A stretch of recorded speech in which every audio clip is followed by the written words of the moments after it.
The moon. I might cough a little bit because there's like I'm allergic to something that's coming through the window. I think and my throat's really itching.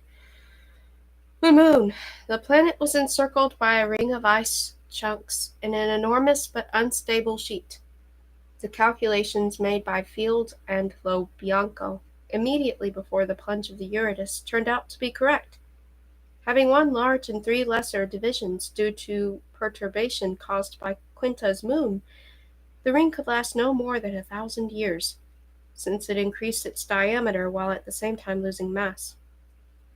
The outer rim was widened by centrifugal forces, the inner from atmospheric friction, turned into melting fragments and vapor so that a portion of the water thrown into space by methods unknown returned to the planet in a never-ending rain. It was hard to believe that the Quintans had intentionally provided themselves with a downpour worthy of the flood. The ring had initially contained 3 to 4 trillion tons of ice. Each year it lost many billions. In this lay a series of mysteries. The ring interfered with the climate of the entire planet. Besides the heavy rains its mighty shadow fell across during the planet's revolution around the sun, now the northern, now the southern hemisphere, the ring obstructed reflected away the light of the sun, not only lowering the average temperature but also disturbing the circulation of the trade winds in the atmosphere. The border regions on both sides of the shadow seethed with storms and cyclones. If the inhabitants lowered the level of the ocean, surely they possessed sufficient power to give the upward water a waterfall in reverse, double the speed, thereby sending the masses of ice beyond the vicinity of the globe so that they would either melt or evaporate the sun without a trace, or in the form of ice meteors, vanish among the asteroids. With insufficient power, the planners would not have attempted the job in the first place, knowing that it would be bungled. Predicting the collapse was a simple elementary task. It was not an error in planetary engineering, therefore, but something else that had halted the work begun many years before. This conclusion seemed inescapable.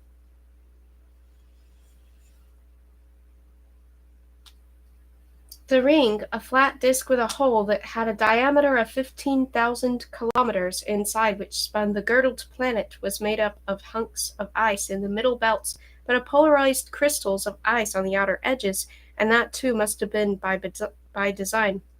In a word, the ring was controlled in motion and shape from the very beginning. It was guided into the plane of the equator, that being stationary, but on the inside, above the equator, it became chaotic and formless. Altogether it looked like a space structure half completed and abandoned. Why? From the oceans rose two large continents and one smaller. The smaller was about 3 times the area of Australia, since it lay at the northern polar circle. The crew called it Northstralia. The infrascope discovered warmer areas on the continents, but non-seismic. Perhaps these were the thermal wastes of great power plants. They were not stations that used mined materials like oil or coal, nor did they use fuels of the nuclear type.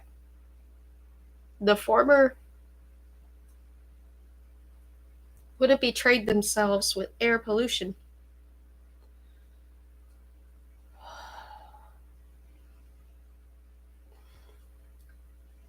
The latter with radioactive ash.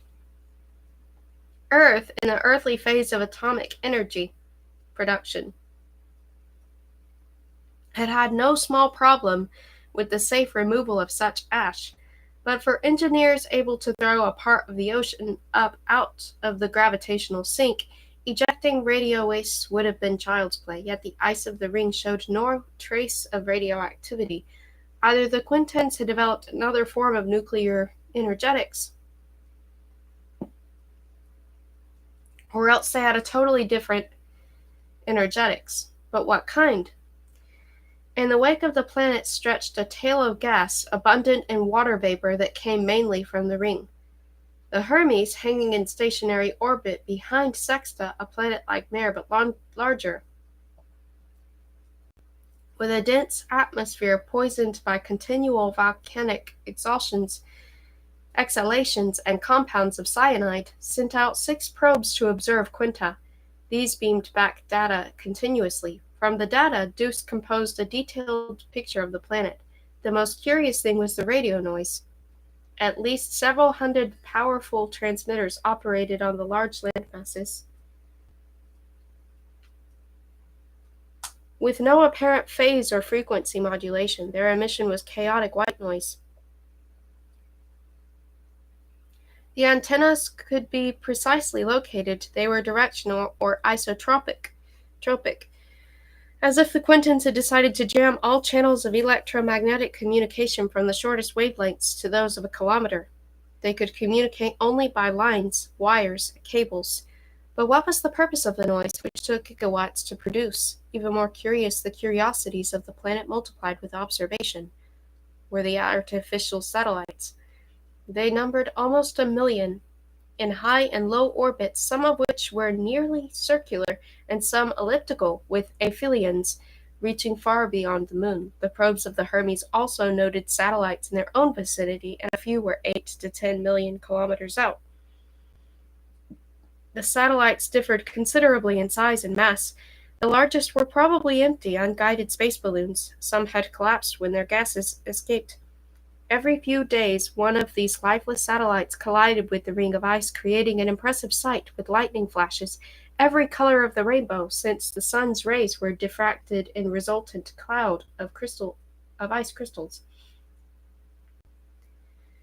Such a cloud dispersed slowly in space. On the other hand, the active satellites, active in what they moved in determined orbits that required constant course corrections and changed shape in an incomprehensible way like enormous rolls of metal foil, never collided with Quinton's ring. The three-dimensional map of the satellites, holographically made, at first glance resembled a giant swarm of bees, hornets, and microscopic flies circling the planet. But this many-layered throng was not randomly distributed. One immediately saw basic patterns in it. The satellites in the near orbits frequently traveled in groups of 2 or 3, and the others, particularly in the stationary region, where each body was synchronous with the surface of the globe, moved toward and away from the sun, as in the figures of a dance.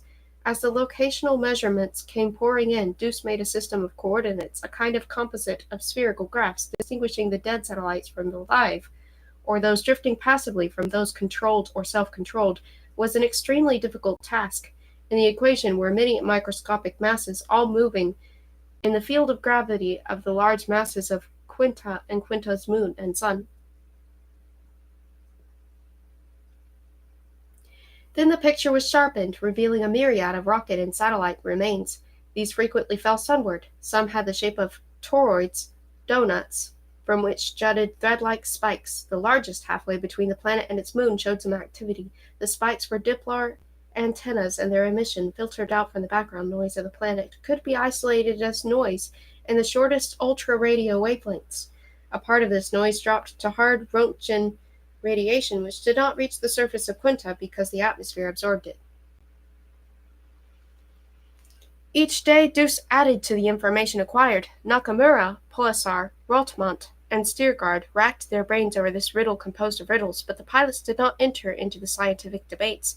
They had formed their own opinion, in a nutshell, that Quinta was a planet of engineers afflicted with some mania, or that, more bluntly, SETI had invested billions and lifted mountains in order to find a civilization gone berserk. But the pilots, too, sensed method in this madness. What came to mind was an image of radio warfare taken to the point of absurdity, when no one any longer transmitted anything because each side drowned out the other. The physicists tried to assist Deuce with hypotheses alien to humanity. Perhaps the inhabitants of Quinta differed anatomically and physiologically from us in so fundamental a way that pictures and speech were replaced for them by other non-acoustic, non-visual senses or codes. Tactile, olfactory, a perception connected with gravity, and perhaps the noise was a transmission of energy and not of information. Perhaps the information was sent in wave-carrying fluxes not detectable by astrophysics. Perhaps instead of continuing to filter in every possible way this seemingly senseless electromagnetic roar, one should overhaul completely the whole analytical program.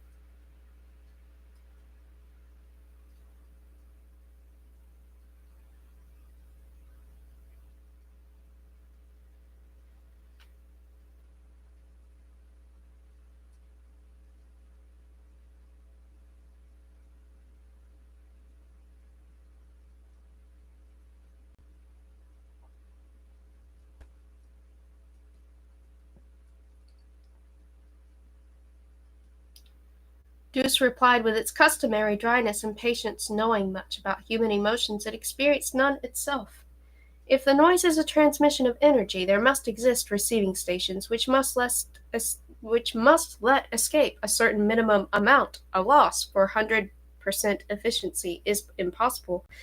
But on the planet, there are no receiving devices to be seen that are proportional to the power broadcast. Part of the power able to pass through the atmosphere is aimed at many of the orbiters, but other transmitters and other orbiters jam this directed radiation and do so completely. It is as if a great crowd of people wishes to converse. But they all speak at once, raising their voices more and more. Even if each of the speakers has great wisdom, the resultant is a choral howl.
Second, if certain bands are used for communication, they can appear as white noise if the channels of transmission are totally filled.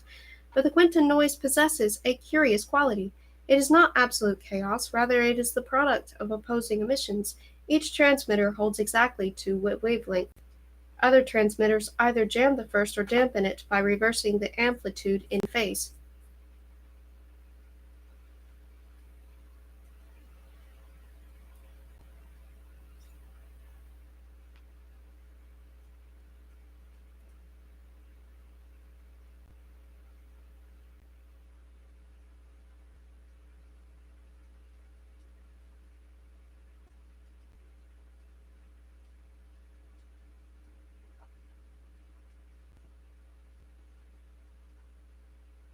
Deuce illustrated for them this electromagnetic state of affairs by shifting the radio spectra to the visible zone. The white, tranquil face of the planet was replaced by a scene of multicolored vibrations.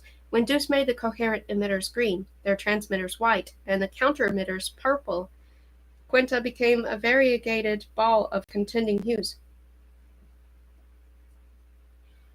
Spreading purple engulfed the relays, reddening their white, and at the same time green flooded in. A blurring spiderweb of color ensued. At times one color would peak, then immediately fade away.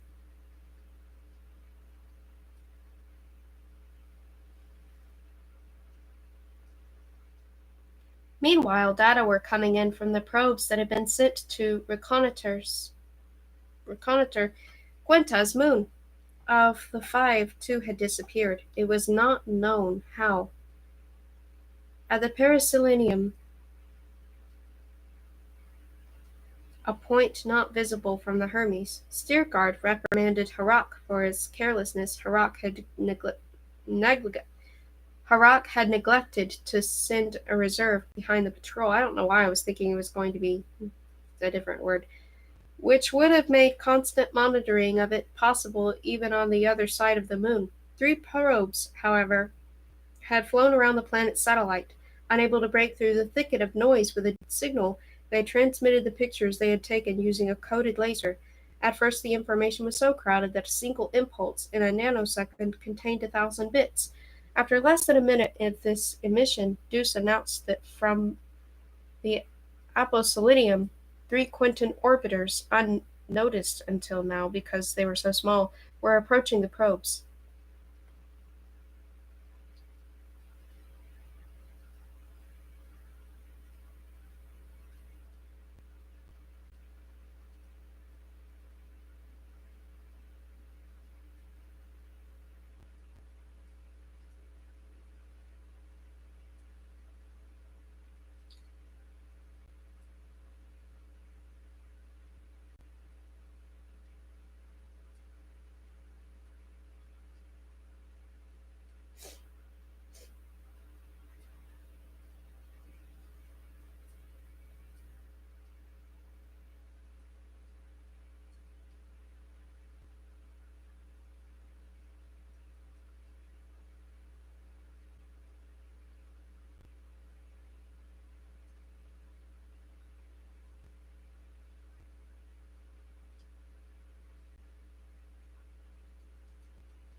Deuce discovered them from the heat their engines gave off at a starting and by their acceleration according to the Doppler effect. Nothing indicated that an order to intercept the patrol had been issued from the planet.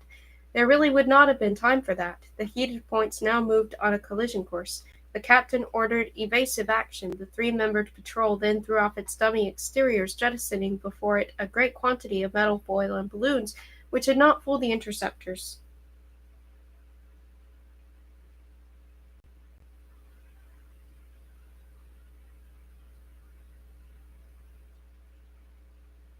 The patrol expelled a mist of sodium and shot oxygen into it,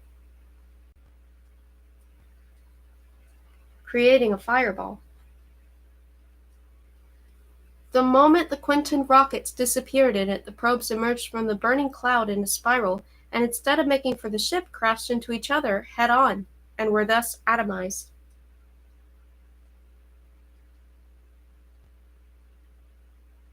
Steergard pulled in all the observational probes from their orbiting positions, and Deuce played back the results of the reconnaissance.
On the opposite hemisphere of the moon, barren and plowed with craters, a small flame possessing the spectrum of nuclear plasma went back and forth so rapidly that if the necessary concentrated magnetic field had not been holding it in rein, the thing would have flown off into space and been instantly extinguished.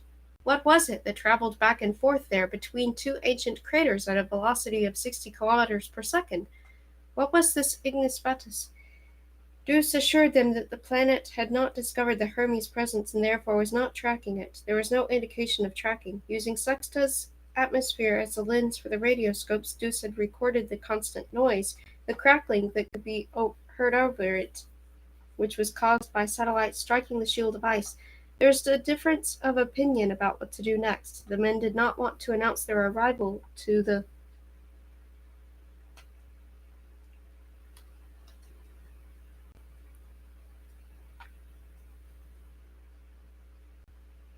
Quintans. The camouflage must remain in place until they figured out at least one of the multitude of mysteries. They debated whether to send an unmanned lander to the far side of the moon or to take the ship itself there. About the odds of success for either alternative, Deuce knew about as much as the crew, nothing. The auscultation performed by the patrol suggested that the moon was uninhabited. It did have an atmosphere, though 1.5 times as massive as Earth's moon. It was unable to hold it, and the atmosphere's composition presented still another puzzle: noble gases, argon, krypton, and xenon, with a trace of helium. Without an artificial source to replenish it, the atmosphere would have escaped in the course of a few hundred years. Even clearer evidence of engineering was the plasma flame. But the moon was silent. It also did not have a magnetic field. Steerguard decided to land with the ship. If any beings were there, they would be underground, far below the rocky crust riddled with craters and calderas. The frozen seas of lava gleamed in a circle of streaks, radiating like meridian lines from the largest crater.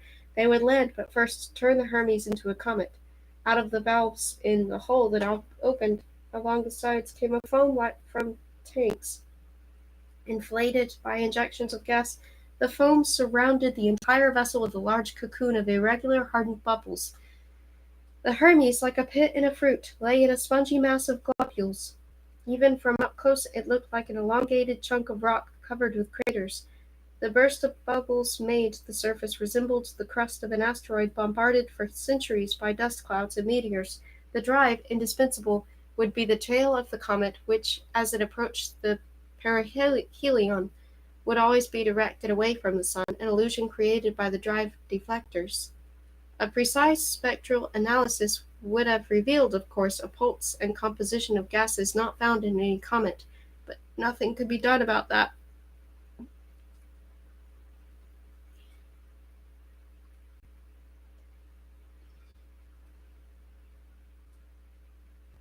The Hermes moved with hyperbolic velocity from Sexta to the orbit of Quinta. Such high-speed comets did exist, though they were rare.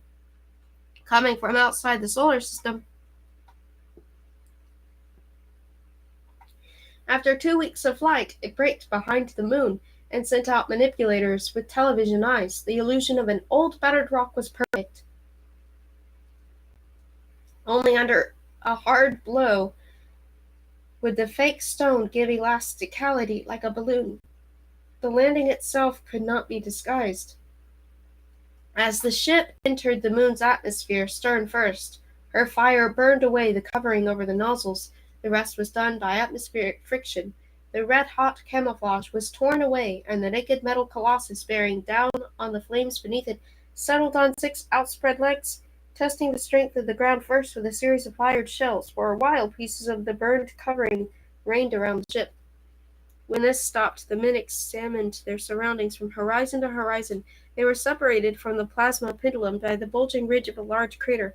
At the prevailing pressure of 400 hectopascals, one could use copters for reconnaissance by air, overt reconnaissance. Thus began a game with rules as yet unknown, though the stake was known. The copters sent in a group of 8 over a 1,000-mile circle went unmolested. From the pictures, a map was made encompassing an area of 8,000 square kilometers around the point of touchdown. It was the map of a typical airless globe, with a random distribution of craters, half filled with volcanic tuff, except in the northeast, where the magnetostats were perpetuating a moving sphere of fire. The sphere sped above the rocky ground, which had been melted along its path into a hot, shallow canyon. The copters re-entered this region and took measurements and spectral analyses, both in the air and upon landing. One of them, intentionally,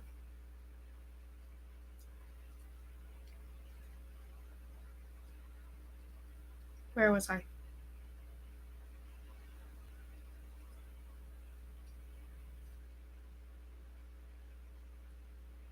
Approached the sphere before it was consumed. It recorded the sphere's exact temperature and radiant power, on the order of 1,000,000,000 joules. The sphere was fed and guided by an alternating magnetic field that reached 10 to 10th power Gauss. Steergard, taking soundings of the substratum of the canyon, had Deuce make a diagram of the network discovered there, which had junctions and numerous vertical shafts that went deep into the lithosphere. He did not appear surprised by this. The purpose of the giant installation was unclear. There is no doubt, however, that the work had been abandoned while in full swing. All the entrances leading to galleries and shafts had been closed off, or rather, buried with explosive charges, the heavy machinery having first been thrown deep into the tunnels and wells. The plasma microsun was fed by thermoelectric transformers through a system of magneto-conduits that drew energy from the depths of the asthenosphere, about 50 kilometers beneath the outer mantle of the lunar crust. Although he did send heavy all-terrain striders into that area to gather additional data and waited impatiently for their return, he gave orders for prompt takeoff. The physicists, fascinated with the sublunar energy complex, would have been glad to stay longer and perhaps even to open up the stopped tunnels. Steergard refused. The captured satellites were incomprehensible. The construction begun in this desolate place with such vigor was incomprehensible, and even more incomprehensible, if incomprehensibility had degrees, was the abandonment of that work, as if in the panic of an evacuation. He did not say this to them. The thought that occurred to him he kept to himself. Any detailed study of an alien technology was futile.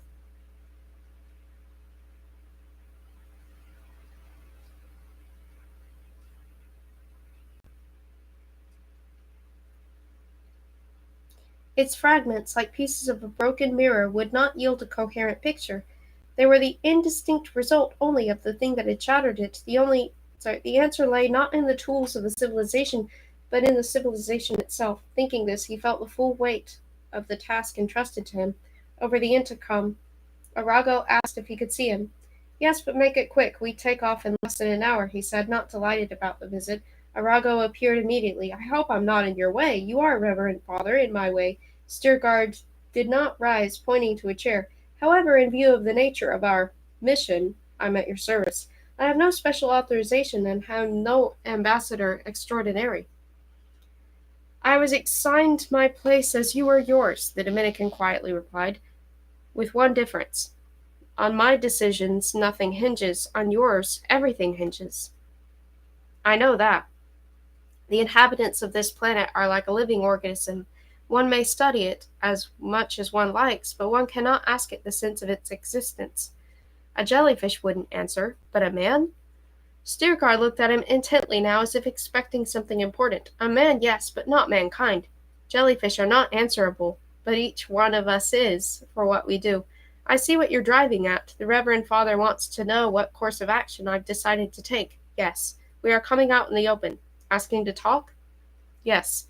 If they cannot meet this request? Steergard rose, disturbed. Arago had penetrated to what he was concealing. Standing so close to the monk that he practically touched his knees, he asked softly, What else can we do? Arago got up, straightened, reached for the man's right hand and clasped it. It's in good hands, he said, and left.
A moment.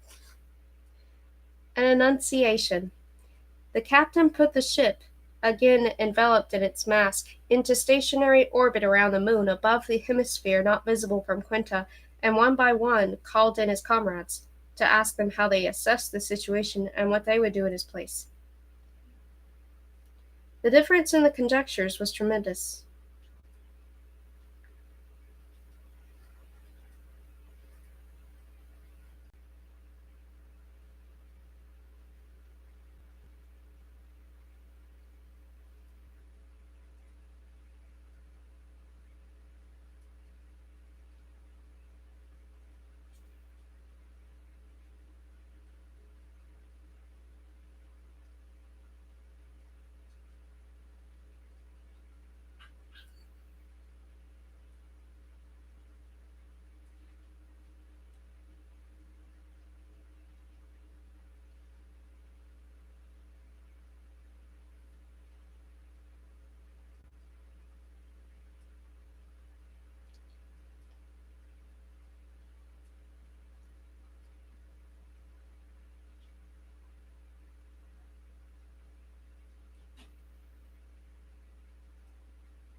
The difference in the conjectures was tremendous. Nakamura espoused the cosmic hypothesis. The level of quantum technology bespoke the existence of a fully developed astronomy for many years. Zeta and its planets were traveling through an inter-arm expansion of the galactic spiral, and in some 5,000 years would come perilously close to Hades. It was not possible to determine the critical passage exactly because of the insoluble problem of the mutual interaction of many masses, but any non-catastrophic passage past the collapsar had low probability. Thus, the threatened civilization was attempting to save itself. Various projects had been undertaken. For example, resettling on the moon, turning it into a navigable planet, and moving to the system of Eta Harpiae, which was a mere 4 light-years away, and more to the point, was heading in the opposite direction from the collapsar. During the initial phase of the implementation of this project, the resources of energy and knowledge might turn out to be insufficient. It is also possible that one part of the civilization, one bloc of nations, was in favor of the project while another opposed it. It was well known that experts in different fields rarely reached full agreement in the face of a particularly complex and difficult problem. Another project might be immigration or astronomical flight. This idea would precipitate a crisis. The population of Quinta would surely number in the billions, and there would not be shipyards enough to build a fleet able to carry out an exodus of everyone from the planetary cradle. To use a terrestrial analogy, the individual countries would differ considerably in industrial potential. Those in the vanguard would build a space fleet for themselves and at the same time abandon the lunar operations. Perhaps the ones who labored in the shipyards, believing that the rescue vessels were not destined for them, resorted to acts of sabotage. Perhaps this gave rise to repression, rioting, anarchy, and a radio war of propaganda. And so this project, too, would be halted in its preliminary stage, and the multitude of satellites wandering the system would constitute its abortive remains. Although Nakamura's assessment of the situation was extremely hypothetical, it was not without value. Therefore, he urged, it was necessary to establish communication with Quintus quickly. Sidereal engineering shown to its inhabitants might save them. Palasar, acquainted with Japanese's idea, felt that the facts had been twisted and stretched to support the thesis of planetary immigration. Sidereal engineering did not manifest itself like a bolt out from the blue. The power trapped from the asthenospheric installation on the moon was 3 orders of magnitude removed from the power that made possible gravitology and its industrial application. Moreover, there was nothing to indicate that the Quintans would consider the Eta system hospitable to them. In a few million years, Eta would be entering the stage of its final consumption of its hydrogen, thereby becoming a red giant. And finally, Nakamura had shuffled the idea concerning the motion of the entire Harpian of Hades within the interval of gravitational indeterminacy to make the critical passage of Zeta through the vicinity of the collapsar probable in as little as 50 centuries. If one took into account the perturbations caused by the spiral arm of the galaxy, the passage would be delayed to more than 20,000 years. The knowledge that things would be awful in 250 centuries could cause panic only in demented beings. A science in its infancy, such as Earth's in the 19th century, might consider progress to be near its end. A more mature science, while not knowing the discoveries of the future, would know that these would increase at exponential rate, and that in the next couple of years considerably more knowledge would be obtained than had been gained in previous millennia. Even though we did not know what was taking place on Quinta, we should establish contact with the planet. It was risky, yes, but necessary. Christing believed that anything was possible, and advanced technology did not rule out religious faiths. The pyramids of the Egyptians and of the Aztecs revealed their purpose to visitors from other worlds no more than did Gothic cathedrals.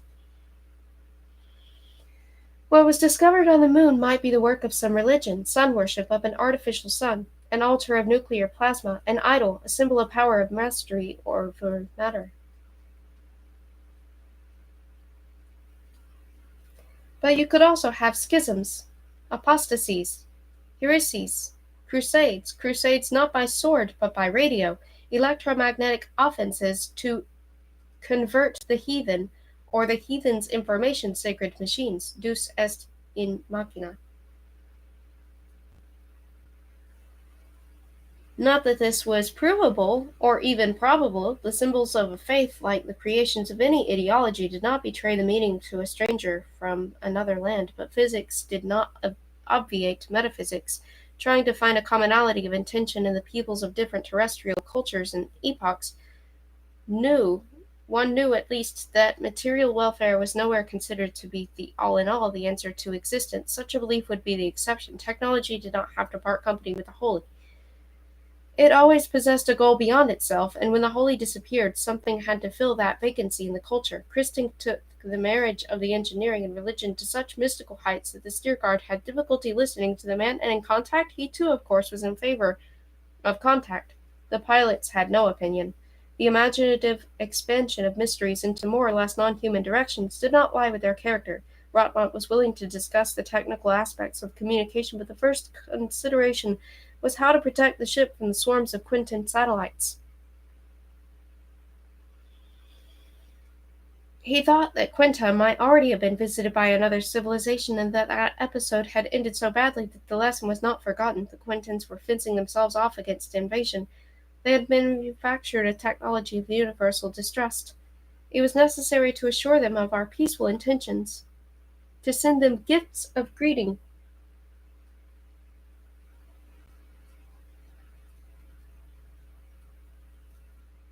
and await their reaction.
While Salam and Gerbert were of the same opinion, Sturgard followed his own counsel. Gifts of greeting could be destroyed before they landed.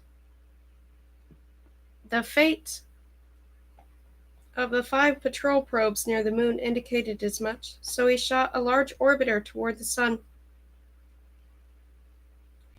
A remote control ambassador that would present its credentials to the Quintans. The ambassador beamed its message by laser signals that could penetrate the noise envelope of the planet and redundant code that instructed the receivers how to enter into communication with it. It sent this program several hundred times in a loop. The answer was silence. For 3 weeks, the content of the message was changed in every conceivable way, with no response of any kind. The transmitting power was increased. The laser needle swept over the entire surface of the planet, and in infrared and the ultraviolet modulated in various ways. The planet did not reply. The ambassador took this opportunity to accumulate visual details of Quinta, which relayed to the Hermes. On the continents were agglomerations the size of large terrestrial metropolises. Nothing, however, lit them at night. These structures, the shape of flattened stars with tangled runways, gave semi-metallic reflections. From the runways went straight lines, like arteries of transportation, except that nothing moved on them. The sharper the images obtained by the ambassador, which to some extent was functioning also as a spy, the more evident it became that the suppositions brought from Earth were false. The lines were neither roads nor conduits, yet the land between them often imitated forests. These so-called wooded areas were created by a multitude of regular blocks of branching projections. Their albedo was almost zero. They absorbed more than 99% of the incident sunlight. Thus they seemed to be photoreceptors. Could Quinta therefore have also absorbed the credentials, its receiving stations were treating them as an energy food and not as information? The ambassador, invisible until now, against the background of the solar disk, gave everything it had. In the infrared, it broadcast its overture, exceeding 100 times the sun's radiation in that band. Common sense said that such intense light would damage the wave absorbers, and that therefore maintenance crews of some kind would investigate the damage and its cause, and that sooner or later high-ranking specialists would recognize the signal nature of the beam. But again, days passed and nothing changed. The pictures taken of the day side and night side of the planet added to the mysteries. Nothing illuminated the darkness when the sun went down. Both large continents, raised from the ocean with steep snow-capped mountain chains, shone at night only with the ghostly glow of polar lights. And these lights, turning the cloudless Arctic ice into phantom green gold, did not wander randomly, but were moved as if by an invisible giant hand in the opposite direction to Quinta's rotation. Neither on the inland seas of both extensive continents nor in the ocean were any vessels sighted. There was also no activity in the intersections of straight lines that cut effortlessly through forested plains and high ridges of rock. The lines could not serve as transportation.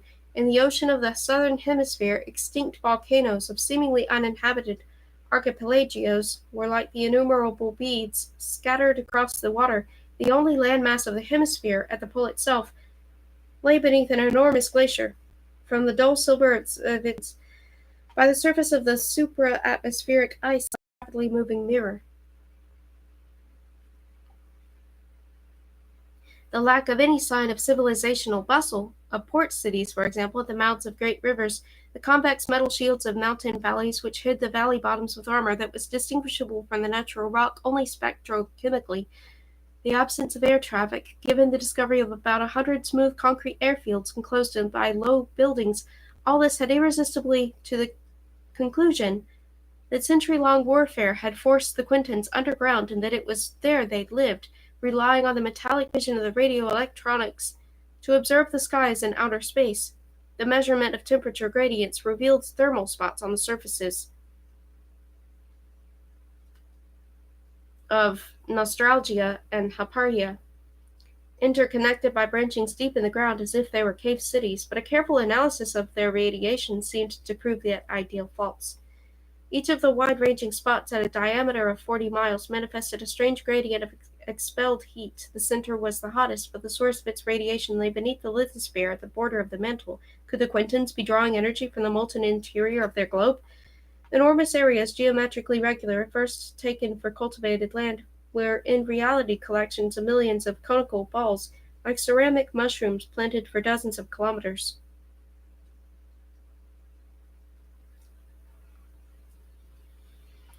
Transceiver radar antennas, the physicists at last decided the planet was wreathed in clouds, storms, cyclones, as if intentionally dead and hiding behind an incessantly transmitted sign that requested some countersign.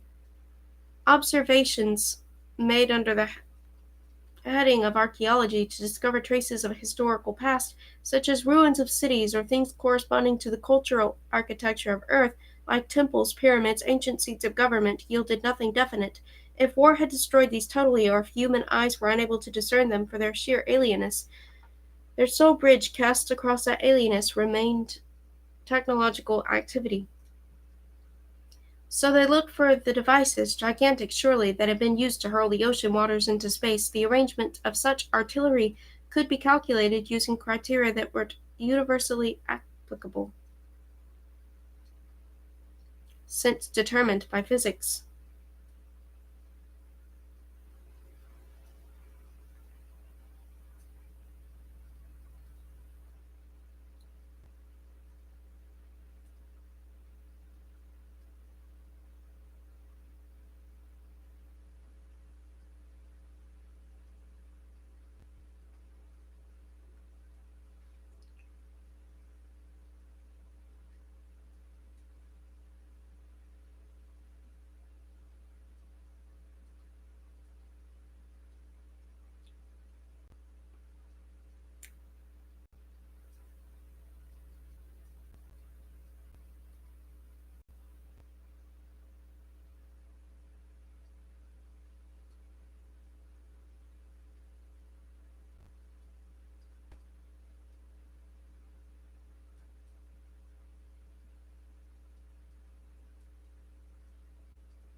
So they looked for the devices, gigantic surely, that had been used to hurl the ocean waters into space. The arrangement of such artillery could be calculated using criteria that were universally applicable, since determined by physics.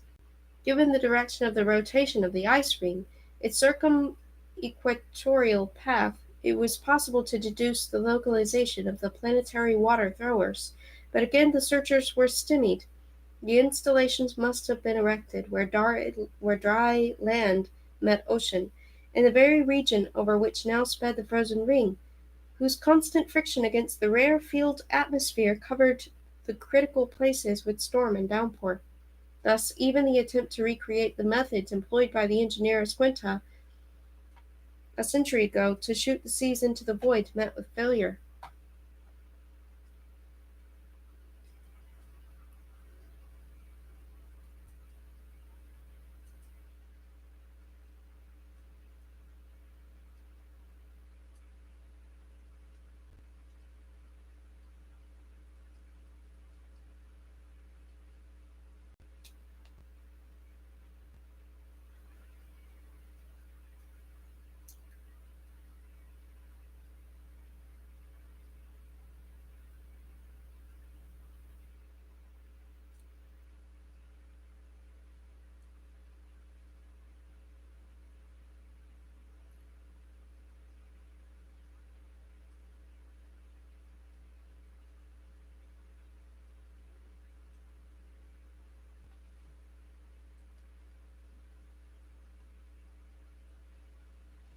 The detailed photographs filled the archives of the ship but had no more value, really, than blotches on the page of a Rorschach test.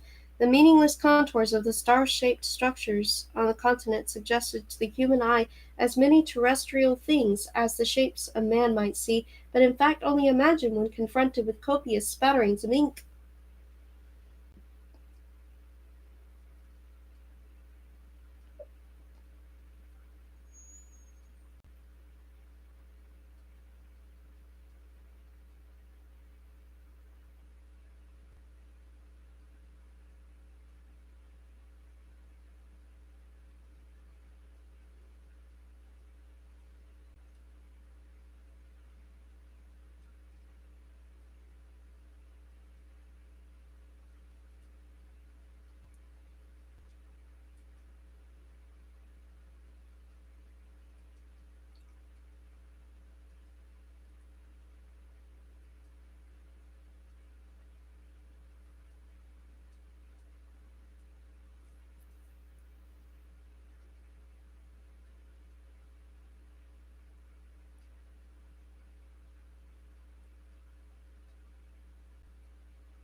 The detailed photographs filled the archives of the ship but had no more value, really, than blotches on the page of a Rorschach test.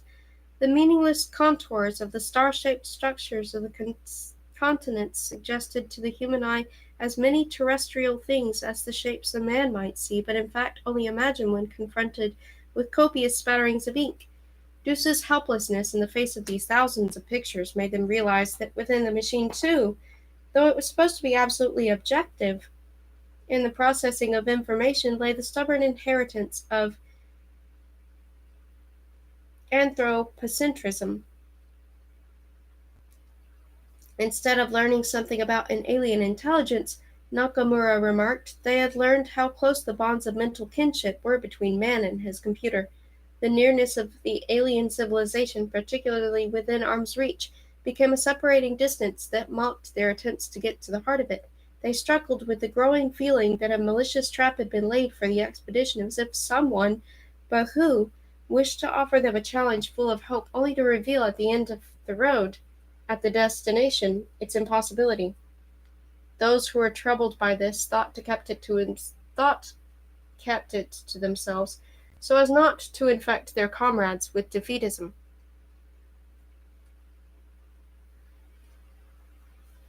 After several hundred hours of this fruitless diplomatic mission, Siergard had decided to send to Quinta the first lander, named Gabriel. The ambassador announced Gabriel's arrival 48 hours before takeoff, informing the Quintans that the probe was not equipped with any kind of weapon and would touch down on the large northern continent Hyparia, 100 miles from a certain star-shaped group of buildings in a barren, hence uninhabited, area as an unmanned emissary, with which the Hyparians would be able to communicate in machine language. Although the planet did not respond to this announcement either, they sent the Gabriel out of orbit into the Apostolium. It was a two-stage rocket with a microcomputer that had, besides the standard programs of contact, the ability to revise and alter them to fit unforeseen circumstances. Volasar supplied the Gabriel with the best of small pterodactyl engines that they had on board,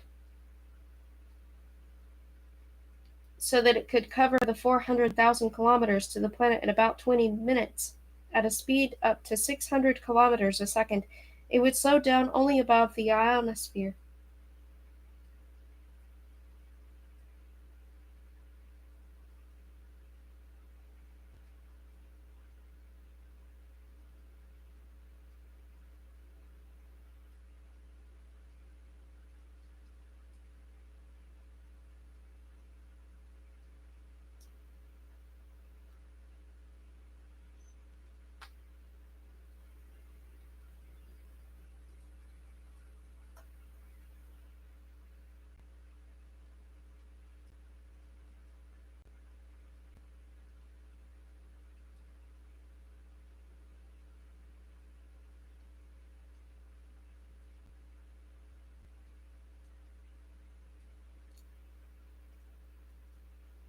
The physicists wanted to maintain contact with the emissary, shooting relay probes to race ahead of it, but the captain rejected the idea. He preferred to have the Gabriel act on its own, reporting information to them only after it made a soft landing via a beam that the atmosphere of the moon would focus on the Hermes. He felt that any earlier positioning of relays between the moon behind which the Hermes hid and the planet might be noticed and increase the suspiciousness of the paranoid civilization. The unaccompanied flight of the Gabriel underscored the peacefulness of its mission. The Hermes observed this flight reflected in the unfolded mirrors of the ambassador, with a 5-minute delay due to the translational distance. The perfectly chilled reflector of the ambassador gave an excellent image. The Gabriel was carrying out maneuvers to make it impossible to locate the mothership, and soon it appeared as a dark pin against the white cloud face of the planet. 8 minutes later, the people at the screen stiffened. Instead of proceeding quickly to its designated landing site in Hyparia, the Gabriel moved southward along a curve of increasing radius and prematurely cut its speed.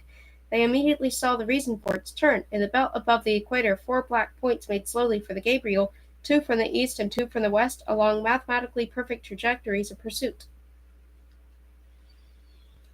The eastern chasers had already diminished the distance separating them from the Gabriel. The pursued craft changed shape from a needle to a dot surrounded by blinding light, having cut its stride with a 400-fold overload. Instead of descending to the planet, it shot straight up. The 4 pursuing points also changed course. They began to converge. The Gabriel seemed motionless in the center of the trapezium, whose corners were the chasers. The trapezium shrank before their eyes, indicating that the chasers, too, had shifted from orbital motion to hyperbolic and were coming together, bright with the heat of the increased drives.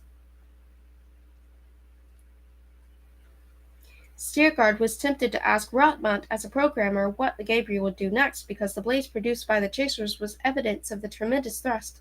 The group of 5 moved away from the planet, leaving in its wake a wide center of the sea of white clouds.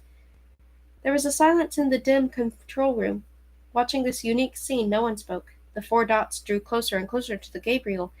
At the edge of the field of vision, the Doppler telemeter and achronometer spat out their little red numbers so rapidly that it was difficult to read the indicated speed. The Gabriel was at a disadvantage because it had lost valuable time braking and turning around while the pursuit craft flanking it kept on accelerating.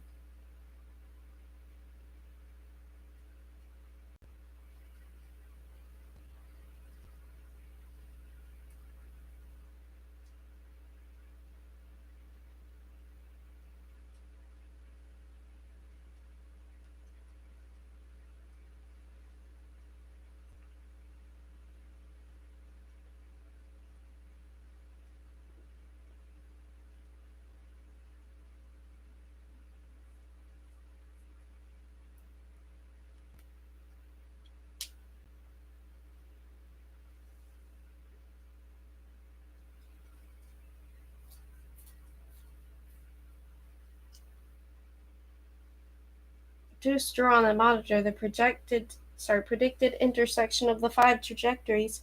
According to the telemetry in the Doppler shift, the Gabriel would be caught in about 20 seconds. 20 seconds was a lot, even for a man thinking a billion times slower than a computer, particularly in moments of extreme tension. Steergard himself did not know whether or not he had made a mistake by not providing the probe with even a defensive armament. He was furious with his helplessness. The Gabriel lacked even its self-destruct charge.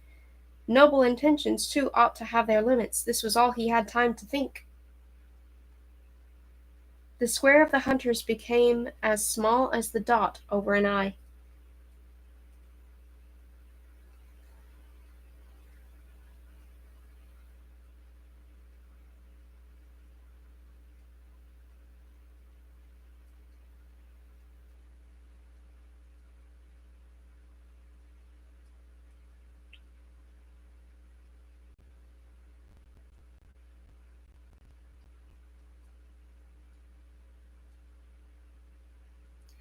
Although the prey and the predators were now a full planetary diameter away from the planet, the force of their drive sent tremors through the surface of the Cirrus Sea below, and the opening of that sea showed the ocean and the uneven coastline of Hyparia.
Although the prey and the predators were now a full planetary diameter away from the planet, the force of their drive sent tremors to the surface of the Cirrus Sea below, and the opening of that sea showed the ocean and the uneven coastline of Hyparia. Remnants of cloud vanished in this window like wisps of cotton candy under heat.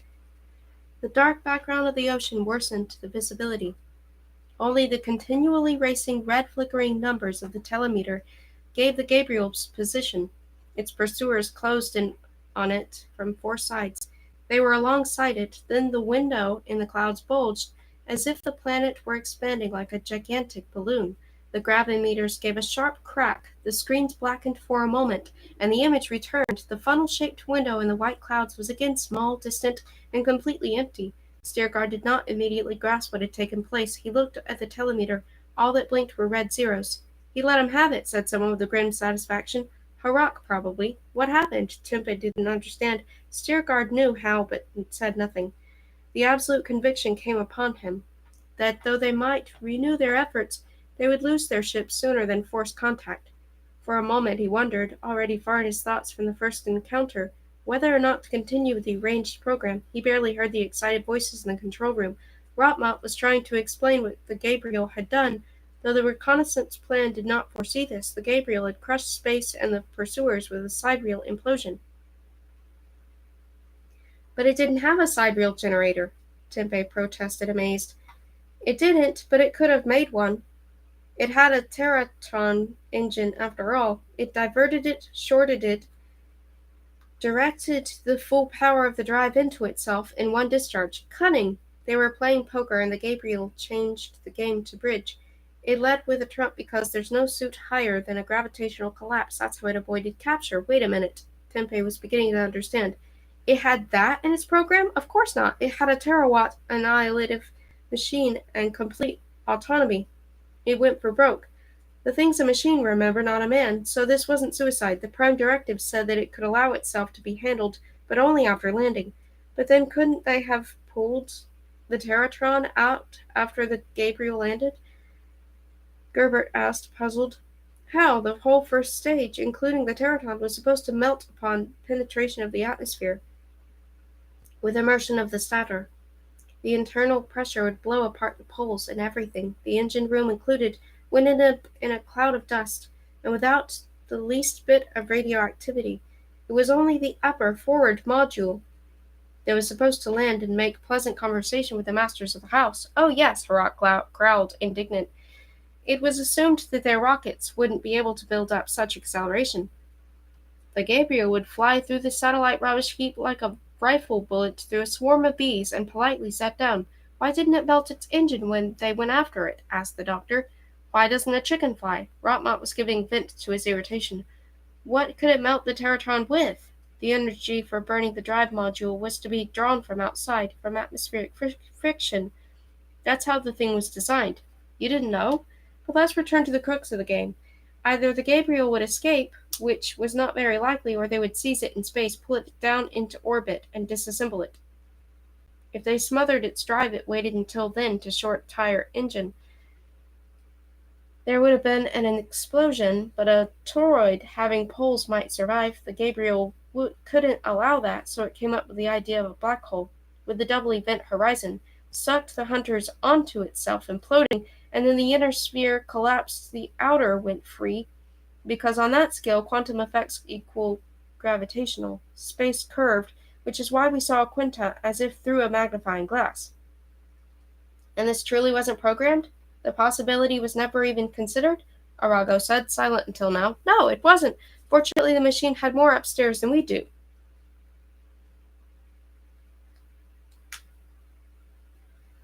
Rotmont was angered by the questions. It was to be as defenseless as a newborn babe. The Gabriel's Teratron was not intended for the hyperthermic production of collapsers by short-circuiting, but the Quintans could have deduced that from the construction itself. Obviously they could have, if the Gabriel hit on the idea of a couple of seconds. By itself?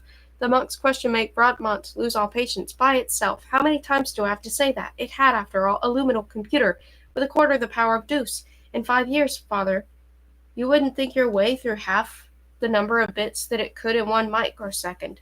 It examined itself, ascertained that it could reverse the field of the Terratron, and that shorting the poles would produce a mononuclear sidereal generator. The generator would burst, of course, immediately, but at the same time as the collapse. That was to be expected, observed Nakamura.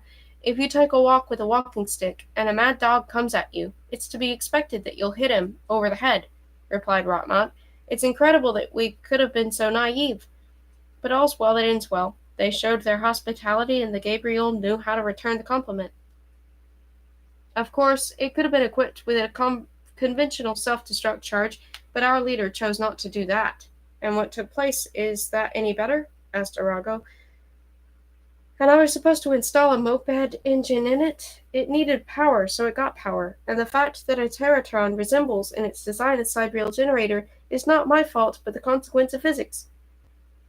Jokichi? He's right, said Nakamura, appealed to. In any case, they have no sidereal technology or gravistics. I'll stake my life on that, Rotmont went on. How do you know? Because they would have used it.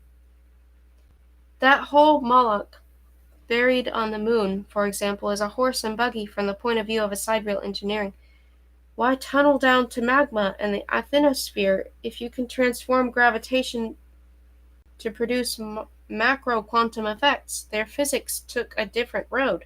I would say a more roundabout road, which led them away from the Trump suit. Thank God. We want contact, after all, not combat. But won't they consider what just happened combat? They might. They very well might. Gentlemen, do you think you can locate any pieces of the craft that Gabriel sent flying? Steergard asked the physicist. Not likely, unless the collapse was highly asymmetrical. I'll ask Deuce. I doubt that the grav monitors were able to record it precisely. Deuce? Locating them, said the computer, is not possible. The blast from the opening of the outer car envelope dispersed the fragments away from the sun, and in the vicinity, an indeterminacy of parsec was created. You're not serious, said Polasar. Nakamura was also amazed. I am not sure that Dr. Rotmont is right, said Deuce. Possibly I am biased as one more closely related to the Gabriel than is Dr. Rotmont. In addition, I did limit its autonomy according to the instructions that I received. Enough of that related business. The captain did not care for machine humor. Tell what you know. My guess is that the Gabriel intended only to disappear by turning itself into a singularity. It knew that neither we nor they would be harmed in this way because the probability of meeting a singularity is, practically speaking, 0. It has a diameter of 10 to the negative 50 power of a proton. 2 flies, one flying from Paris, the other from New York, would be more likely to collide. Whom are you defending, Rotmont, or yourself? I defend no one. Though I am not a man, I speak as a man to men. The Hermes and the Eurydice originate in Greece. Let this sound, then, as if uttered at the walls of Troy. If the crew suspects those who programmed and sent forth the Gabriel, I give my Olympian word that the collapse escape was not entered in any memory bank. The Gabriel possessed the decisional maximum, a nanosecond heuristics with branches to 10 to the 32nd power, the cardinal number of the combinatorial set. To what use is put that capability, I do not know, but I do know the amount of time it had to reach a decision, from 3 to 4 seconds. Too little, that, to determine the Hollenbach interval. Thus, the choice it faced was all or nothing. If it did not close off space with a collapse, it would explode like a 100-megaton thermonuclear bomb, because the power liberated by the short would have been such an explosion.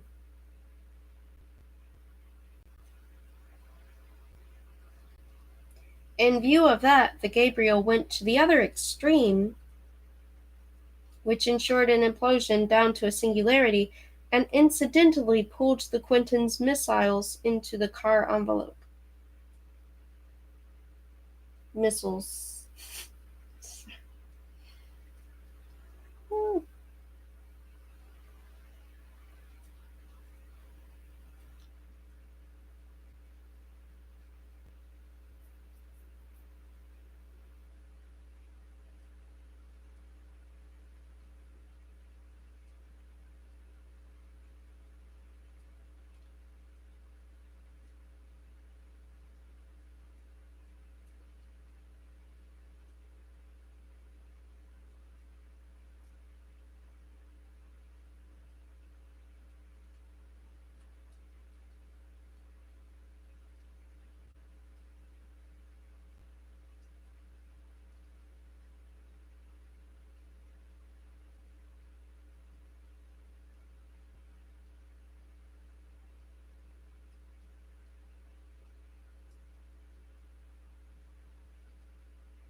Deuce fell silent. Steerguard looked around at his men. All right, I'll accept that. The Gabriel surrendered its soul to the Lord. As to whether it checkmated Quinta in the process, we'll find out. We remain where we are. Who's on duty? I am, said Tempe. Good. The rest of you to bed.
Oops.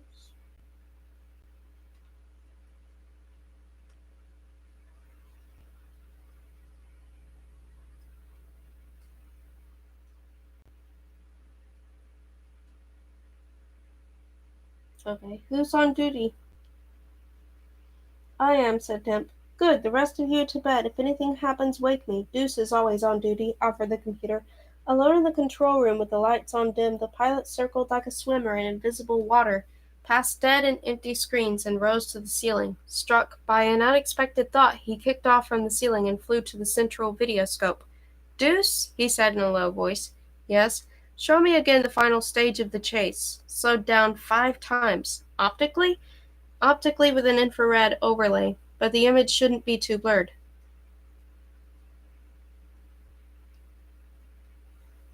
The degree of blurring is a matter of taste, replied Deuce as the screen lit up. Along the frame flashed the numbers of the telemeter. They did not rush at lightning speed as before, but changed in small jumps. Crosshairs on the image. Very well. The picture intersected stereometrically, whitened with clouds. Suddenly it shook as if seen through rushing water. The lines of the grid began to bend. The distance between the needle of the Gabriel and the pursuers decreased. At slow motion everything took place as in a drop of water under a microscope. When comma bacilli swim toward a black speck in suspension. Differential Doppler telemetry, he said. Space is losing its Euclidean structure, replied Deuce, but switched on the differentiator. Though the squares of the grid trembled and bent, distance could still be roughly estimated. The comets were a few hundred meters from the Gabriel, then a large expanse of the planet beneath the 5 clustered black points swelled in a violent magnification, only to return instantly to its normal appearance. But the black dots had all vanished. In the place where they had been, there was a slight stirring as of air. It gave a terrible blaze of red, like a gush of shining blood, which formed a scarlet bubble that turned brown, dimmed, and went out.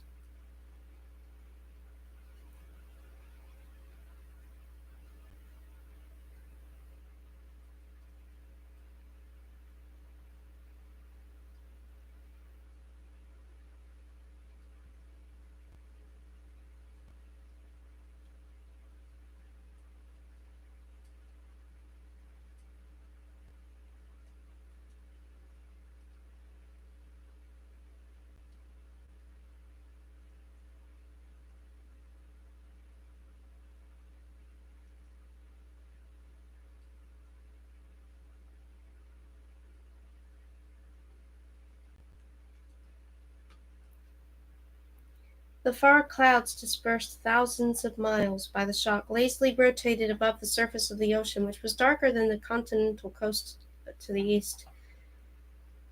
The window with its swirling edges still gaped wide and round, but was empty. Gravimeters, called the pilot. Very well. The picture did not change, only the geodesic lines coiled up in the center, a skein of tangled threads. Microgravs! Deuce, you know what I mean. Very well. Deuce spoke, as always, in an unemotional voice, and yet it seemed to the pilot that there was a touch of impertinence in the tone, as if the machine, superior to him in quickness of thought, was carrying out its orders uncooperatively to make him feel this superiority. In the clump of tangled lines there was an almost imperceptible flutter. It cut through the thick of the grid and was gone. The geodisc knocked straightened out against the background of the white planet, with the crater in the clouds like the eye of a giant cyclone. Once again stood a rectangular array of gravitational coordinates. The Gabriel shot nucleons into itself. Nucleons having a teravoltage? Asked the pilot. Correct. Tangentially, with an accuracy to 1 Heisenberg, correct. Where did it get the additional energy? Wasn't its mass too small to bend space into a microhole? The Teratron, shortened, acts as a sidereal generator. It pulls in energy from outside, creating a deficit? Yes. In the form of negative energy? Yes. Over what range? At greater than light speed in hyperspace, the Gabriel drew energy over a radius of million kilometers. Why didn't Quinta detect this, or the moon? Why didn't we? Because it is a quantum burrowing in the Holenbach interval. Should I explain? No need, the pilot answered. Since the collapse took place in less than a millionth of a nanosecond, two concentric event horizons formed of the Raman-Carr type. Yes, said Deuce. You could not feel surprise, but the pilot sensed respect in the word, which means that the singularity left after the Gabriel no longer exists in the world. Calculate it out. See if I'm right. I did the calculation, said Deuce. It does not exist, with a probability of 1/10,000. Then why did you give the captain that harangue about the colliding flies? Asked the pilot. The probability is not zero. Judging by the movement of the geodesics, the collapse showed strong buckling away from the sun. If one reduces all the bodies of a system to point masses, one should be able to find the focus where those rockets of theirs were thrown, by the macro tunneling effect. True? True. The blur cannot have the dimensions of a parsec. It must be shorter. You can calculate it? Yes. Well, the tunneling takes place probabilistically, and the independent variables of the probabilities multiply. Let's translate that into common sense. Besides Zeta, there are 9 planets in this system. The result is a nonlinear set of equations impossible to integrate, but the planets took their angular momentum from the protosun. Therefore, one can reduce the mass of the whole system to its center. That is very imprecise. Imprecise, but not by a parsec.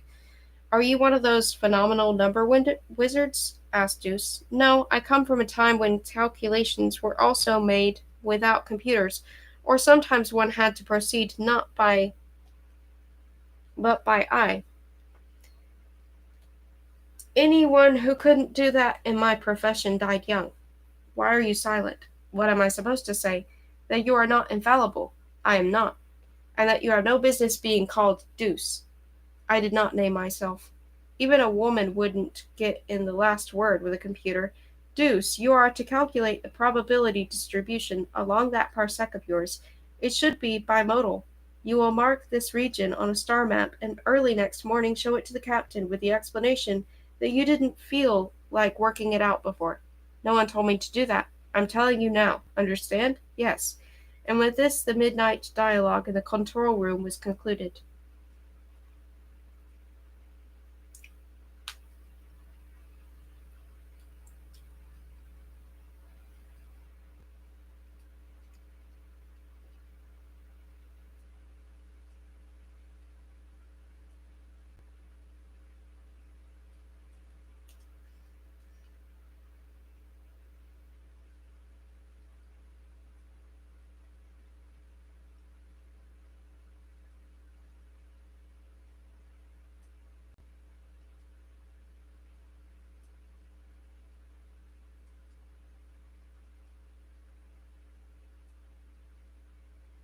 Okay, so we have 7 chapters left.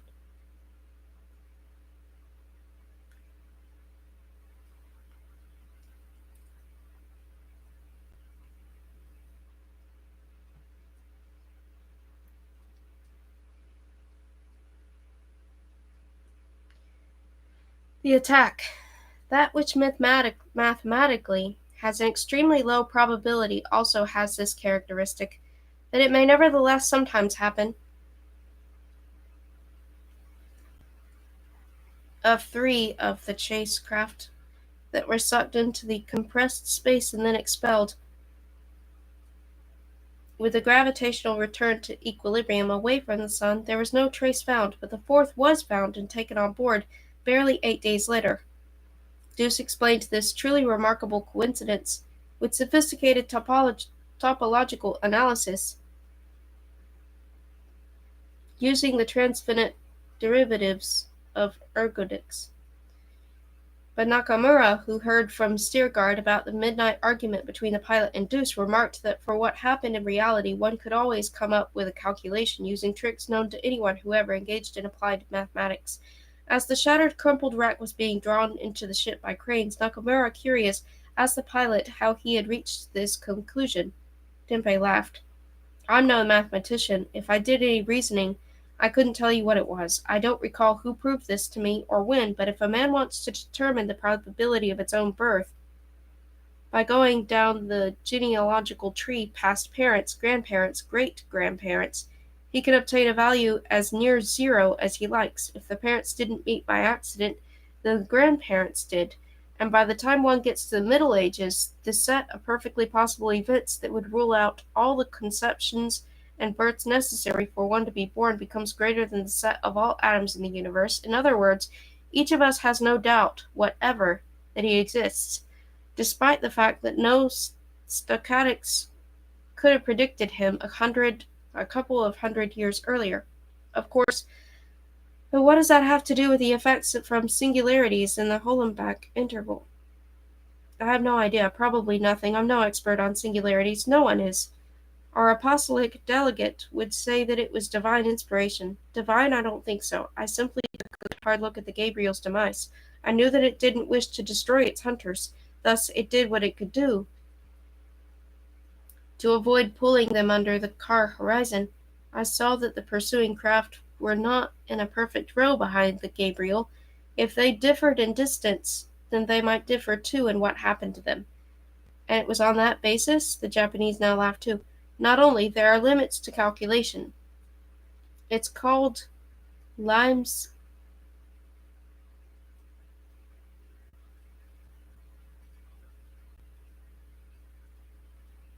computabilitatis.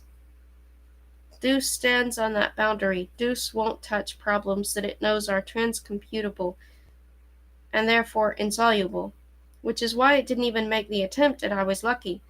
What does physics have to say about luck? The same about one hand clapping, said Nakamura. That's sin? Yes, and now come with me, this couch belongs to you. In the glare of many lights, in the middle of a hall, on a duralumin slab, the dark wreck lay like a charred and split-open fish. Dissection revealed the now familiar cellular structure, luminal engines of considerable power, and a melted device in the head which Palassar thought was a laser gun, but Nakamura believed was a kind of light throttle for the drive, since the object had been to capture the Gabriel and not destroy it. Palassar suggested that this 40-meter corpse be removed from the ship, because along with the earlier finds it took up almost half the hull. Why turn the hull into a junkyard? El Salam disagreed. He wanted to hold on to at least one specimen, preferably the last, though when he asked by the captain, he could not come up with a rational reason. The question did not concern Steergard. The situation was radically changed, he felt, and he wanted to hear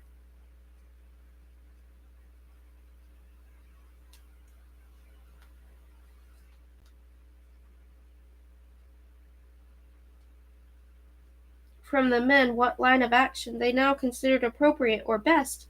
After the satellite scrap was cast overboard, a council was to be held. The two physicists went first to Rotmont, in order, as Palassar said sourly, to draft a statement and back it with a bibliography. And in fact, those three did want to coordinate their stand, because in the conversations among the crew since the destruction of the Gabriel, one could detect the signs of a lurking split. It is not known who was the first to use the expression show of strength.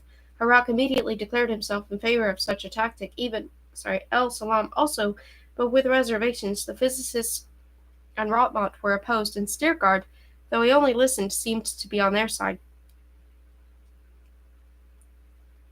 The others did not take the floor. During the council, the views of both groups came into sharp conflict. Kirsting surprisingly joined the advocates of strength.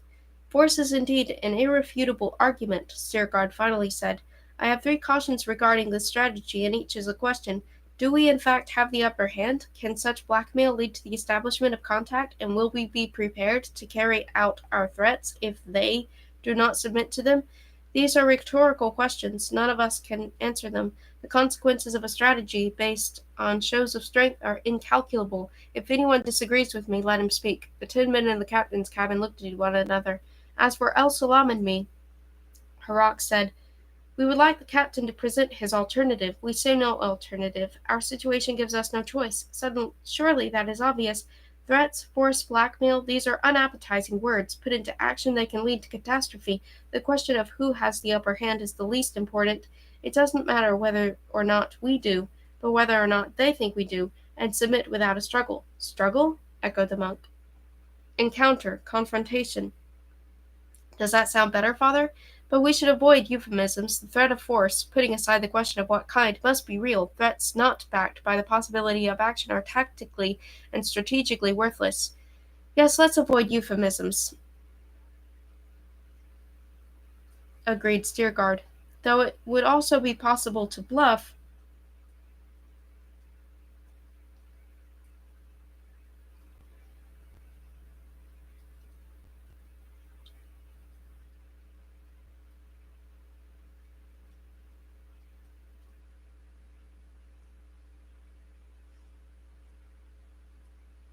No, said Kirsting. Bluffing assumes a minimum familiarity with the rules of the game. We don't know the rules. All right, said Steergard. Suppose we have a genuine superiority, and we can display it without causing them any direct harm. An open threat. If such persuasion proves futile, Harak, then according to you we will have to attack.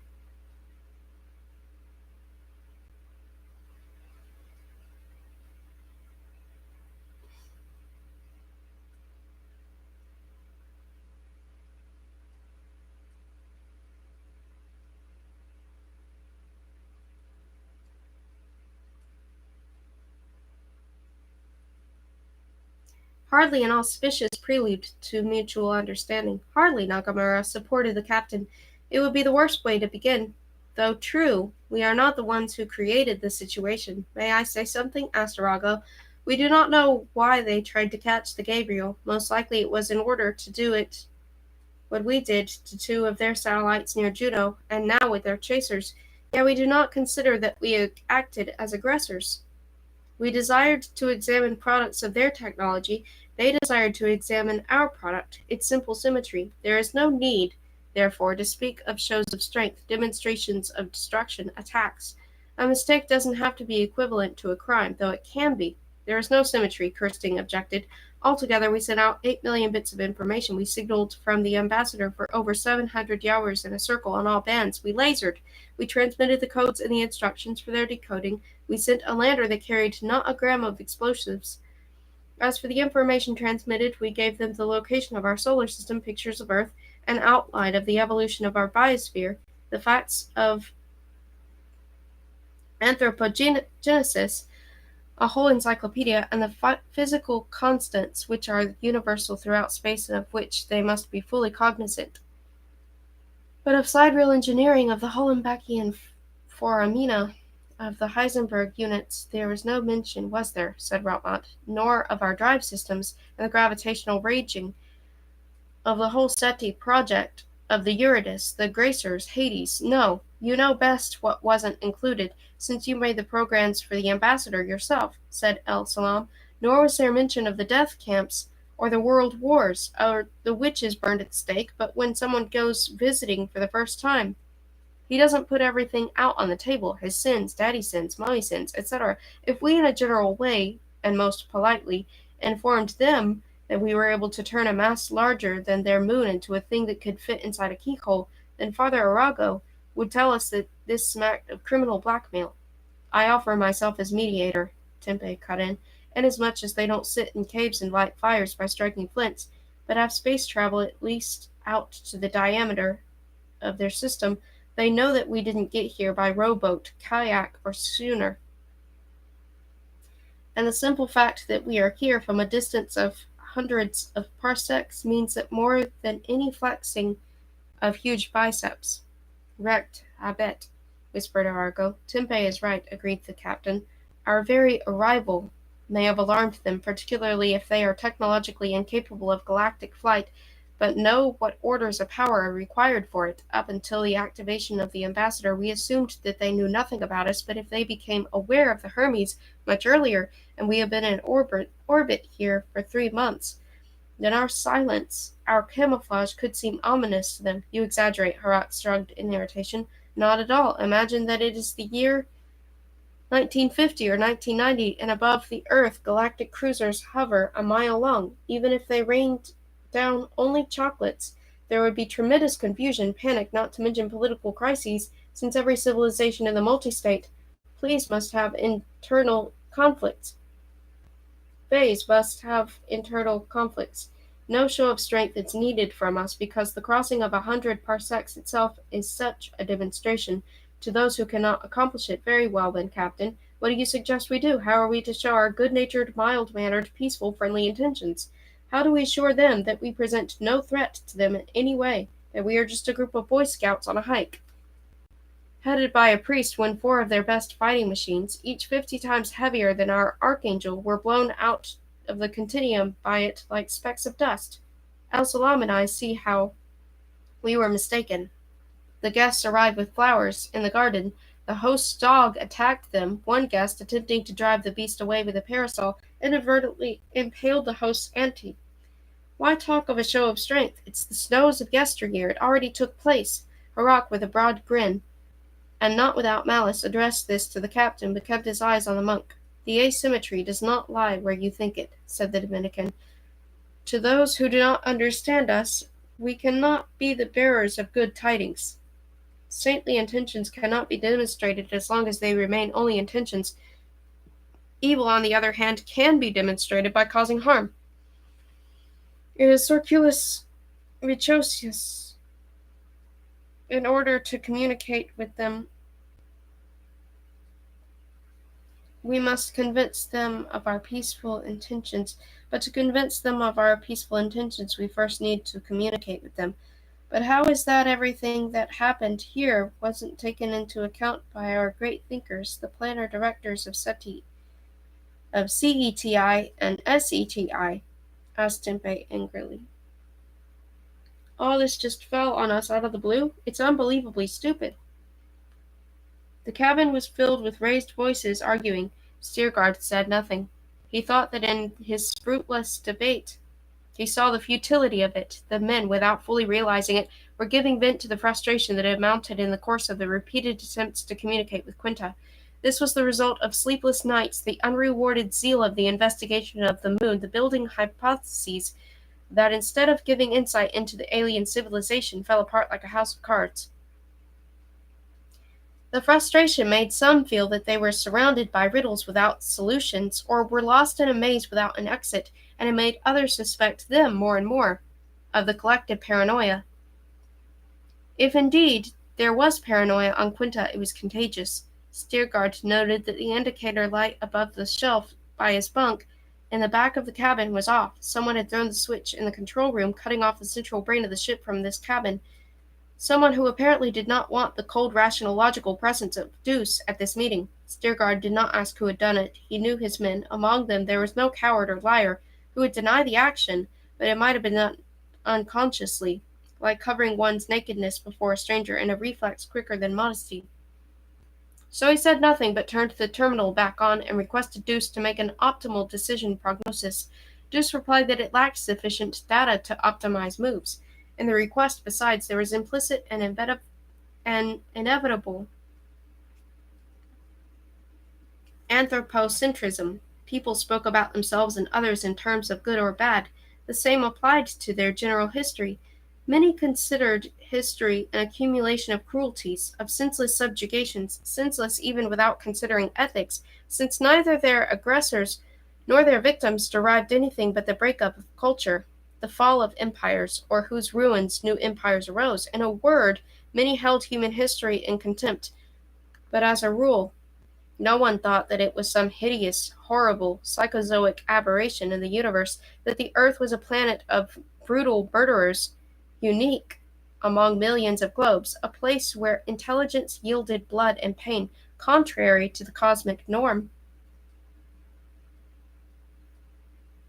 As a rule, people in their heart of hearts, without thinking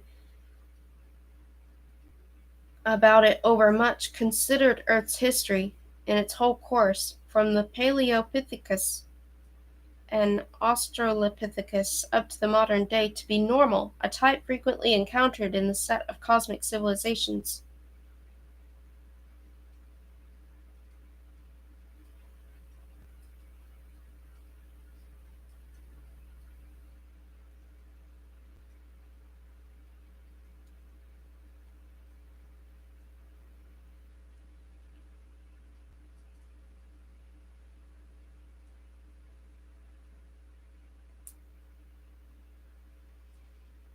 But in this matter nothing was known, and no method existed whereby from that informational zero anything more than zero could be extracted.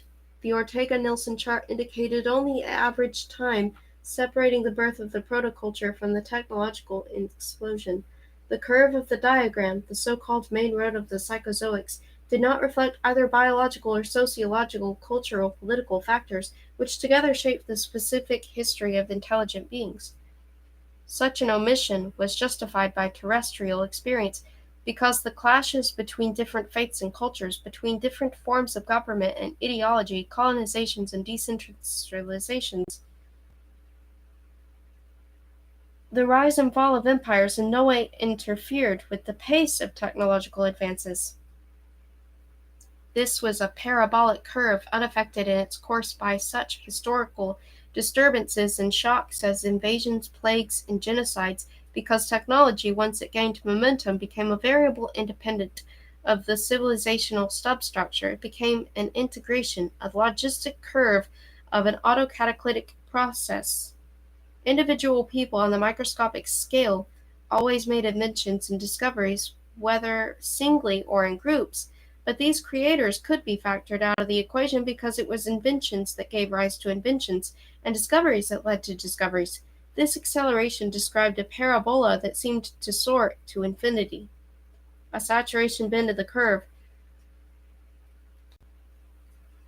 was not caused by other individuals who sought to protect the environment. The curve would bend only where a failure to bend would destroy the biosphere. Invariably, it would bend at the critical point, for if technologies for saving or replacing the biosphere did not come to the rescue of the technologies of expansion, the given civilization would enter a crisis to end all crises, i.e., extinction. With no air to breathe, there could be no one to make further discoveries and receive Nobel Prizes, according to the data of cosmology and astrophysics. The main road of Ortega-Nielsen thus reflected only the limiting capacity of the given biosphere, also termed its maximum technological load. But that capacity did not depend on anatomy or on the organizational forms of collective life. It depended on the physical-chemical features of the planet, its ecospheric position, and other cosmic factors, including stellar and galactic influences, etc. Wherever the biosphere's load limit was reached, the main road broke off, which meant only that the civilizations in question were obliged to come to some global decisions about their future. When they were unwilling or unable to do this, they perished. The breaking off of the main road coincided with the so-called upper frame of the window of contact. That frame or boundary, also called the growth barrier, accounted for the subsequent branchings from the monolithic trunk that was the main road, because different civilizations continued their existence in different ways.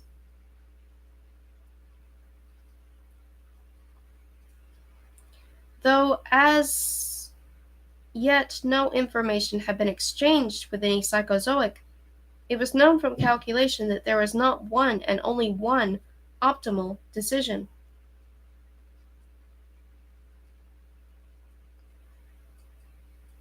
No best way out of the trap created by the technosphere's damage to the biosphere. Even a united civilization did not have before it a single path that would lead it safely through the multiplying dilemmas and perils.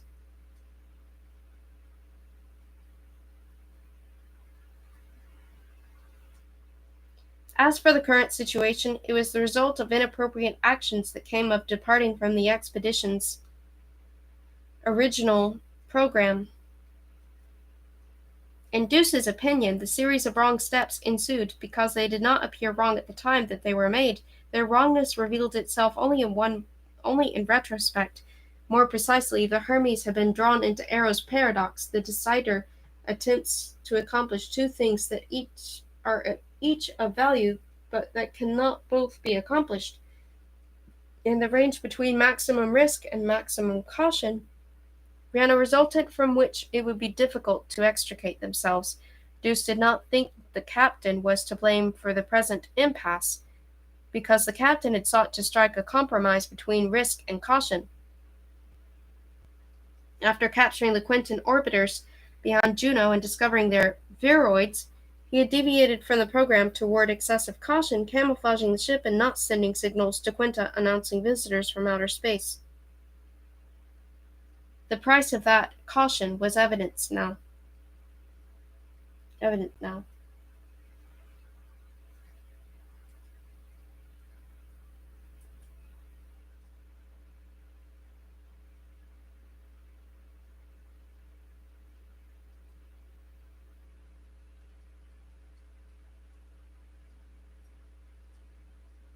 The second error lay in giving Gabriel too much autonomy, too much inventiveness.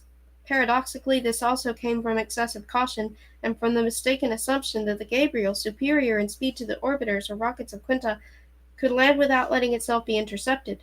In order for it to possess such speed, it was given a Teratron drive, and in order for it to respond suitably to the unforeseen behavior of the host upon landing, it was given a too intelligent computer.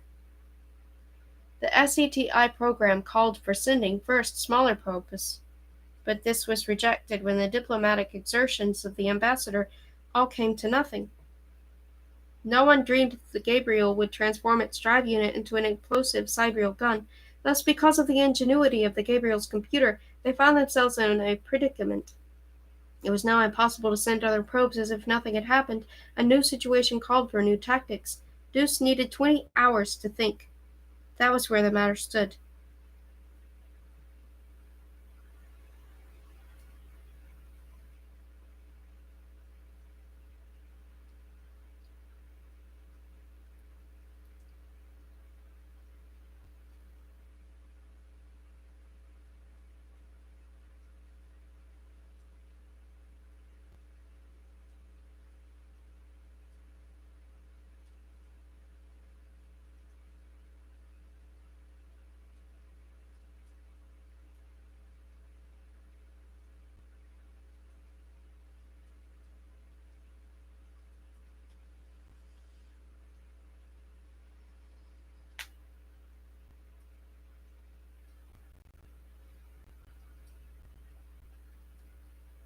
After his evening watch, the pilot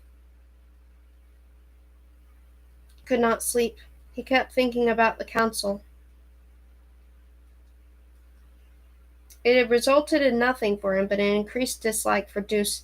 That mighty electronic mind might be brilliant at logic, but the effect it produced was strikingly pharisaical. Mistakes had been made.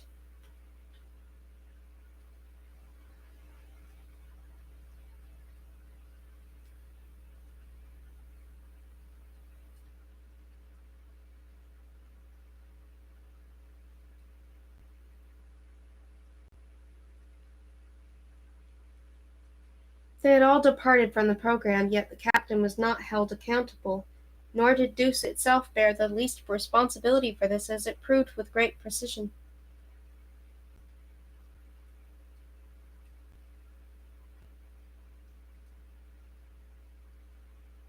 Arrow's paradox, the camouflage fraught with evil consequences.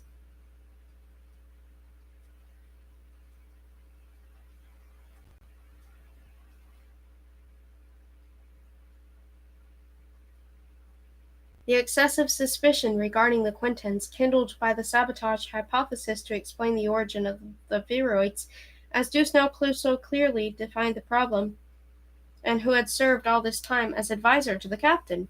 Buckled to the bed because he was weightless, he finally grew so angry that sleep was out of the question, so he had turned on the point light over his head, pulled a book out from under the bunk, the Hermes program, and started to read.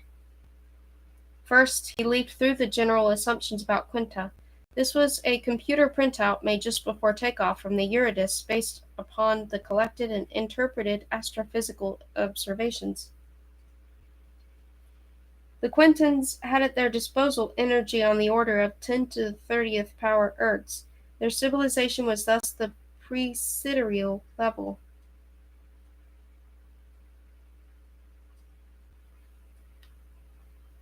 The major sources of energy were undoubtedly thermonuclear reactions of the stellar type, but the power stations had not been launched into space. Most likely, the exhaustion of fossil fuels, as on Earth, led to a period of the use of uranides, whose further exploitation proved unprofitable after mastery of the Bethe cycle. It seemed improbable that in the last 100 years the planet had gone through war waged with nuclear weapons. The equatorial cold spot could not have been the result of such warfare. Any post-atomic winter would have had to encompass virtually the entire planet, since the masses of dust thrown into the stratosphere would increase the albedo of the whole surface.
Uh,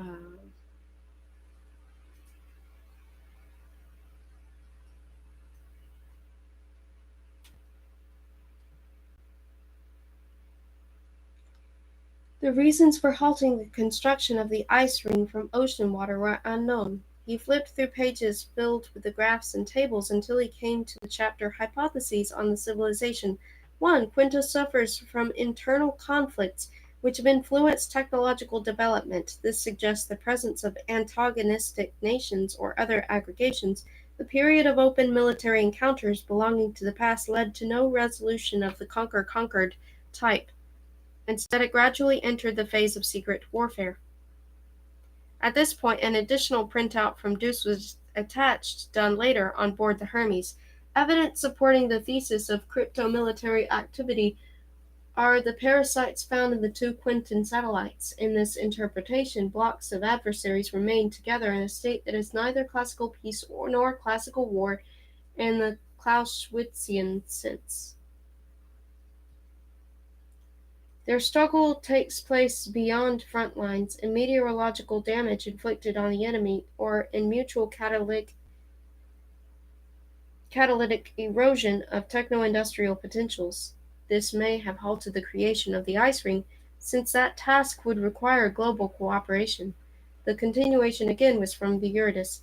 If there exist such groups of antagonists, and they contend non-classically, then contact with any visitor from space may be rendered considerably more difficult. The a priori establishment of alliance with the visitor is highly unlikely for either of the parties if there are only two, because the because the extraplanetary intruder would have no rational reason, would have nothing to gain by taking sides in the conflict. Contact would actually serve as the spark that would turn the quiet, smoldering, steady, and stubbornly pursued secret war into a full-scale, head-on clash between both powers.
Would have nothing to gain by taking sides in the conflict.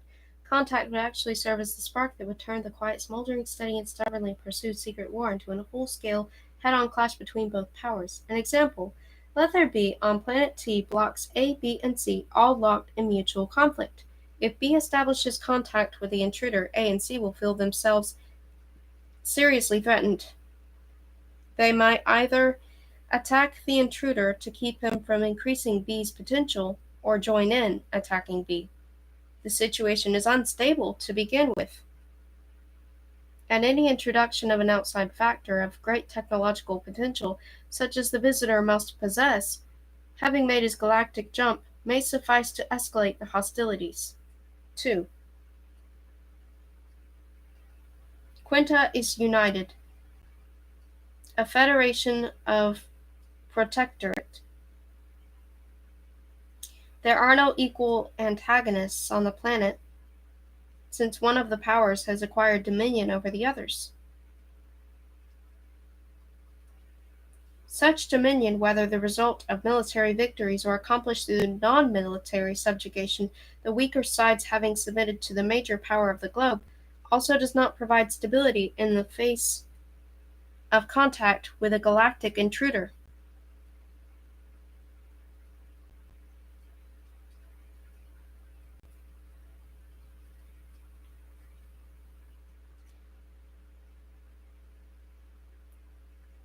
One should not impute the global power demonic or imperialistic designs of extraplanetary expansion. In this model of Quinta, the power does not wish to destroy the visitor, but only to frustrate his efforts to establish contact and especially to land on the planet. The technological gifts of the visitor could easily turn out to be poisonous, yet the attempt itself to keep such gifts from being offered, to prevent them from disturbing the current socio-political equilibrium, could disturb that equilibrium. Thus, in a united system as well, refusal of contact could be a sensible decision for the global powers. This policy of isolationism directed toward outer space has many precedents on Earth. The information threshold of contact to be surmounted by the visitor is indeterminate in magnitude.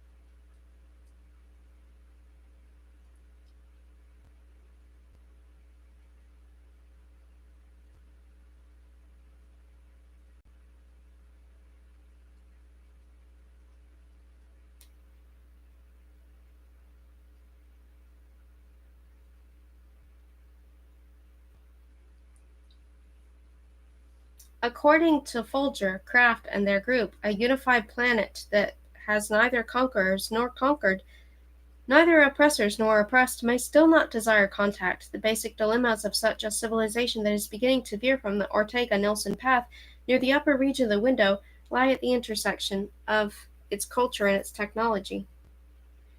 Culture is always characterized by a consistent lack of legal and moral ethical norms behind the technology in its presaturated parabolic period of acceleration.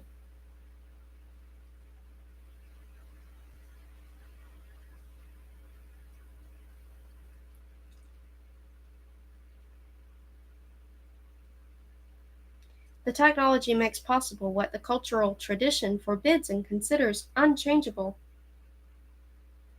Examples: genetic engineering applied to beings corresponding to people, the control of sex, brain transplants. In the light of such difficulties, contact with visitors shows its equivocal nature. The planetary party, rejecting contact, need not ascribe to the intruders any unfriendly motive, but its feats are justified. The injections of radically new technologies can destabilize social bonds and relations. Contact, moreover, is unpredictable in its consequences. This does not apply to radio contact or any contact at a distance, since the receivers of the signals can, at their own discretion, make use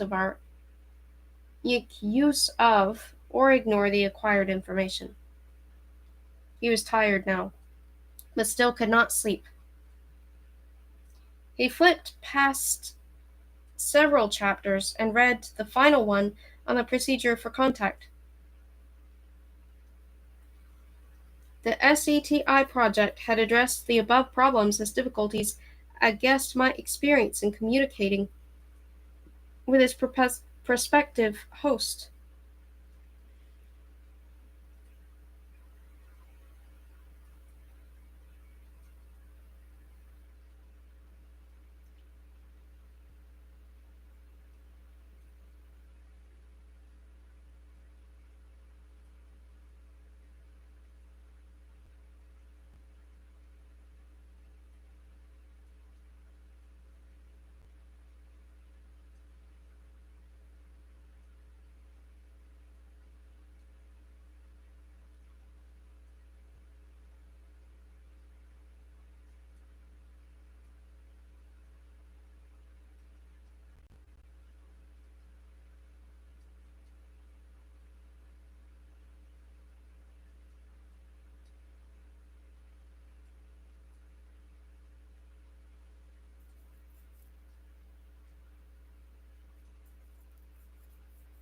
The expedition, therefore, had been equipped with special devices for communication as well as with automata that would be able, in the absence of preliminary negotiations through the exchange of signals, to demonstrate the peaceful nature of the expedition prior to landing. The initial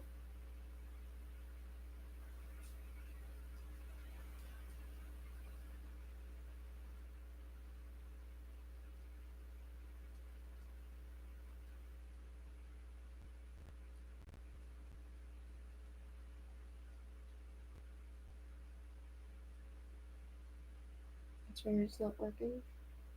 Get it going.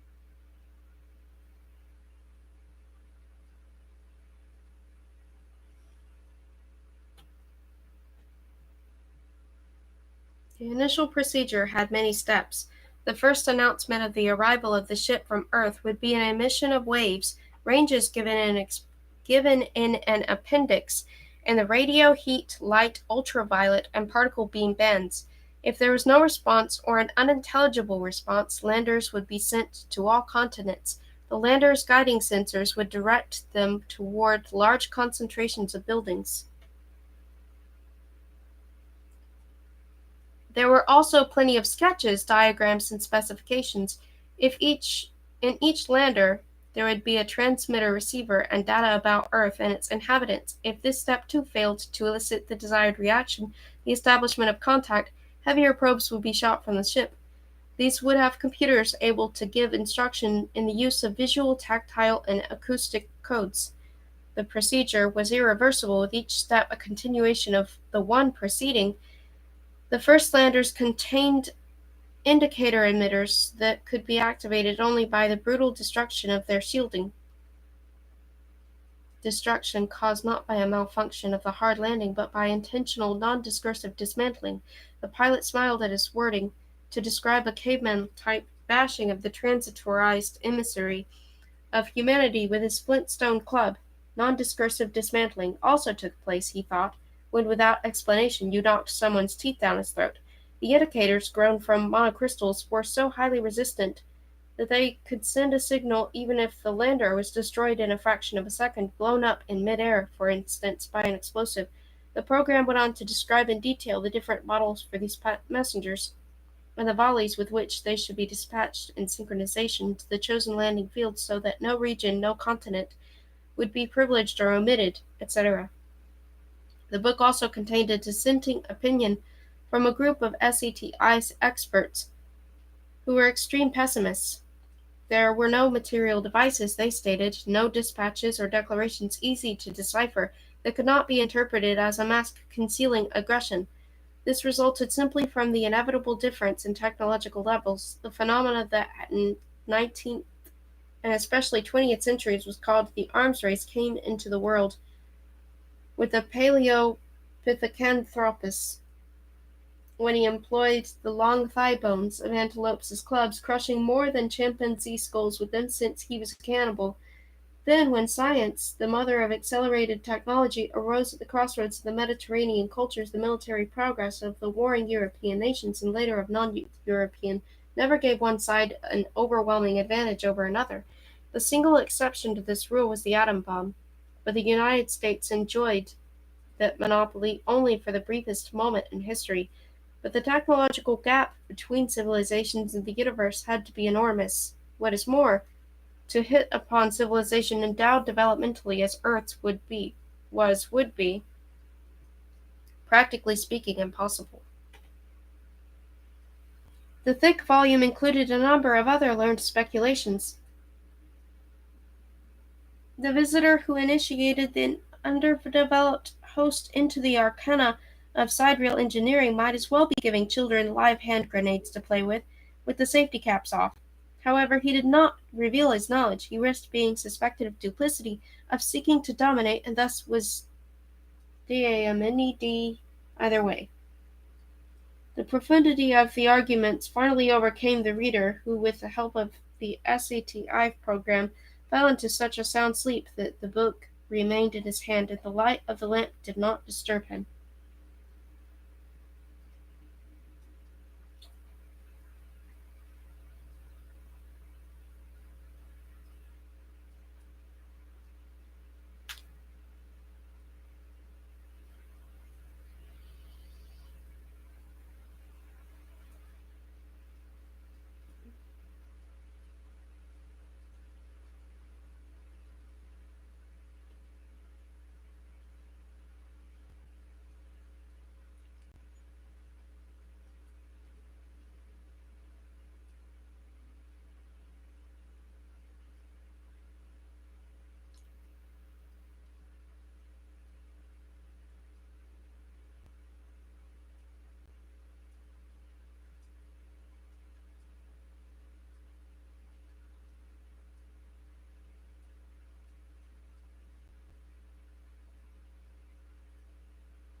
I feel like I need to drink something before I continue reading.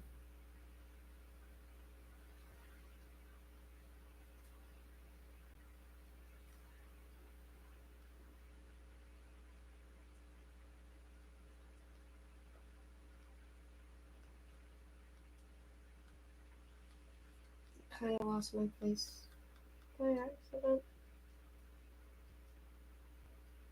Oops.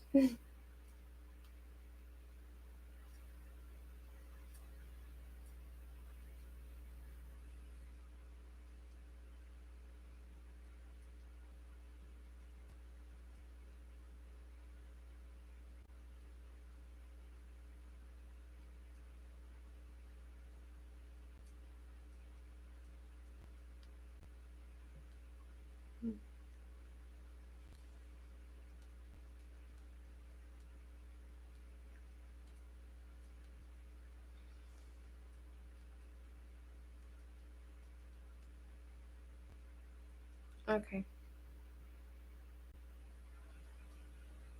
I'm going to go downstairs briefly. I'll come right back.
Hmm.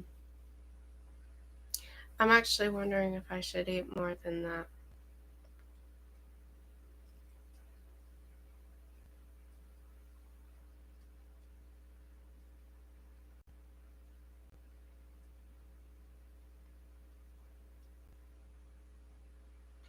I could have some peas.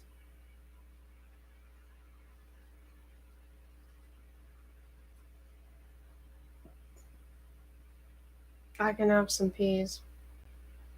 Yeah. I'll have some peas. I'll come back.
I'm vegetarian, not vegan.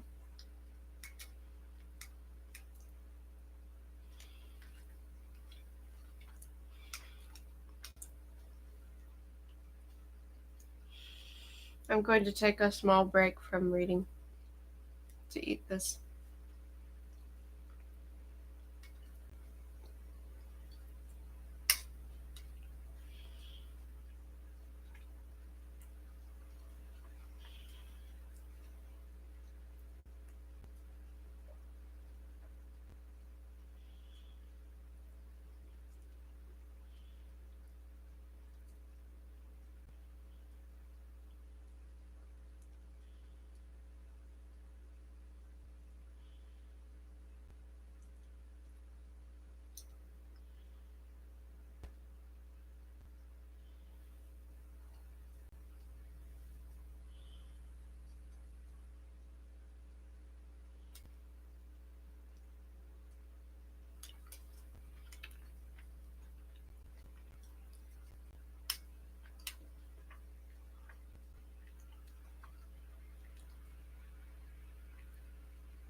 Yeah, I enjoy yogurt.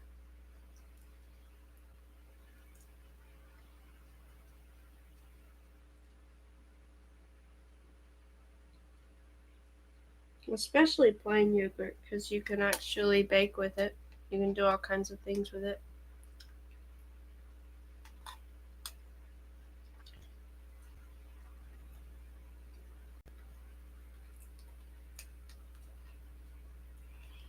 You can add it to smoothies.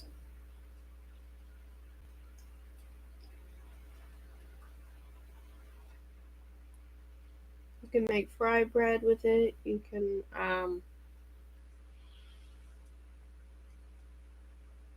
can use yogurt to make sauces. You can do all kinds of things with yogurt.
Mm, I agree, yeah. My mom likes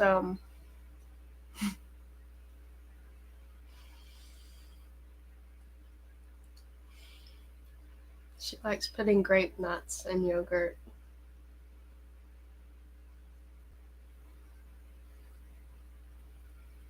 I don't really like grape nuts. I think they're incredibly hard.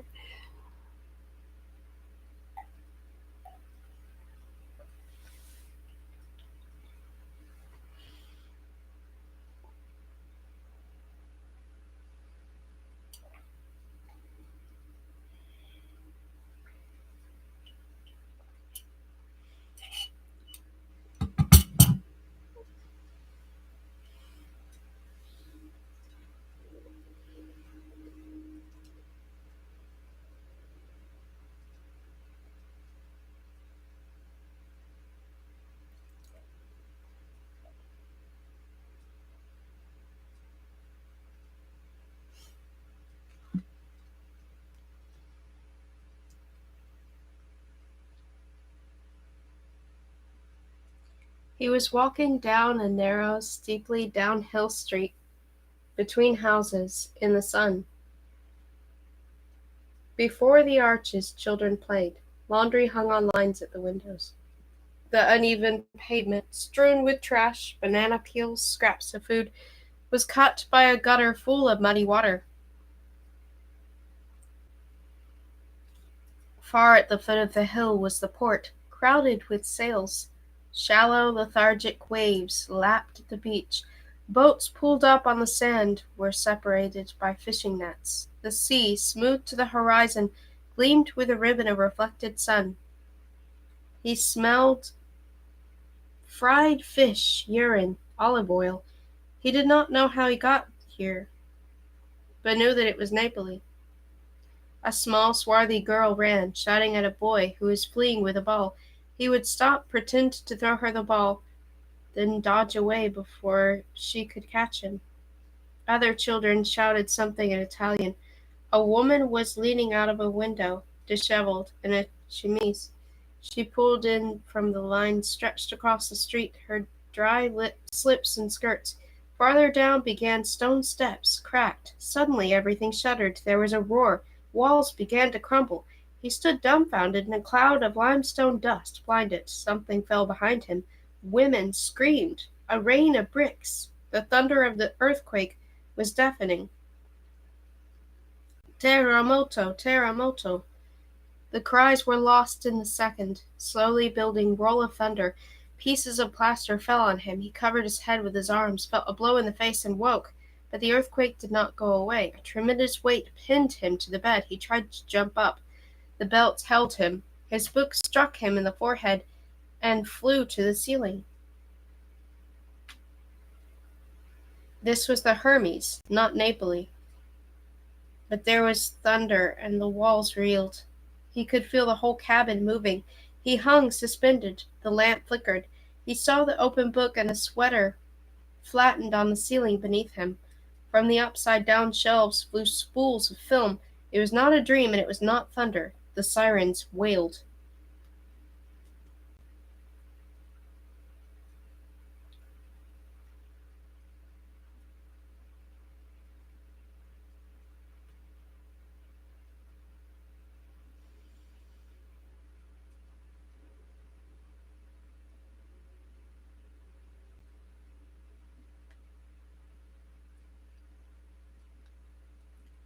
The light dimmed, flared, went out, and the emergency lights in the corners of the floor now switched on.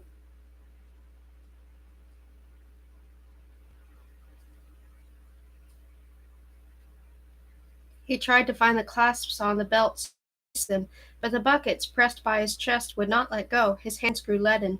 Blood rushed to his head.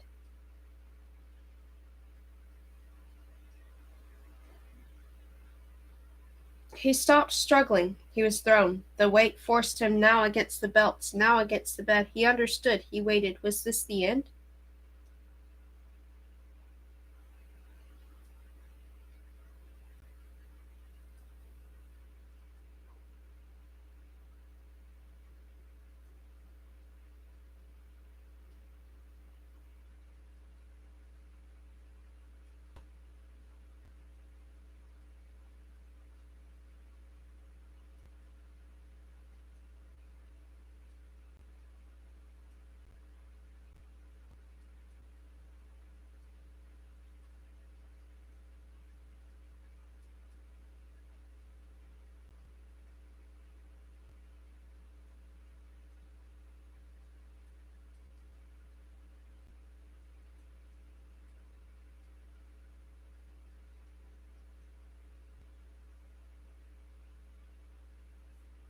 At that hour, it was after midnight, there was no one in the dark room.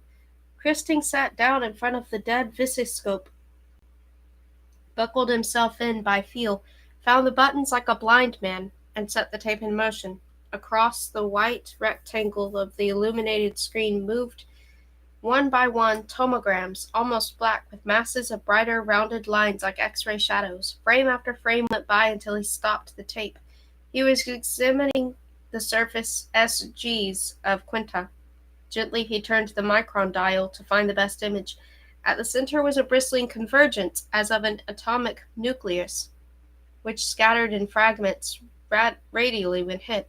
He shifted the image from the formless milky spot at the center to its attenuated periphery. No one knew what the thing was. An inhabited building complex, a kind of giant city?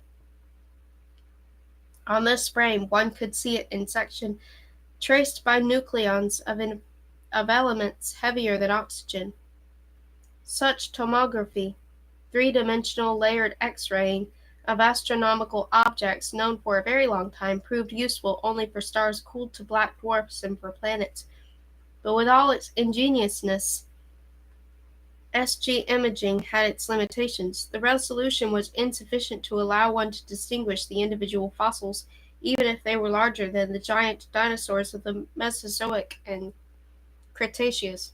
Nevertheless, he tried to make out the skeletons of the creatures of Quinta, and perhaps it was only those corresponding to people that filled this Sado city, if indeed it was a metropolis of many millions.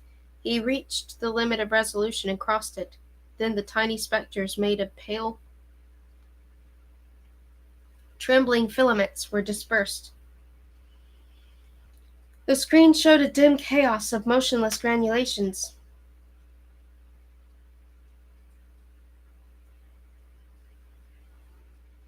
As delicately as he could, he moved the micron dial back, and the shadowy image returned. He selected the sharpest SGs at the critical meridian and superimposed these until the contours of Quinta were lined up like a whole sheaf of X-rays of the same object, taken at high speed and composited. The city lay on the equator. The SGs had been made along the axis of Quinta's own magnetic poles, and along the tangent to the planet's crust. Therefore, if the building complex extended for 30 miles, the photographs cut through it obliquely, as if one were to X-ray from a suburb all the streets, squares, and houses between oneself and the opposite suburb. This yielded little. Looking upon a multitude of people from a height, one would see them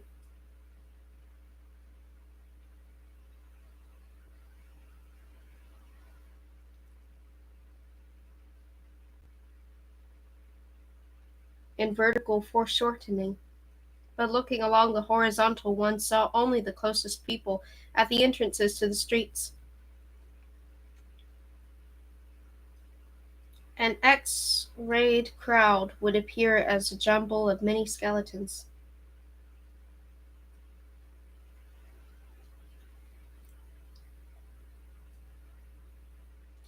Granted, it was possible to distinguish the buildings from the pedestrians, since the buildings did not move. Everything that remained in place over 1,000 SGs could be filtered out. Vehicles could also be removed from the picture by a retouching process that erased anything that traveled faster than a man on foot. If one were dealing with a large terrestrial city, then houses, bridges, factories would vanish along with the cars and trains, leaving only the shadows of the pedestrians. But premises so strongly geo- and anthropocentric were of questionable value. Still, Kirsting hoped that he would be lucky. He came to the darkroom often at night and went over the rolls of pictures countless times on the chance that he might accidentally select and juxtapose the right SGs and perhaps see, albeit poorly, in a fuzzy outline, the skeletons of these beings. Were they hominoid? Or even vertebrates? Was it calcium compounds of compounds of calcium that supported their frames, as with the terrestrial vertebrates? Exobiology considered the man shape to be unlikely, but osteological similarity to the skeletons of Earth was possible considering the mass of the planet and the composition of the atmosphere. Free oxygen suggested the presence of vegetation, But plants would not engage in space travel or the manufacture of rockets. Kirstein did not count on a hominoid bone structure, which was the outcome of intricate, interconnected paths in terrestrial evolution, but even bipedality. An erect stature did not justify anthropomorphism. Thousands of prehistoric reptiles, after all, had walked on two legs. If one were to make SGs of a pack of running iguanodon fossils at a great distance, they would be indistinguishable from marathoners. The sensitivity of the apparatus went far beyond the wildest dreams of the fathers of spin resonance imaging. He could detect an eggshell from the calcium at a distance of 100,000 kilometers. Sometimes it seemed to the scientist that he saw among the misty blotches microscopic threads brighter than the background, like a frozen hall-beam dance of death photographed through a telescope. And that, if he increased the magnification a little, he would be able to see the skeletons. In fact, and they would cease to be what his mind added to the trembling fibers that were so indefinite and fleeting, like the canals seen by the ancient observers of Mars because they wanted so much to see them. When he stared too long at the groupings of weak, motionless sparks, his fatigued vision yielded to his will, and then he could make out almost the milky dots of skulls and the hair-thin bones of spines and limbs. But when he blinked, his eyes burning from the strain, the illusion dissolved. Kirstein switched off the instrument and got up. Squeezing his eyes shut in the total darkness, he summoned up the barely seen image, and the tiny skeletal apparitions returned, phosphorescent against velvet black. By feel, he released the holders and drifted toward the small, ruby light above the exit. Blinded by the brightness of the corridor after being so long in the dark room, he pressed into the recess of door, which was padded with thick foam, instead of proceeding directly to the elevator, and this saved him when he was hit, to the accompaniment of thunder, by the blow of gravity. The night glow lamps went out, and along the length of the corridor that wheeled with the ship the emergency lights flashed on, but unconscious, he did not see this. Steergard did not turn in after the council, knowing that Deuce, no matter how many tactics he came up with, would saddle him with a choice that would amount to the alternative between incalculable risk and simple retreat. During the discussion, he had maintained the pose of decisiveness, but now alone he felt helpless, more so that night than ever. It was growing harder for him to resist the temptation to commit the choice to chance. In one of the closets in the cabin he had, among his personal odds and ends, an old heavy bronze coin with the profile of Caesar, and on the back the Roman faces. It was a memento from his father.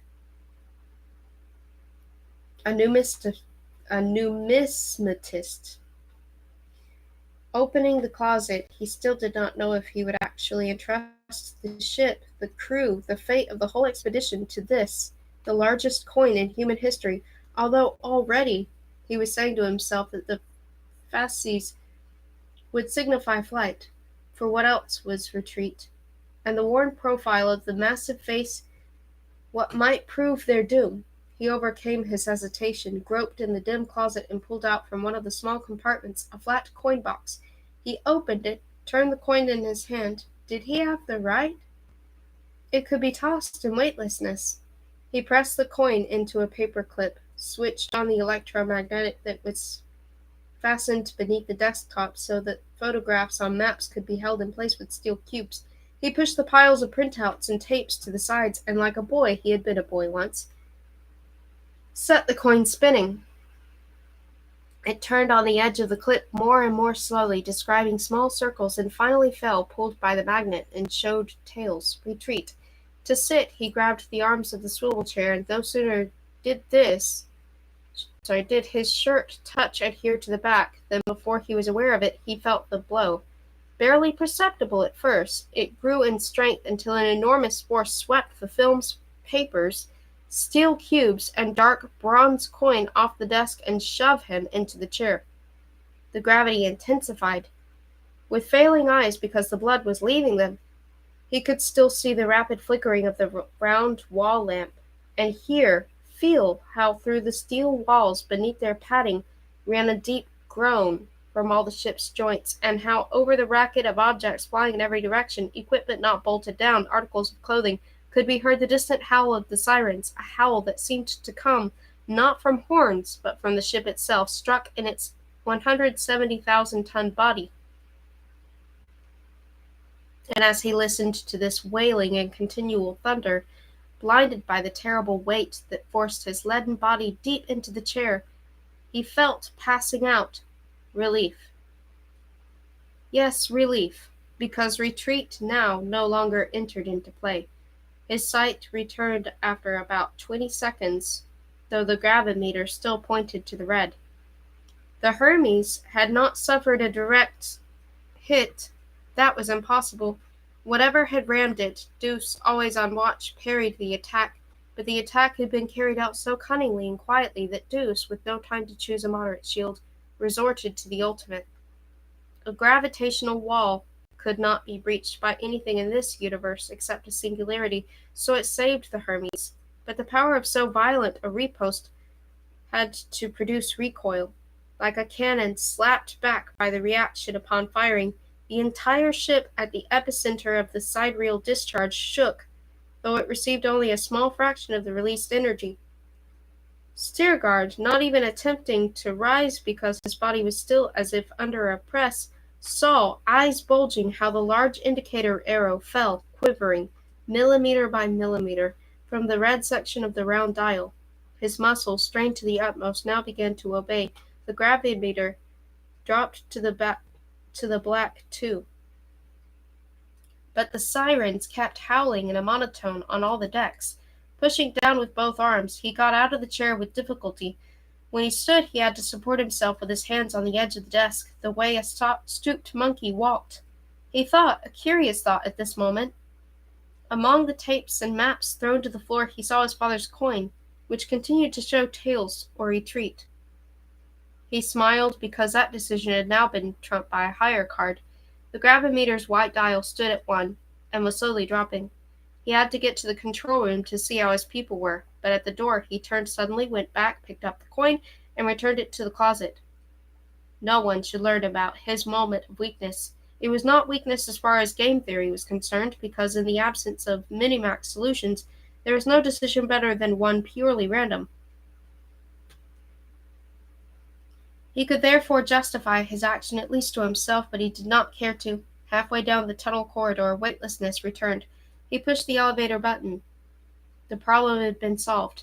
Though he was not in favor of battle, he knew his people and knew that not one of them, except for the Vatican delegate, would agree to running away.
Oops.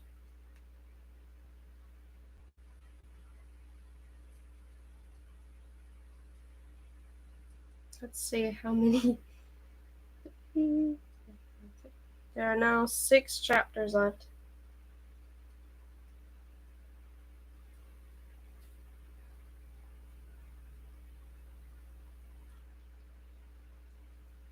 Show of strength. It was impossible to learn the methods employed in the attack. Whatever they had been, all trace of them was gone from the continuum. The printout from Deuce's memory showed the physicists what they had suspected.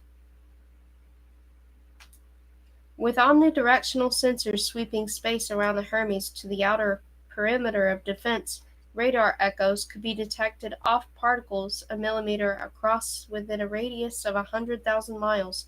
The blow was not radiant energy, that would have left a spectral line. The sudden appearance of about 50 objects with fuzzy edges around the Hermes, and a swarm converging rapidly on the ship, and all synchronized in motion, seemed inconceivable at first. They materialized at a very small distance, from 1 to 2 miles. The physicists, forced to speculate, pondered ways to penetrate the sensor shield undetected. They came up with 3.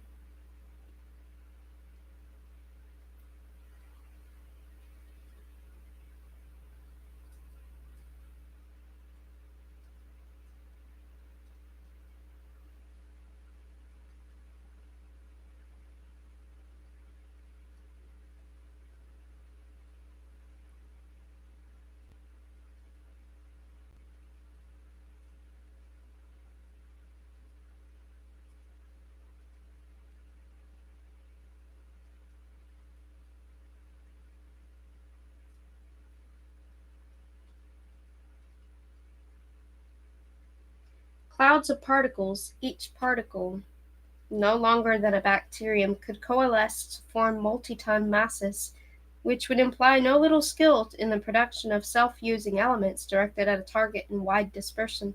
It would be something like a cloud of microcrystals coming together with a necessary delay inside the perimeter in an avalanche reaction. The individual particles not merely condensing but interacting to form missiles would have to possess a highly subtle structure. 9 seconds before the blow, the ship's magnetometers registered a jump in the magnetic field around the sides. It peaked at 1 billion gauges, then after several nanoseconds fell almost to 0. And yet beforehand there had been no electromagnetic activity whatever. The physicists were unable to propose a mechanism for the creation of a field of such strength whose sources, with no prior appearance, could escape the notice of the sensors.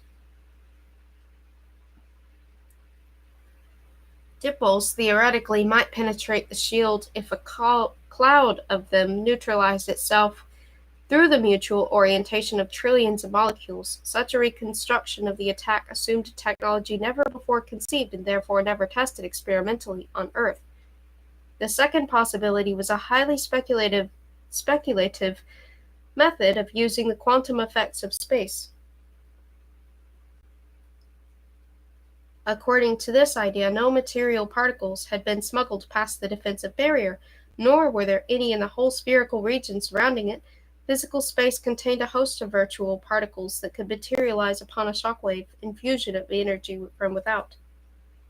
This approach would require the ship to be surrounded beyond the radius of the shield by generators of the hardest band of ultra-Röntgen gamma rays, as well as a centripetal discharge that in the shape of a spherical wave contracting at the speed of light would produce exactly upon its intersection with the defense a tunnel effect.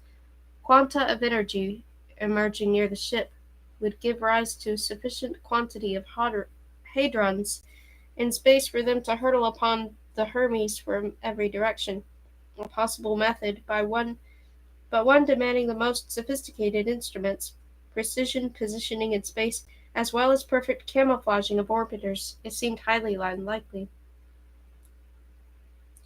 The third way involved the use of negative energy outside the perimeter of defense, but this called for mastery of sidereal engineering, and sidereal engineering in its macro-quantum form, with a preliminary siphoning of power from the sun because the power stations able to produce the necessary energy on the planet would betray their activity to the Hermes by the residual thermal buildup of the surrounding terrain.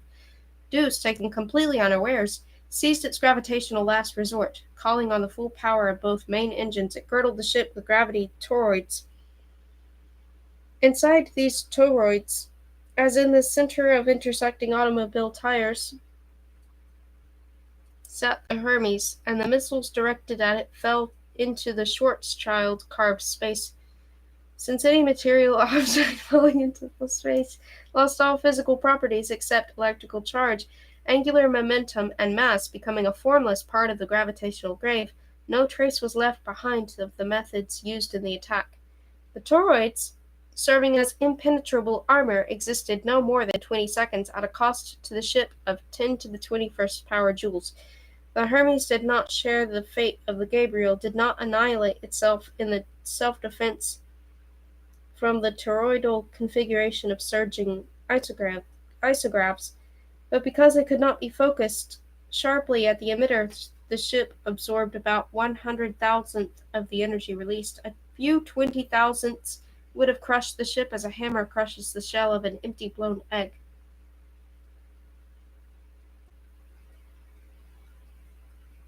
The men came out of the emergency in one piece, with the exception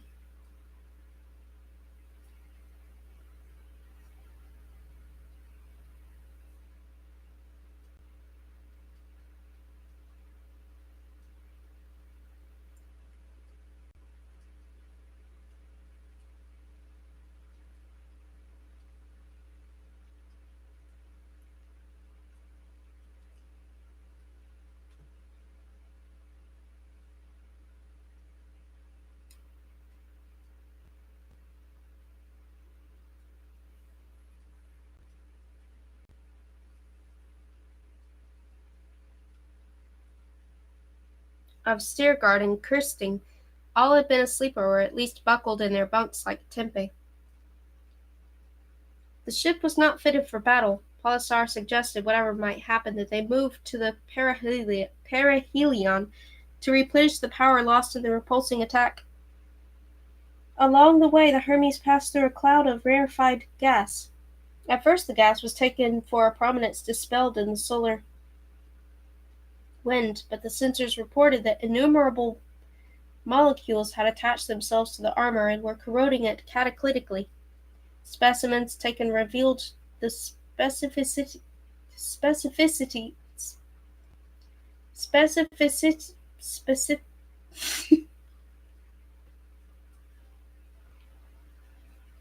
specificity of their action, much like that of the viroids already known. Steergard therefore did what in his conversation with the apostolic delegate he had called coming out in the open. The Hermes swept the treacherous cloud with a series of thermal blasts and destroyed the erosion viruses that adhered to the sides by a simple expedient. With the refrigerating units on at full capacity, it turned like a roast on a spit as it passed through the top of a solar prominence that was mere light seconds above the photosphere. Then the ship reduced speed to assume stationary orbit, turned its stern towards Zeta, and opened its energy receptors. A portion of the tanked energy went to maintain the refrigeration. The rest was sucked up by the sidereals. At this point, the crew split into three groups. Harak, Polisar, and Rotmont believed that the incident with the cloud represented a second attack by the Quintans. Kirsting and El Salam thought it was not a blow directed at them intentionally, but was in a way accidental, that the Hermes had entered a mind territory, mined long before their arrival.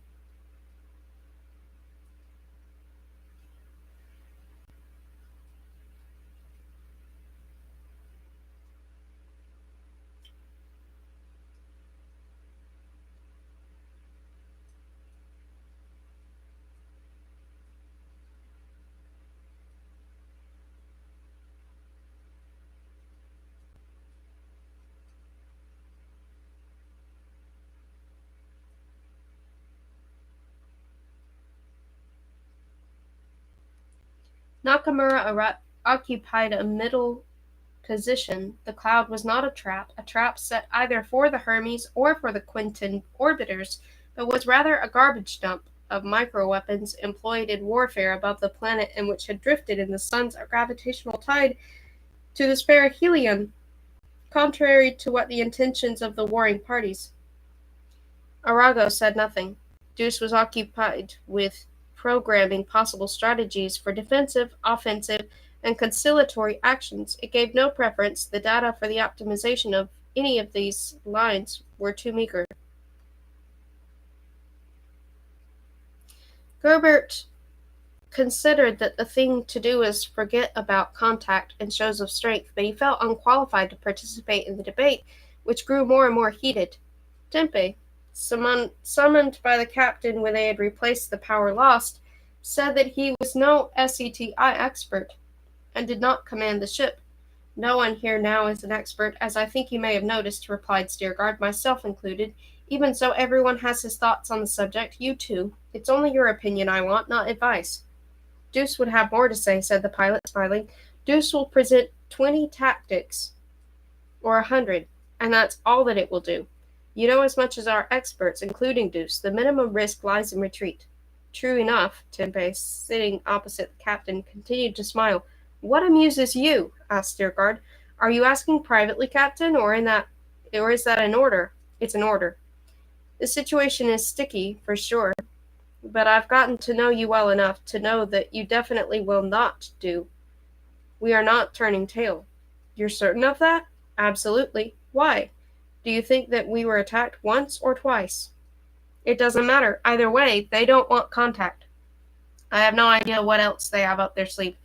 Further attempts will be dangerous, obviously. So? Well, I seem to like danger. If I didn't, I'd have been under a gravestone on Earth for a couple of 100 years now, because I would have died in bed surrounded by a grieving family. In other words, you think that a show of strength is necessary. Yes and no. It's a last resort that cannot be avoided. Held in place by a steel cube, a stack of printed pages lay on Steergard's desk with a graph on the top page. The pilot recognized it. An hour before, he had received a copy from El Salam. Have you read that? Tempe asked. No? No? He was surprised. It was one more hypothesis from the physicists. I wanted to talk with you first. You should read it. A hypothesis, yes, but I found it convincing. You may go. The paper, entitled The Zeta System as Cosmic War Zone, was signed by Rotmont, Polisar, and El Salam, a civilization that has not only destroyed its forms of wireless communication, such as radio and television, filling the whole ionosphere with white noise that drowns out any signal, but which in addition has invested the lion's share of its global production and energy in the building of weapons that occupy the space around it. Such a civilization seems impossible, an absurdity. But one should keep in mind that this state was not consciously planned, not deliberately arrived at. Rather, it arose gradually through escalation. The starting situation, we believe, was when multi-front war waged on the surface of the planet became tantamount to total annihilation. After this critical point was reached, the arms race was moved off of the planet. None of the antagonists intended to transform the entire solar system into a battle zone of monstrous proportions, but proceeded in steps, countering the moves of the adversaries. By the time a confrontation was finally reached in outer space, nothing could any longer restrain the zone's growth, let alone nullify it to establish a lasting peace. Computer simulation using game theory, non-zero functions of reward, shows that in case of such struggles, the lack of trust in the efficacy of concluded disarmament treaties imposes a limit on the possibility of agreement through negotiation. Agreement in the absence of trust in the enemy's good faith, classically termed pacta sunt servanda, requires the mutual inspection of armaments, which means making one's territory accessible to the enemy's experts. But when the race to acquire greater and greater military capability enters the path of micro-miniaturization,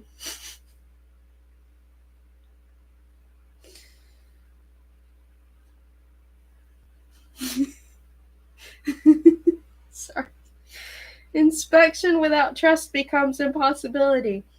Armories, arsenals, and laboratories can then be hidden securely. Agreement cannot be reached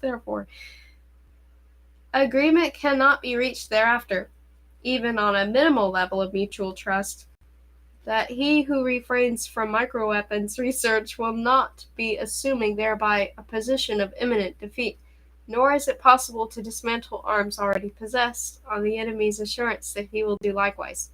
The question arises, why do we find a machine war sphere around Quinta, and not the biomilitary methods once predicted on Earth?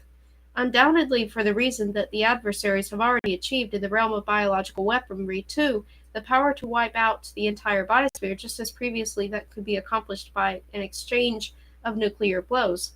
Consequently, no one now will be the first to use either type of arms. As for the crypto-military macro alternative, i.e. bringing down pseudo-natural elemental disasters upon the enemy through climate or seismic tampering, such things may have taken place but could provide no strategic solution, because anyone who is himself able to act crypto-militarily will recognize similar actions taken against him by the enemy. After which introduction, the authors presented their model of cosmic war. The model began with a sphere, Quinta, at the center.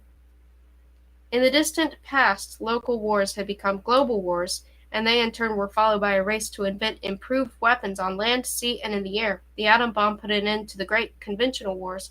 From then on, the Cold War race had three components: instruments of destruction, instruments providing linkage between them, and the instruments directed against the first two. The creation of a cosmic war sphere suggested presence of operational centers that responded with technological innovation to the advances of the adversaries, as well as to the obsolescence both of existing arsenals and the methods of coordinating their deployment. Each of these stages had its limit or barrier. Every time the antagonists come to a barrier, a temporary balance of forces would ensue. Then one of the sides would attempt to break the barrier. The barrier of the pre-cosmic phase would be a situation in which each side was able to locate and destroy the enemy's devices, those serving to deal the first blow, and also those for retaliating after an attack. Toward the end of this phase, ballistic missiles of global range placed deep in the planet's crust, and mobile launchers on land or launchers hidden underwater, whether on submarine units or set on the ocean floor, all became vulnerable to destruction.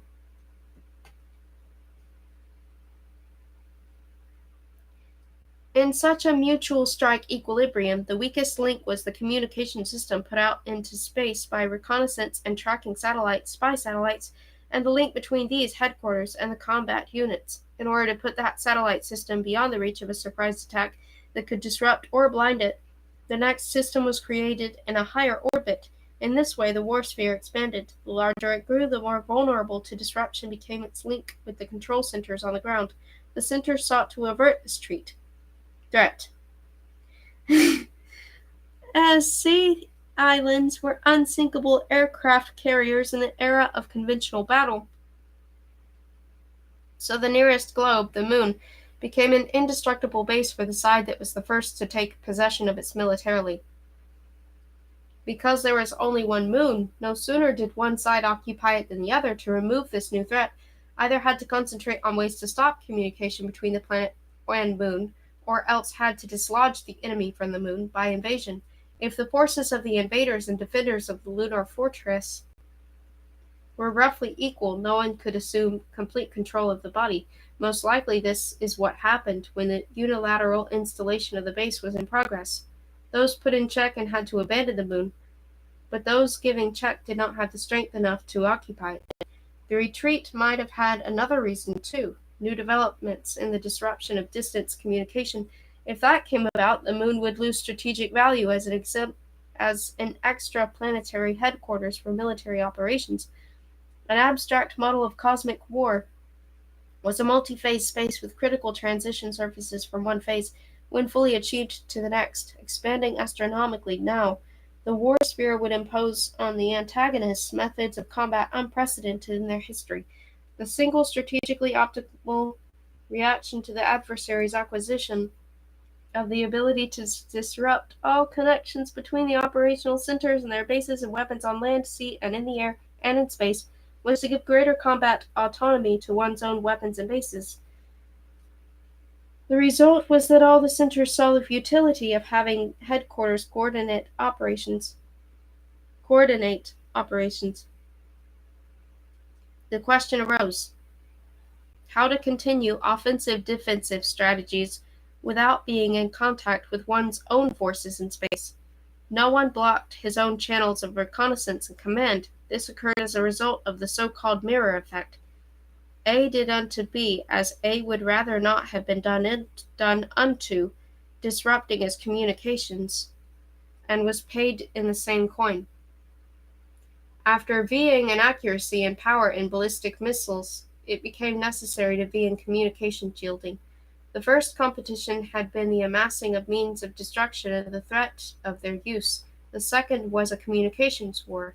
Battles waged to disrupt and preserve communication were real, though involving no destruction or bloodshed, gradually filling radio channels with noise. The adversaries lost track of their own deployed weapons as well as of the armaments of the enemy. Did this mean that the paralysis of the command centers led to the transfer of the battle into space, where continual attacks and counterattacks were carried out by weapons made independent? Was the objective of these autonomous weapons the destruction of the enemy's orbiters? Not at all. The communications war continued to have priority. The enemy had to be blinded everywhere. First, there is the uncrossable threshold on the head-on collision of forces on the planet, the power of the payloads, ballistic accuracy, and the potential consequence of both, a fatal nuclear winter, meant the inevitable cessation of war.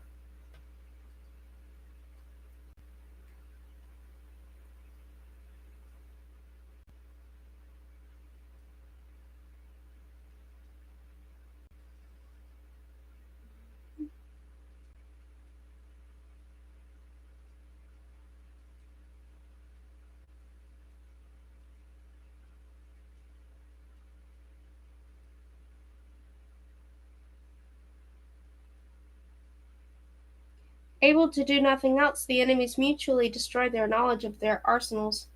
All bands of radio waves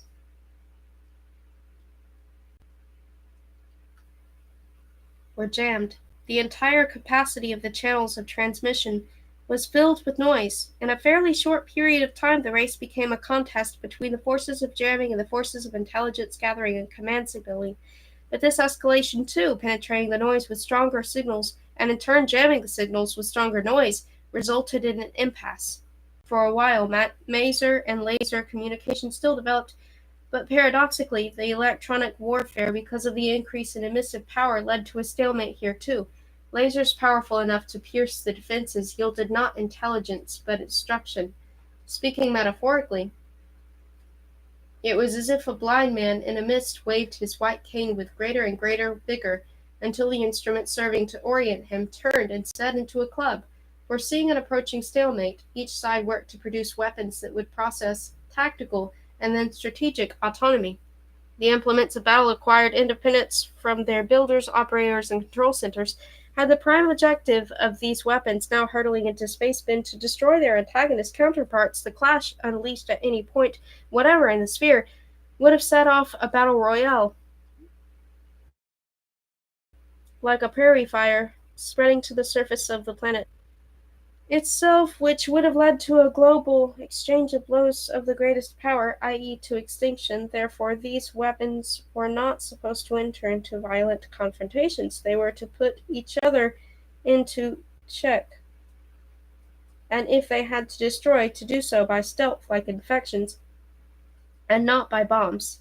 Their machine intelligence attempted to win over the intelligence of enemy weaponry, to stun it, or with the help of so-called reprogramming microviruses to cause the desertion of the other side's orbiters, which in terrestrial history had an ancient analog in the form of janissaries, children whom the Turks took from attacked nations and incorporated into their own army. This model of the war sphere was a gross oversimplification. Every phase of its growth might be accompanied by incursions, infiltrations, terrorist acts, and maneuvers that, like feints, were designed to lead the deceived enemy into an error that would be highly costly for him or even self-destructive. Both cable communication and electronic pulse devices allowed the adversaries on the planet to preserve a centralized system of headquarters at a certain range, a range that we could not determine because it would vary depending on technological innovation. In the dictionary of our concepts, there was no expression for the war sphere of the Quinton type, for it was neither war nor peace, but a permanent conflict that bound together the enemies and drained their resources. Could one then categorize the war sphere as a cosmic variant of a war of attrition, in which the side that lost was the one weaker in raw materials, energy, or inventions? To this conventional question came an unconventional answer. The inhabitants of the planet did not possess unlimited resource of minerals or inexhaustible sources of energy. Although this limited the duration of the conflict, it promised victory to no one. The model of the final phase was simply a star. A star, as everyone knew, owed its existence to the thermonuclear fusion of hydrogen into helium, a reaction that took place in its core at pressures and temperatures in the millions. When all the hydrogen was burned in the center, the star began to contract. Its gravity compressed it, raising the temperature at the center, which then made possible nuclear reactions of carbon. At the same time, around the inner sphere of the helium, the ash of the consumed hydrogen, the remainder of the hydrogen continued to react in the spherical front. The fire expanded more and more within the star. Finally, the dynamic equilibrium was destroyed, and the star threw off its outer envelopes of gas with great violence, much as in an aging sun, where the sphere expanded because of successive syntheses of hydrogen into helium, helium into carbon, and so on. The interplanetary sphere of the war zone arose surface on surface according to the stages reached in the arms race. At the center, i.e. on Quinta, a minimum of military communication continued to exist on each side.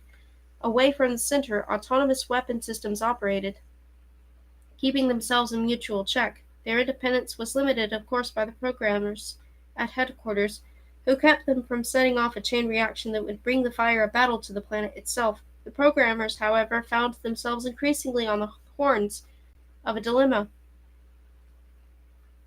The more sophisticated were the weapons hurled into space by the adversaries, the greater the offensive defensive sovereignty that had to be given to those weapons. Both digital and analog simulations of the war sphere, projected at least 100 years into the future, did not yield any single valued solution.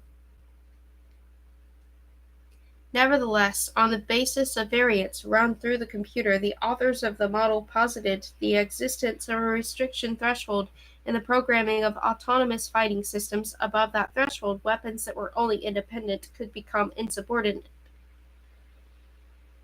This image, departing from the model of a star, approached the model of natural evolution.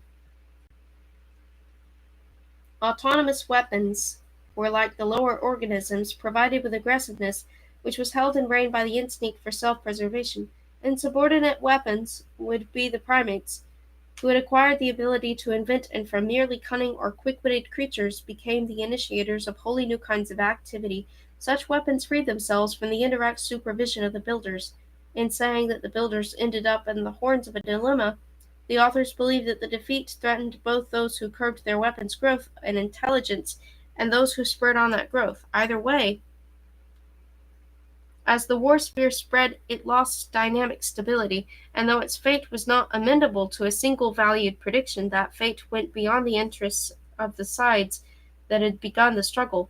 But such a state of affairs was still far off. The flashes observed by the Eurydice could have been skirmishes between highly advanced combat units in the periphery of the Zeta system.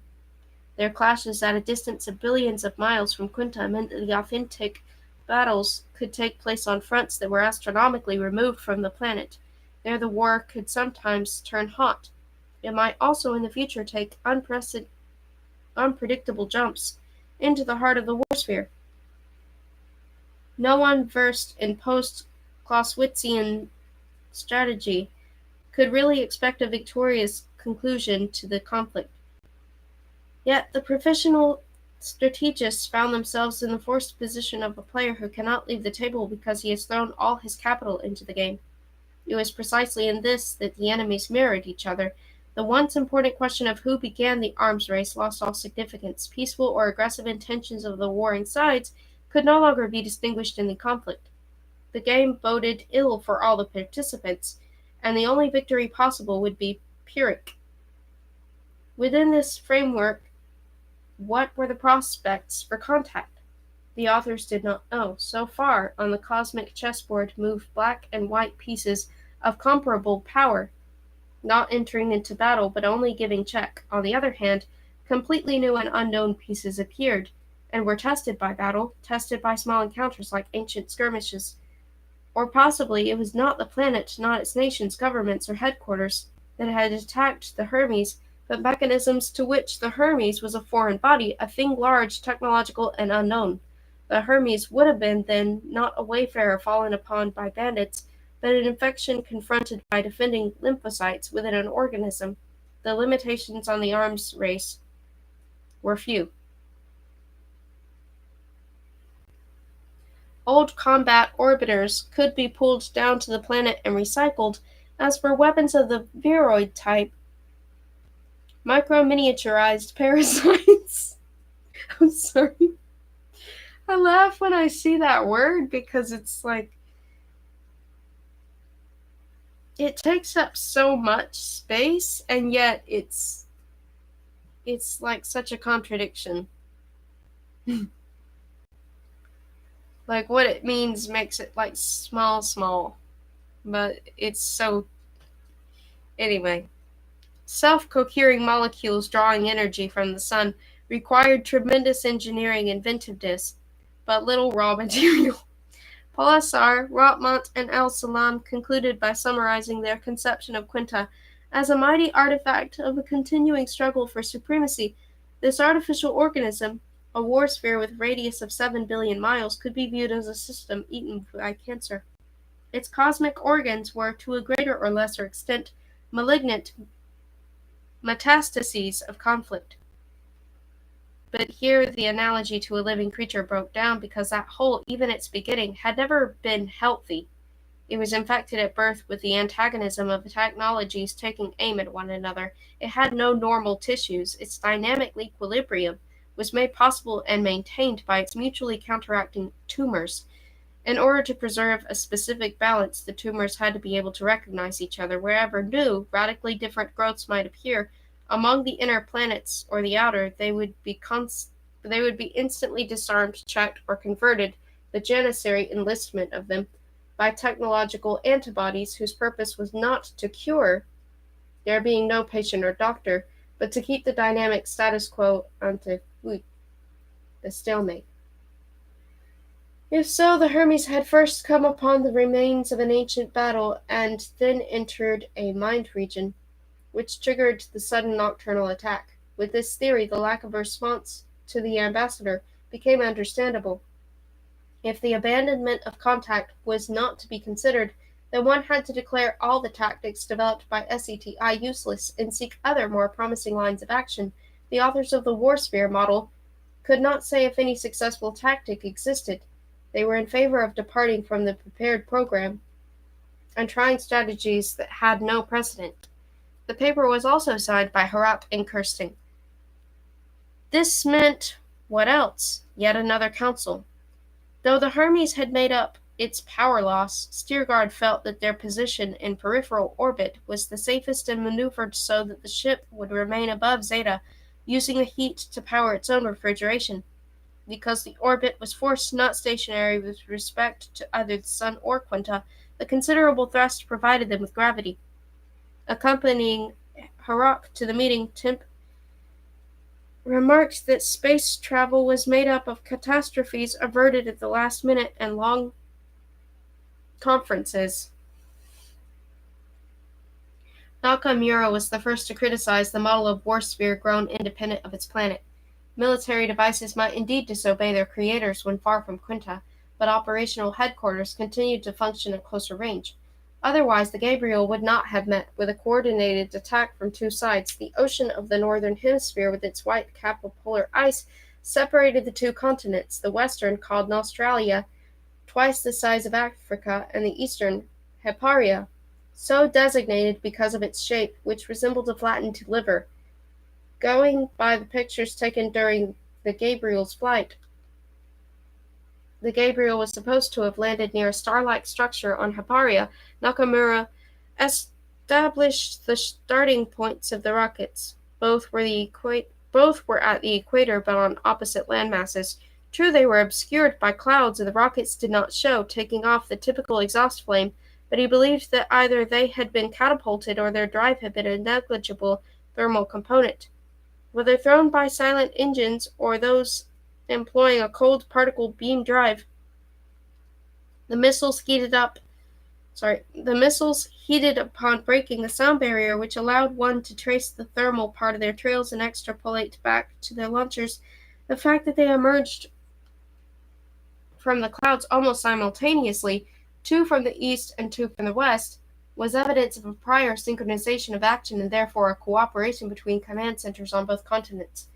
The authors of the model did not agree with the tack thus reconstructed, and indeed, Nakamura was not able to prove such a course of events because the atmosphere of Quinta swarmed with points of heat, which were thought to be produced by ice chunks falling into it from the slowly crumbling ring.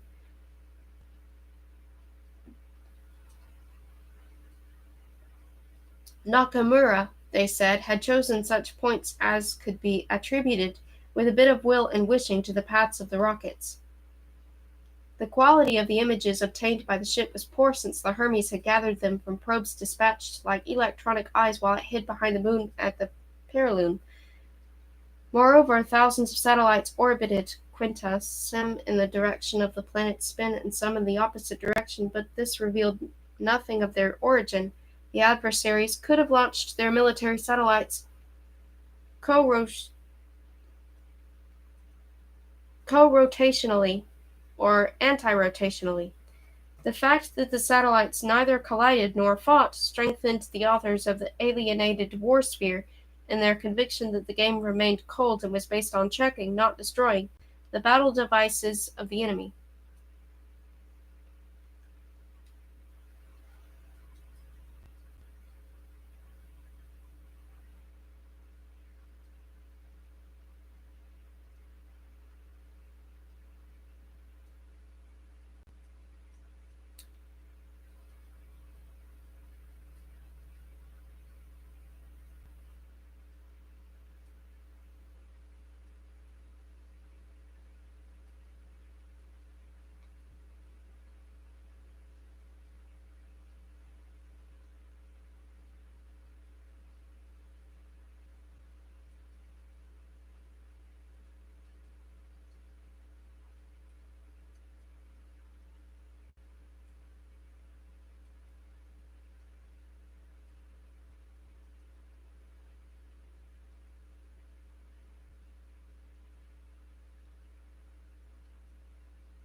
Okay. I must have stopped reading at the beginning of the page. Not destroying the battle devices of the enemy. Once the satellites began to strike at each other, the Cold War would enter the phase of heated escalation. For that reason, the authors held, the antagonistic orbiters stayed in check. In order to preserve the balance of forces, the space systems on both sides had to be able to identify each other. The Gabriel, however, was a foreign intruder and was therefore attacked. Brabant illustrated this point with an example. Two dogs growl at each other, but let a rabbit appear, and off they go side by side, chasing it. Polisar, in spite of this, sided with Nakamura. True, it was not known whether the Gabriel was to have been captured by the rockets of one continent or of both continents, but the attack did take place with a precision that indicated planning.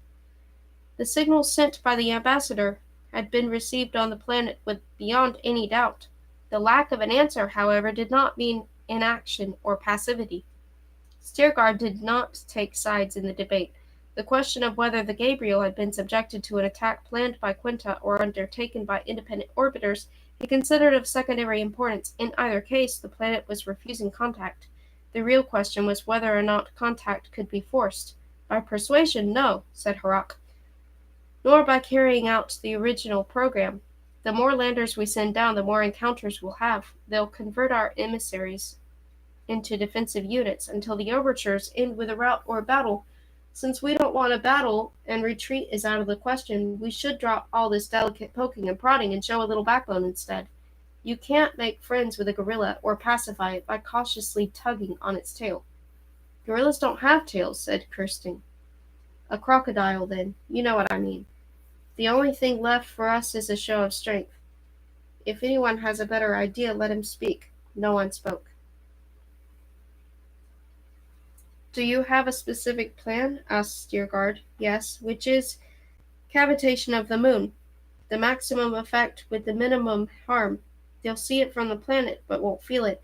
I had the idea some time ago. Deuce did the calculations for me just now. The moon will come apart in such a way that the pieces stay in orbit. The center of mass will not be changed. Why? Asked the Dominican. Because the fragments will be circling Quinta along the same path as the moon. The planet and the moon constitute a double system, and since the planet is much heavier, the center of rotation is located close to it. I forget the numbers. In any case, the dynamic distribution of the mass does not change. The gravitational tides will change, Nakamura put in. You took that into account? Deuce did. The lithosphere will not move. At most, some shallow seismic foci will be activated. Okay, I don't know that word. FOCI. The rise and fall of the oceans will become weaker, that is all. And what good will this do? Asked Arago. It will be not only a show of strength, but a message. We'll send them a warning first. Shall I go into the details? Keep it brief, said the captain. I don't want anyone to see me as a monster, said the first pilot with studied calm. At the very beginning we showed them the calculus of logic and conjunctions of the type if A then B, if not A then C, and so on. We will tell them if you do not answer our signals, we will destroy your moon, and this will be the first warning. We are determined, we want contact, and then once more everything that the ambassador has already beamed to them. That we come in peace and that they are presently engaged in some conflict. We will maintain neutrality in it. Father Arago can read everything through. These announcements hang in the control room, and each member of the crew has received a copy. I read it, said Arago, and what happens then? We let that depend on their response. Do you think we ought to set a time limit? Asked Rotmont. That would make it an ultimatum. Call it what you like. We don't have to give a precise time. It should be enough to tell them how long we will refrain from action. Besides retreat, are there other proposals? Asked Steergard. No? Who is in favor of Harrach's plan? Polisar, Tempe, Harrach, Al-Salam, and Rotmont raised their hands. Nakamura hesitated. Finally, he too raised his hand. Are you aware that they might answer before the deadline and not in signals? Asked Steergard. The 10 of them sat around a large slab supported like a table with one leg. On the open-work intersection of the girders that separated the upper, gravitational control room from the navigational, which was now empty. Only the flickering of the monitors above the console set along the walls, now brightening, now dimming, filled the space beneath them with moving light and shadow. Entirely possible, agreed Temp. My Latin isn't as good as Father Arago's. Had I come here simply out of an urge to come, I would not have voted for. But we here are not 10 astronauts. If the Hermes was attacked, after all its efforts at peaceful contact, that means that Earth was attacked.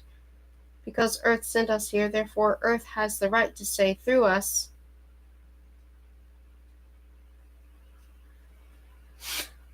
I don't know how to pronounce that.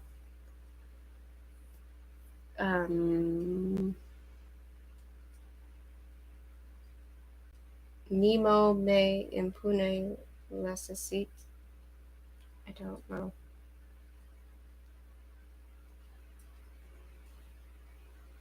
I probably butchered it. Sorry. 5 chapters left.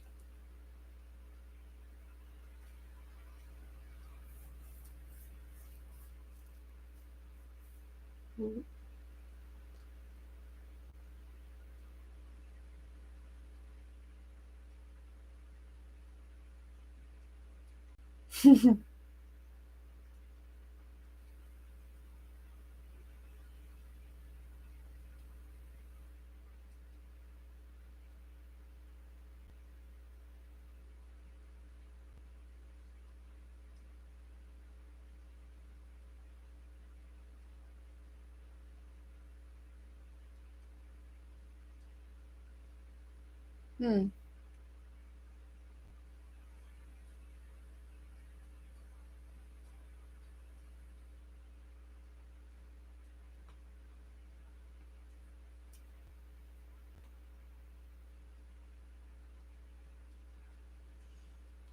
That is interesting. Like maybe it's kind of along those lines in a way.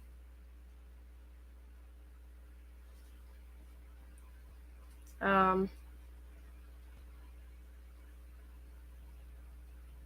it's kind of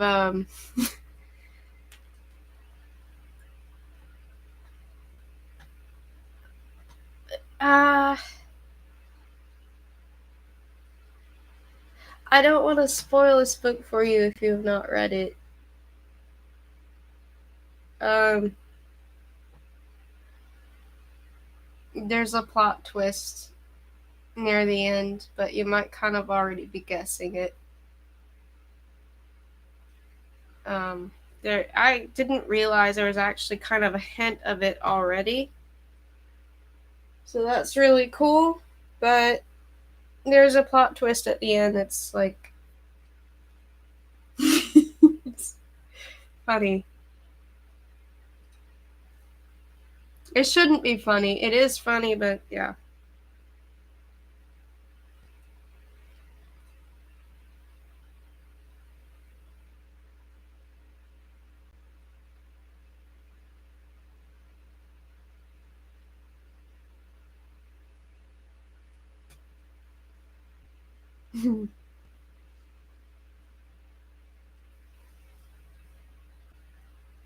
I don't know if I had all of the water yet. Yep, I did.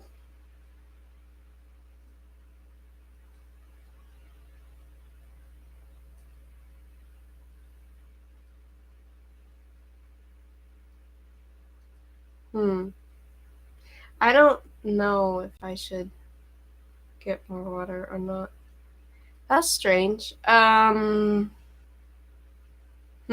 you still hear me? Okay. That worried me for a moment because I was looking at the where the microphone icon is, and it didn't look like it was moving at all. I was like, oh no. what if I what if something happened and it's like what if the microphone isn't picking up? Oh, I'm glad. Thank you for letting me know. Yeah, I might have a little bit of water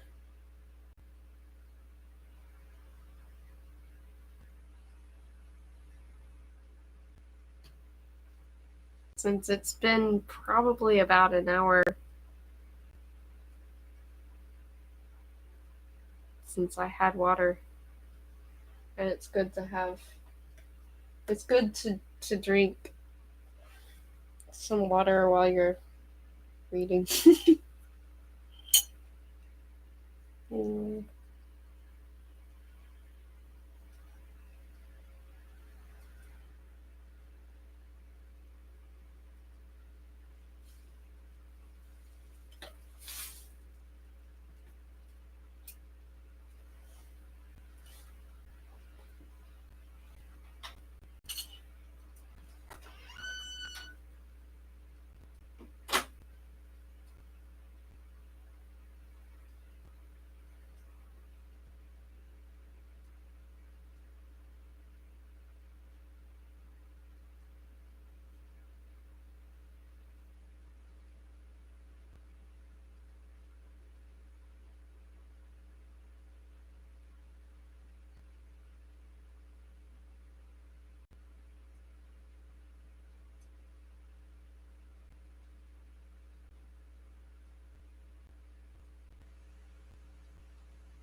Sorry.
Paroxysm.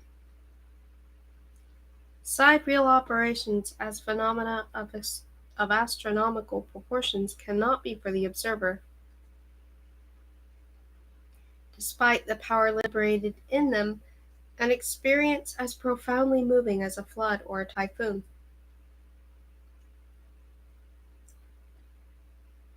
Even an earthquake, a thing submicroscopic on the scale of stars, exceeds the capacity of the human senses. True terror or true enchantment is produced in man by events that are neither too vast nor too minute.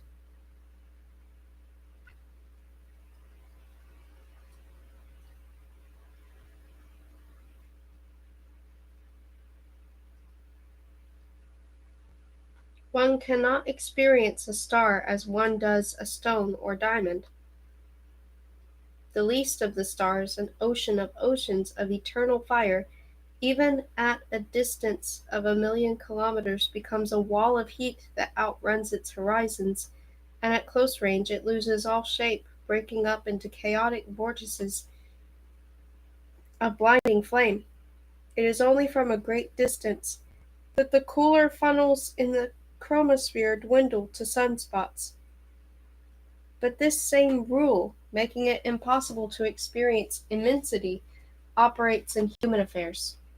One can feel compassion for the agony of an individual, of a family, but the extermination of thousands or millions of beings is a numerical abstraction whose existential content cannot be absorbed.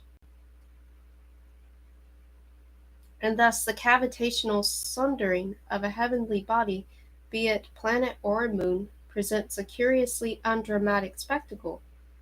It not only takes place with dreamy slowness, but because of its soundlessness, seems make believe, particularly since to behold it and not perish one must watch through a telescope or on the screen of a monitor. The sidereal surgeons viewed the developing explosion through filters placed in succession on the apertures of the lenses in order to follow closely each stage of the disintegration. As a result, the image shown selectively in monochromatic bands of the spectrum, not yellow as straw, not red as cinnabar, gave the effect of a child's kaleidoscope and not of a superhuman cataclysm. Quinta was silent to the 0 hour. The cavitation of the moon was to be induced by 18 missiles. They would travel from a distant circle toward its equatorial surface along trajectories of the involute type.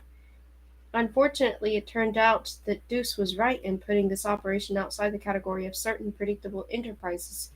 Had all the warheads hit the crust of the barren body at the same angle, had they converged around its heavy core, tunneling straight down like bullets, had they converted, with precision programmed to the second, that still hot semi-molten core into gas, The chunks of the shattered moon, compared with which the Himalayas would be as crumbs, would have distributed themselves along the previous orbit, and the shock wave of suddenly liberated power would have caused only minor quakes, pushing the ocean to the continental shelves in a series of long tsunamis. But Quinta interfered. Three of the Hermes' missiles, traveling moonward from the side of the planet, encountered heavy ballistic rockets. Crushing these into blazing clouds of gas, the missiles gave premature ignition to the sidereal charges they carried. As a result, the planned concentration of blows in the lunar core did not come about, and the cavitation took place eccentrically. Part of the southern crust and masses of deep rock began to tumble like an avalanche toward Quinta, and the rest, about 6/7 of the moon, went into a higher orbit. The reason was that the sidereals were supposed to have penetrated to the core along spirals, the cislunar missiles pushing the crumbling globe toward the sun and the translunar toward the planet. But since it was precisely the intercepted ones that were to have protected the planet from a flood of meteors, about 100 trillion tons of mountain formations fell toward Quinta in a multitude of elliptical trajectories. A portion burned up from atmospheric friction, but the largest fragments, trillions of tons, fell in a wide pattern into the ocean, and those at the edge bombarded the shores of Australia. The planet took pieces of the moon in its side like a blast of buckshot at a sharp angle. Within 2/100ths of a second after the detonation of the cavitational warheads, the moon was wrapped in a yellowish cloud so dense that it seemed to swell, then very gradually, as if in slow motion, it began to come apart, splitting into irregular pieces like an orange torn by invisible claws, and from the cracks in the crust shot long streams of heat as bright as the sun. In the 8th second of cavitation, billowing the shock waves of flame gave the rent moon the appearance of a burning bush in space. The light made the nearest stars pale. In the control room, everyone froze before the mirrors. The only sound was the ticking of the chronometers, counting as the selenoclasm progressed. Out of the coiling flame flew, enveloped in dust and dispersing like grapeshot, Alps, Cordilleras, Vesuviuses, until that monstrous cloud slowly began to open, and its initially round shape changed, lengthened. It was not necessary to look at the instruments to know that in a few hours the moon would start falling to the planet, whether luckily or unluckily. It hit far from the ice ring. It was not until midnight that a deflected swarm of fragments and collisions that sparkled like fireworks just above the atmosphere intersected the plane of ice. Thus did the show of strength go awry and conclude in cataclysm.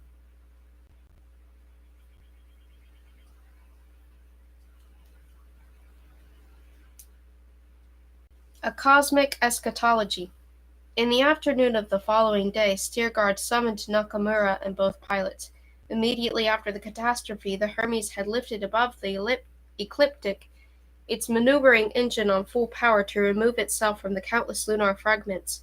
It took a parabolic course in the direction of the sun, but left behind radio probes and transmitters. These sent communiques which showed that actually Quinta had pulled the debris of the broken moon down upon itself, because its salvo of ballistic rockets had interfered with the cavitation in such a way that the resulting eccentricity of the process backfired on the planet. The effects observed optically through the ship by now had tripled its distance from Quinta were horrible. From the oceanic epicenter spread tidal waves. Masses of water 100 times higher than normal inundated the nearby eastern coast of Hyparia, and in a 1,000-mile front submerged Hyparia's great plain. The ocean went deep into the land and did not retreat completely, creating lakes the size of seas because the lithospheric plate above Quinta's mantle had buckled, and water filled the new depressions formed on the surface. At the same time, billions of tons of water Dust and steam vapor up above the stratosphere covered the face of the planet with a solid shroud of clouds. Only the thin ice ring gleamed above it in the sun like a razor. Steergard asked Nakamura for a report on the SGs taken continually of the selenoclasm. Immediately after the selenoclasm, he had ordered the heaviest magnetron units launched and put into orbit around Quinta, on opposite sides of the planet. These were veritable giants with sidereal feeders. Each possessed a mass of 7,000 tons. For protection against possible attacks, Steergard had them surrounded with coherent gravity guns, single-use gracers that, according to the plan established by SETI, were to have served to annihilate any asteroids the Hermes encountered on the way to Quinta. The vessel was unable, because of its near-light speed, to maneuver around obstacles that the protective shields would not withstand. Before Nakamura made his report, Steergard unexpectedly turned to the second pilot and asked him where he had learned the old Latin slogan, which he had closed the last council. Tinpei could not remember. "I can't imagine that you were ever a classic scholar. You probably read Poe's Cask of Amontillado." The pilot shook his head ruefully. "Maybe." "Poe? The writer of fantastic tales? I doubt it, but I don't recall what I read before Titan. Is it important?" "That we will see, but not now. Let's hear the results." Nakamura had hardly opened his mouth when Steergard interrupted. "Was the equipment attacked?" "Twice. Gracers destroyed about 50 rockets. Holenbach curvature halted SG reception, but without damage to the image. Their origin? The continent that was hit, but the rockets came from outside the disaster area." "More specifically?" 4 places in a mountain system 15 degrees below the Arctic Circle. The launchers were subterranean, their sites fortified with imitation rock. There are many there in the meridional belts, all the way to the equator. The pictures uncovered over 1,000. There are undoubtedly more, but the easiest to observe were those that stood perpendicular to the pulse field. The planet turns, but the field does not. With continuous spinoscopy, you get a complete worthless image, as if a man, X-rayed, were to turn during the explosion. Therefore, we went over to the microsecond snapshot tomography. So far, we've accumulated about 15 million frames. I wanted to wait until the end, that is, for one full revolution of the planet, and only then hand over the tapes to Deuce. "I understand," said Steergard. "Deuce hasn't tallied up the pictures?" "Not yet. I was able to take an overall look at the hourly composites of the tomograms." "Then you do have something. Go ahead. I'd like you to see the sharpest SGs for yourself. A verbal description cannot be objective. Almost everything visible on the film gives grounds for a particular interpretation, but not for any definite diagnosis." "All right." They rose. Nakamura inserted the disc into the MV and its monitor lit up. Across the screen ran trails, blurred and trembling. The physicist fiddled with the tuning for a moment. The picture darkened, and they saw a circular spectrum with a black round spot in the center, and an unevenly bright perimeter. Nakamura shifted the picture until the planet's surface was on the bottom half of the screen. Above the curve of the lithosphere, which was opaque and black, lay in the same bent band a whitish mist, thickest along the horizon, the atmosphere, with microscopic floccules that were clouds. The physicist changed the spectrum, going from the lighter to the heavier elements. The gases of the atmosphere vanished as if blown away, and the darkness of the continual plate, impenetrable before, now began to brighten. Tinpei stood between Harak and the captain, eyes glued to the screen. He had learned about planetary spinoscopy while still on board the Eurydice, but had never seen it applied. A nuclear imaging instrument of astronomical range placed the planet within a bowl of magnetic fields of flux density equal at the peaks of the pulse to the magnetosphere of a micropulsar. The planet was probed through and through, and the resulting images, created by the spin resonance of the atoms, could be sectioned, tomographed by by concentrating the field on successive layers of the globe, beginning with the surface and working down to the hotter and hotter strata of the mantle and the core. As a microtome cut frozen tissues so they could be examined in sequence beneath a microscope, so a nucleoscope made possible the taking of pictures that showed layer by layer the internal structure of a celestial body, unobtainable by either radar or neutrino sounding. For radar, a planet was completely opaque; for a stream of neutrinos, too transparent; therefore nothing but magnetocoherent multipolar spinoscopy allowed one to look within celestial bodies, granted only those that had cooled, such as moons and planets. Tempe had read on the subject. The magnetic potentials, focused by remote control, oriented the spins of the atomic nuclei along the lines of force. When the field was switched off, the nuclei gave back the energy imposed on them. Each element of the periodic table then vibrated according to its own resonance. The picture recorded in the receptor was a nuclear portrait in cross-section, where sextillions of atoms performed the role of the dots in an ordinary half-tone photo engraving. The advantage of high-powered nuclear imaging was its harmlessness for the material objects examined, which included living beings. The disadvantage was that applying such power one could not conceal the source of the transmission. Following the instructions of the physicists, Deuces filtered the pictures, each layer and section, for SGs of elements that were particularly suited for technological use. This choice was based on assumption that was not entirely certain, but it was the only one available. The analogy, at least partial, between the quinton and the terrestrial technospheres, and indeed, deep in the crust of the illuminated globe, appeared a vague network of vanadiums, chromiums, and platinums. In the platinum group, including osmium and iridium, the subsurface threads of copper suggested power lines. SGs of the region affected by synoclasm showed chaotic microfoci of devastation, and the cross-section of the starlight construct called Medusa resembled rubble and the traces of the Uranides. Calcium was also found there. For ruins of dwellings there was too little calcium, and the ground showed no sedimentary rock whatever. Hence the guess that these were the remains of millions of living beings, who before their death or after it have been subjected to radioactive contamination, since a high percentage of the calcium was an isotope found only in the skeletons of irradiated vertebrates.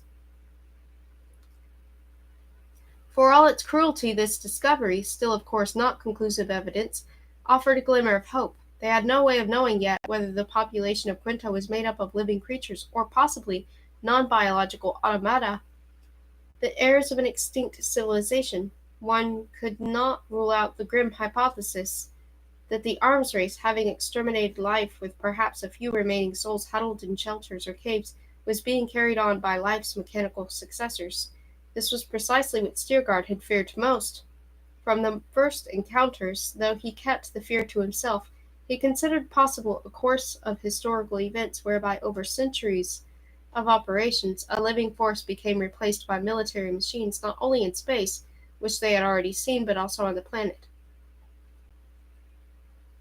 War automata, possessing no instinct for self-preservation, designed for suicidal combat, which would hardly be amenable to entering into any kind of negotiations with a cosmic intruder. Although command centers, even if totally computerized, still should be guided by self-preservation.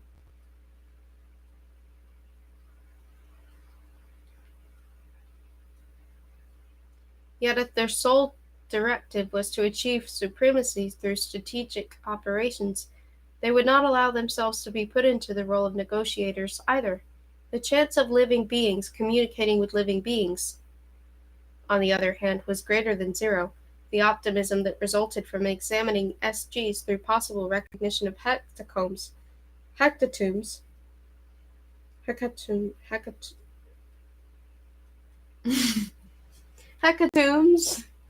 hecatombs,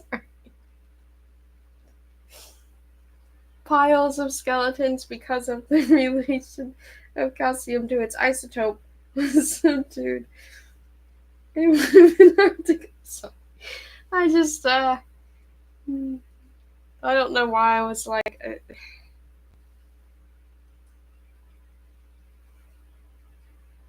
Starting to second guess myself on how you pronounce it. It would have been hard to call it a devout wish. While the pilots and the captain were listening to Nakamura, who provided explanations for the critical pictures, with the caution that most of this was just conjecture, the intercom buzzed. The captain lifted the receiver. "Steerguard here." They heard the voice but could not make out the words. When the speaker finished, Steerguard did not respond immediately. "Very well, right now? Come on over then."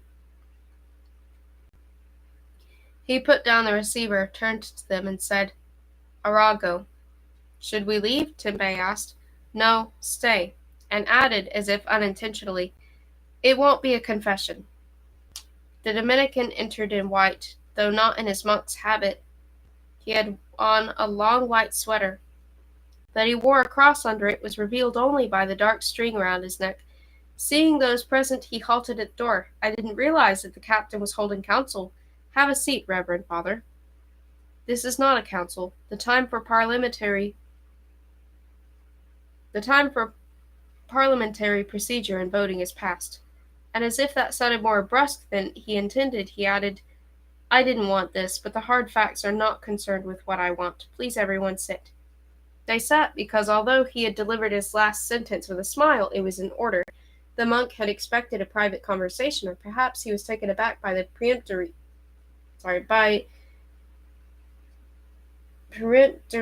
ring to Steerguard's words. Guessing the reasons for Arago's hesitation, the captain said,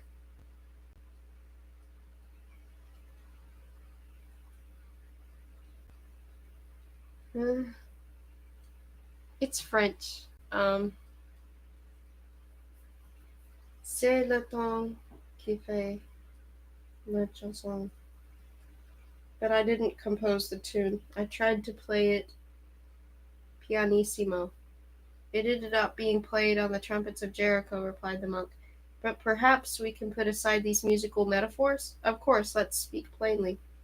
Rotemont was here an hour ago, and I know the gist of the conversation, the exegesis. Now let's stick with conversation that Deuce occasioned. It concerned astrobiology." "Not only," said the Dominican. "I know, and therefore I ask in what capacity my visitor presents himself. The See of Peter, yes, in partibus infidelium, or perhaps in partibus demonis. I say this in reference to the memorable remark, not that of the doctor of astrobiology, but of Father Arago on the Eurydice in Ter Harab's cabin. I was there, I heard and remembered, and now you have my attention. I see here the same pictures that Rotmont explained to me. Deuce indeed has occasioned my visit." "The calcium hypothesis?" asked the captain. "Yes, Rotmont inquired whether a line in the spectral analysis of certain points was or was not an isotope of calcium.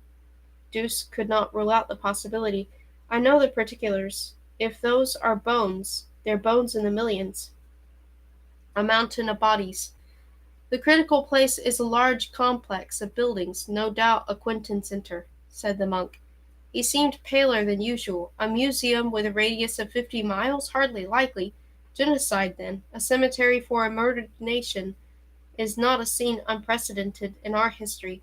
Anyway, the founders of the SETI project did not have in mind contact with intelligence upon a battlefield littered with the corpses of the host."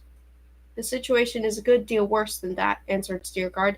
"No, let me speak. I repeat, something worse took place than a catastrophe brought about by a series of coincidences no one wanted. I did say that the planet might respond to our ultimatum before the deadline, but not in signals. The other side, suspicious, could have opted for a counter-offensive, but I did not dream that with full premeditation they would pull the cavitated moon down upon themselves. We became mass murderers, according to the maxim of a certain Italian heretic. Because of excess virtue, the forces of hell prevail. How am I to understand this? Said Arago, astounded. Using the canons of physics, we announced that we would shatter their moon as a demonstration of our superiority, and we gave assurances that this sidereal operation would cause them no harm. Having experts in celestial mechanics, they knew that with the smallest investment of energy one could break apart a planet by increasing the gravity at its core. They knew that only an explosion that was focused exactly at the moon's center of mass would not change the orbit of the resulting fragments. Had they intercepted our sidereals from the solar side of the moon, or at its front along a tangent to the orbit, the broken pieces would have been driven to a higher orbit. Only the interception of our missiles in the hemisphere facing Quinta had to pull the eccentric product of the cavitation down upon themselves. How can I believe such a thing? You're saying that they wanted to use our help to commit suicide? I say nothing. The facts speak. Their action, I admit, looks like madness, but a recreation of the cataclysm reveals its logic. We began the selenoclasm at the moment when the sun was rising over the Hyparia and setting on Australia. The ballistic missiles directed at our sidereals were launched from the part of Hyparia that was still behind the terminator, in other words, in the night. They required 5 hours to reach the perilune and strike our rockets, to keep us from destroying the missiles in time. The Quintans put them into an elliptical orbit, an orbit from which they could drop to the moon some 12 minutes before the selenoclasm. There was no way around it. Their missiles ambushed ours, moving along the ellipse segment farthest from Quinta and closest to the moon. All attacked our sidereals, which were unshielded because we had not believed such a counteraction possible. I myself thought at first that the catastrophe had been caused by their miscalculation, but an analysis of the sequence of events rules out the chance of error. No, I cannot understand it, said Arago. Although, one moment, does this mean that one side attempted to direct the blow at the other? Even that would not have been so bad, said Steergard. As far as a general headquarters is concerned during a war, any maneuver that discomfits the enemy is worthwhile and appropriate, but because they could not know the power of our sidereals, or the time the synchlasm would begin, or the initial velocity of the splitting masses of the moon, they had to take into account that the dispersion pattern of the rocks might include their own territory as well. The Reverend Father is surprised? He doesn't believe me? The Physica de Motivus Celestis is the star witness in this case. Look at the situation from the point of view of the generals of 100-year war. A cosmic intruder appears above the battlefield with an olive branch. It wishes to establish friendly relations with the civilization. Instead of responding attack for attack, it shows restraint. It remains peaceable. It will not attack, then it must be made to. Does the population of the planet learn what really happened? Massacred, how can it doubt what its governments tell it? That the intruder is a ruthless, infinitely cruel aggressor? Did not the intruder level cities, unbomb all the continents, shattering the moon for that purpose? Their own casualties, blamed on the intruder. If we share the guilt, it is from undue innocence, because we did not foresee such a turn of events. Retreat after what has happened would leave the planet in the belief that our expedition was an attempt at murderous invasion. Therefore, we do not withdraw, Reverend Father. The stake of the game was high to begin with. They have raised it, forcing us to play on. Contact at any price? Asked the Dominican in white. At the highest that we can pay, since I have ruffled our apostolic delegate with the announcement that the time for democracy, voting, shilly-shallying, is past. I think I should explain why, as I assume sole command and therefore sole responsibility for ourselves and for them I will be taking this game to its conclusion. Shall I explain? Please do. Steergard went over to one of the wall lockers in his cabin, opened it, and said, as he looked for something in the pigeonholes, the thought of a non-local war expanded into space occurred to me after the catching of the Rex behind Juno, and not to me alone. On the principle of prima non nocere, I kept it to myself so as not to infect the crew with defeatism. It's known from the history of ancient voyages, Columbus's, the polar expeditions, how easily an isolated group of the best people can become a threat to themselves through the influence of an individual, particularly if that individual is one on whom they count, as if he were made of even better stuff than they. Therefore, I discuss this worst possibility only with Deuce. Here are the recordings of those discussions. From a small padded container that resembled a jeweler's box for precious stones, he took a few memory crystals and inserted one in the slot of the reproducer. His voice filled the room. How are we to establish contact with Quinta if there are blocks there, locked in battle for years? Provide the limits of the indecisional space. It is strategically incalculable without starting parameters. Assume two, then three antagonists of approximately equal military potential with certain destruction of all in the case of heated escalation. The data remain insufficient. Give a minimax evaluation and a non-numerical approximation.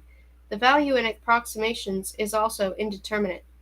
Nevertheless, give a stochastically weighted cluster of alternatives. That demands additional assumptions. They will be arbitrary and unsubstantiated. I know. Go ahead. For two antagonists on opposite continents, send two transmitters. In the atmospheric window of the infrared, with point-sharp collimation. Both should have anti-radar camouflage and be self-directed at the planet's radio stations. This tactic takes for granted a thing that is open to question, because the antagonists may be not on opposite continents, but in mutual possession of the same territory, both horizontally and vertically. In what way? If, for example, they have entered the atomic phase with greater saber rattling, and each side takes aim at the enemy's population, making it hostage, threatening attack or reprisal, they fortify the means of thrust and parry, and when saturation occurs, move underground. Their territories may be located far beneath the earth, like interlocking mines at many depths and levels. It's turning into the city of Ember. The same can happen above the atmosphere. Does an expansion of that type make contact impossible? It rules out the tactic proposed because with such an arrangement, contact will not have separate addressees. Assume that there is no such subterranean colonization with each side undermining the other. Where is the boundary to be drawn between the antagonists? The meridian in the center of the ocean. That is simplest, but completely arbitrary. Go ahead. Very well. Assume the sending of probes, the signal emission, the delivery of the mail, and that they have received the codes transmitted and have mastered them. This assumption gives me a minimax fork. Send both sides the identical request for contact, either with a guarantee of neutrality, which is genuine, or with a guarantee of exclusive support, which is false. You mean tell each side that we are addressing the other at the same time, or else assure it that we are approaching only it for contact? Yes.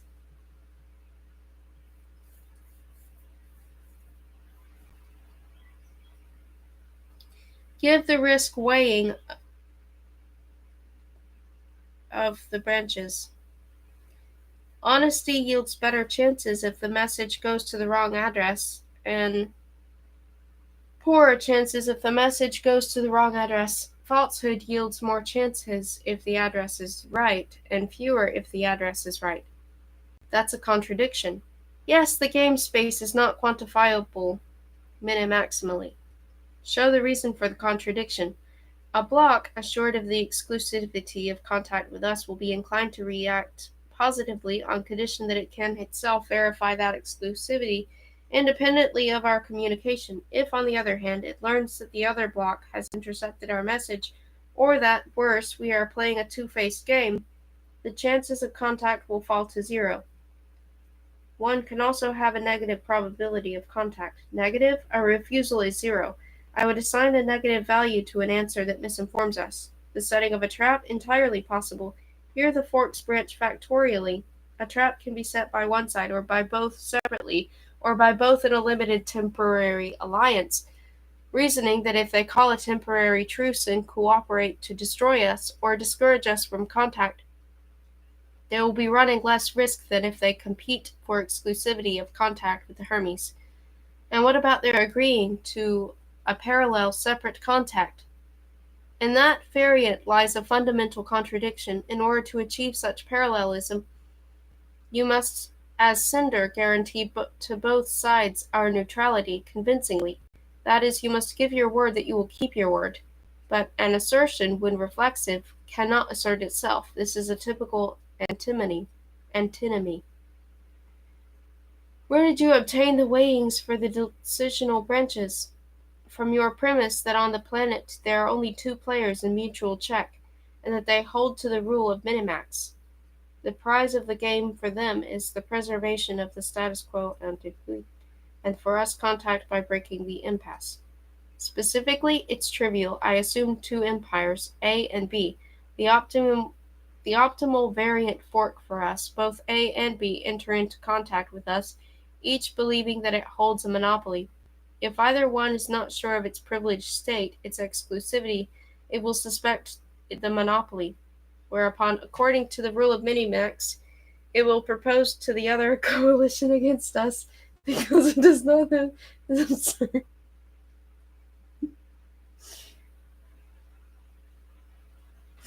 I'm sorry.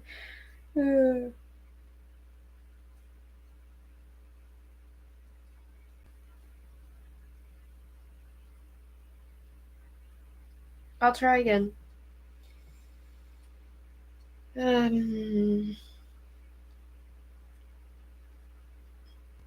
Whereupon, according to the rule of minimax, it will propose to the other a coalition against us, because it does not know the chances of entering into a coalition with us. That is obvious.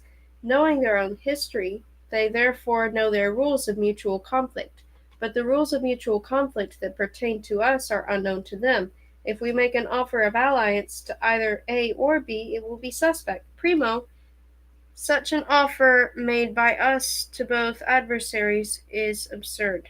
Secundo, if we choose one side only, we will be supporting it, and will thereby antagonize the opposite side, gaining nothing for ourselves but participation in the ongoing struggle. It says struggle. Such a strategy of contact could be adopted only by a civilization of idiots. It is improbable even on the metagalactic scale. Yes, they contemporarily unite against us. What sort of game then results? A game with indeterminate rules.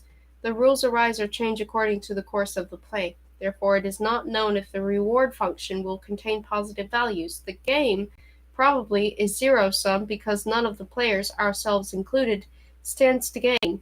All will suffer loss. The risk can't be brought to 0? Where is the minimum? I have insufficient data. Go ahead without the data. The relieving of frustration in the face of insoluble problems does not lie within the domain of my computing ability. Do not ask the impossible, Captain. The branching tree of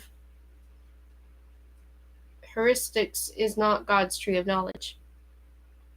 In the silence after these words from Deuce, Steergard put a second crystal in the reproducer, explaining that this was from a dialogue with Deuce immediately following the selenoclasm. Again they heard the voice of the machine.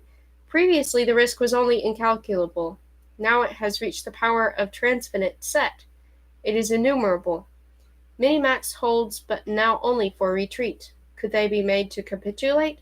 Theoretically, yes, for example by the progressive elimination of their military technosphere. By destroying every instrument of war in the space around Zeta? Yes. What are the chances of contact with such an operation? Minimal, making the most optimistic assumptions that our deployment of the sidereels will be carried out without a hitch, that the Quintans will remain passive observers as their auto-armament sphere is peeled away layer by layer, and that stripped of these layers they will fall into an armament stagnation. In the category of game theory, this would be a miracle, on the order of winning first prize in a lottery without ever having purchased a ticket. Present the variance of disarming their technosphere without miracles. The curve will have at least two saddles. Either they oppose us offensively or defensively, or the pacification destruction of the non-living war zone heats up the conflict that is still smoldering on the planet, and thereby we push them into total war. Is it possible to destroy their cosmic war zone partially without disturbing the equilibrium of forces on the planet? It is possible. To that end, one would have to destroy each orbital weapon after first learning the side to which it belonged. This reduces the military cosmic potential of all the adversaries in the same degree, so as to preserve the dynamic balance between their forces. Two things are assumed. One, that we will know the range in which they control their weapons in space, that is, the radius of their command effectiveness, and two, that we will identify the combat systems beyond that radius and destroy them, and that following the destruction of this auto-armament periphery, we will then be able to strip the civilization of the forces under its control inside the sphere. In abstracto, it should be possible to strip it, so to speak, to the skin, but if we commit errors in identification as to who controls what in the inner sphere, we will heat up the conflict on the planet, because we will be weakening one side to the advantage of another, and thus we push the antagonists from the precarious equilibrium of their arms race into total war. Captain, you remove me and yourself from reality. You wish success? Of course. What is it to be the success of yours? Contact? But in the above model, the concept of success is indeterminate. It depends not merely on whether or not the Hermes will be able to overcome, besides the war sphere, the entire production of military devices that may be hurled continually into space. We will be waging an indirect war, attacking not the Quintans, but their weapons. How can we be sure that bringing new technologies into the battle, they will not master the resources that sustain us, the sidereal? Assume that they will not. Very well. Besides the external factors, the ambiguous technological sets, the minimax decisions and calculations consistent with optimizing logic, the reactions of the Quintans will be determined also by national factors of which we are completely ignorant.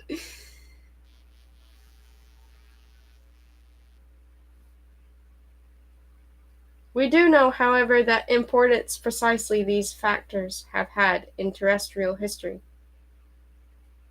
Here ended the recorded conversation. After a short silence, they heard Steergard's next dialogue with the machine. You ran a simulation of the organizational structures? Yes. For all their posited variants and conflicts? Yes. What magnitude is the coefficient of variation of these structures for our game of communication? Give the interval of statistical weightedness, or a modal distribution of the influence of the differences on our chances for contact. The coefficient equals 1. For all simulations? Yes. In other words, the organizational differences of the antagonists have no significance? Correct. The techno-military evolution generated by constant conflict becomes a variable that is independent of the type of organization, because this evolution is shaped by the structure of the conflict and not by the structure of the societies involved.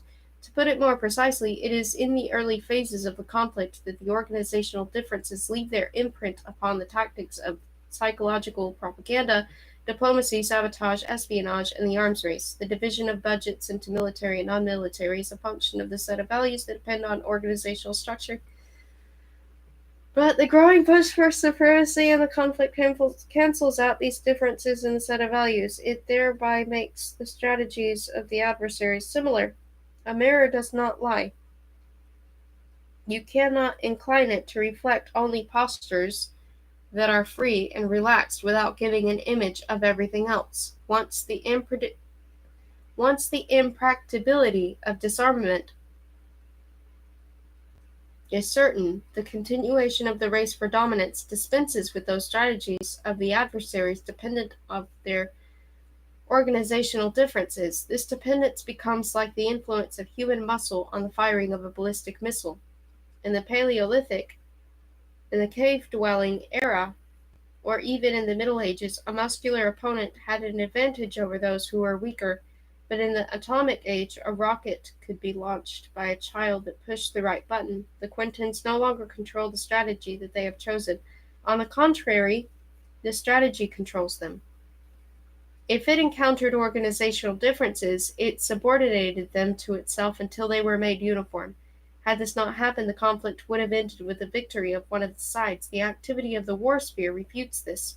Provide the optimal rules for the game of contact given such a diagnosis. The command centers of the planet know that it was the interception of our cavitators that caused the catastrophe. No one but them could have taken that action. Does this mean that the war sphere is under the control in a radius that connects the orbit of the moon to Quinta?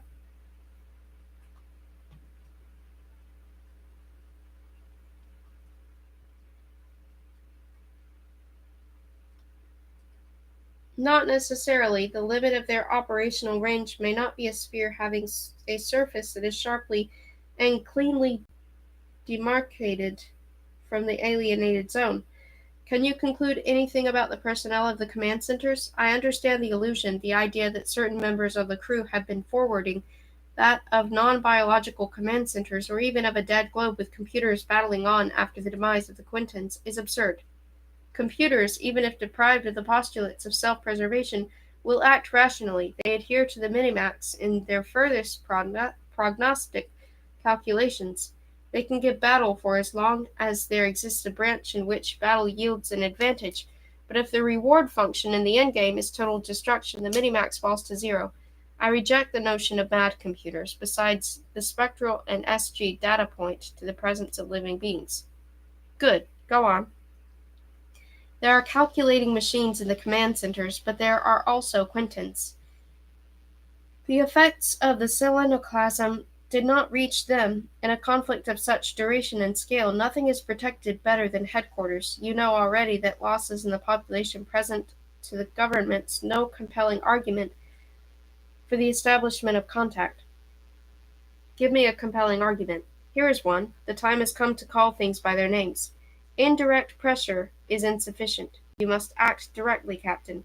Threaten to command centers? Yes. With a massive assault? Yes. Curious. You consider the killing of intelligent beings who behave anti-intelligently to be the best method of establishing contact with them? Are we then to land on the planet like archaeologists to study the civilization that we have murdered? No, you must threaten the planet itself with a sidereal blow. They have seen how their moon disintegrated. But surely that will be a bluff. If we renew our request for contact, we cannot annihilate our future partners in conversation. No great cunning is needed to see that. They will think that our threat is empty, and they will be right. The threat does not have to be completely empty. Strike the ring? Captain, why do you conduct nocturnal discussions with a machine instead of going to bed when you yourself know what must be done? The reproducer fell silent. Steerguard placed another crystal in the slot. Bear with me, he said. This is the last conversation. The blue indicator light went on. Again they heard the monotonous voice of Deuce. Captain, I have some consolation for you. I examined the stability of the war sphere and extrapolated into the future, to the limit of prognostic certainty. Regardless of the number of opponents and the diameter of the space of the battle attained, the civilization must perish. The simplest model is a house of cards. It cannot be arbitrarily high. Every such structure will eventually fall. That is evident even without calculation. A house of cards? And more precisely, the Hollenbach theory. In the growth of knowledge, there are no irreplaceable people. Had there been no Planck, Fermi, Mittner, Einstein, or Bohr, the discoveries leading to the atomic bomb would have been made by others. The monopoly acquired by the Americans was short-lived and quickly countered. For decades, the opponents, with nuclear missiles, kept one another at bay. They competed in the accuracy and payload of those missiles. Sidereal physics, however, does not offer the opportunity of such competition. A series of steps leads to the knowledge of nuclear reactions, critical mass, and the Bethe cycle. Sidereal engineering, on the other hand, is gained at one fell swoop. Prior to the discovery of the Hollenbach interval, one knows nothing, and afterward everything. In the face of the reversibility of armaments, when negotiations and peace are still possible, he who discovers the nuclear trump can use it as the highest suit, but may not lead with it. In the phase of the cosmic war sphere, he who first discovers the sidereal effect will lead with it immediately, because the space of gains is combat, potentially symmetrical for conventional and atomic weapons, loses its stability upon the introduction of the sidereal factor. On a planet one cannot blackmail with sidereals. Non-explosive thermonuclear reactions for a long time eluded control, with leaks of plasma and the unreliability of the fields that chained them. For several decades, the difficulties seemed insurmountable. The difficulties of controlling gravitation are similar, but on the astronomical scale. One cannot begin small, first extracting from uranium ore an isotope with the atomic weight of 235, then setting off a chain reaction above critical mass, synthesizing plutonium, and thus obtaining a detonator for hydrogen tritium bombs. The testing ground must be a celestial body. The sidereal phase is preceded by the phase of teratrons and anomalons. Therefore, I cannot understand the amazement of the physicists over what the Gabriel did. Had the Quintans captured and taken it apart, they would have been put on the track of Hollenbach. The Gabriel was to have melted its teratron. As I recall, I proposed building into it a self-destruct charge. Why didn't you explain this to us? I am not all-knowing. I operate with the data you give me. Your physicists, Captain, considered the capture of the Gabriel an impossibility, as none of the objects of the war sphere had shown even a tenth of the drive of the Gabriel. I had objections, but no proof. The impossibility they pulled out of a hat. But it is difficult to say whether it was good or bad that my cousin in the Gabriel displayed such lightning resourcefulness.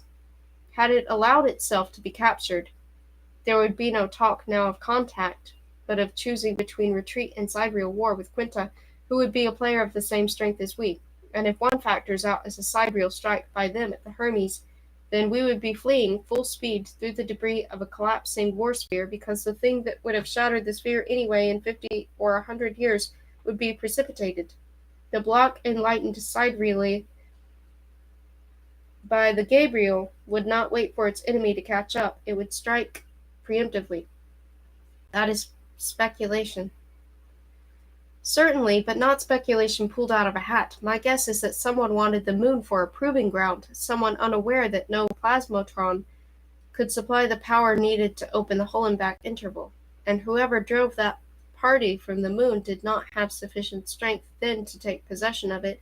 Someone gave check to the king, who is not of age, but the first party also gave check, to which piece I do not know. The result was stalemate on the moon. Beyond the moon, the game went on. Why didn't you present this in such a light before? If you called my reasoning speculation just now, before this selenoclasm, you would have said that Deuce was raving. Would you care to hear my version of Quinta's history? Go ahead. The key to that history, to its turning point, is the ring. In the full acceleration of industrialization, the planet supported many nations with a powerful consortium of nations far in the forefront. They ventured into space. They harnessed the atom. At the same time, there began a demographic explosion in the nations that were weaker industrially, stronger only in numbers. The consortium decided to increase the habitable surface by lowering the level of the oceans. The only way was to move the water into space above the atmosphere. I do not know the technology employed for this. Water in hundreds of cubic miles can be transported neither by spaceship nor directly by a system of pumps and spouts. The first method demands unobtainable masses of fuel, an impossible number of earners.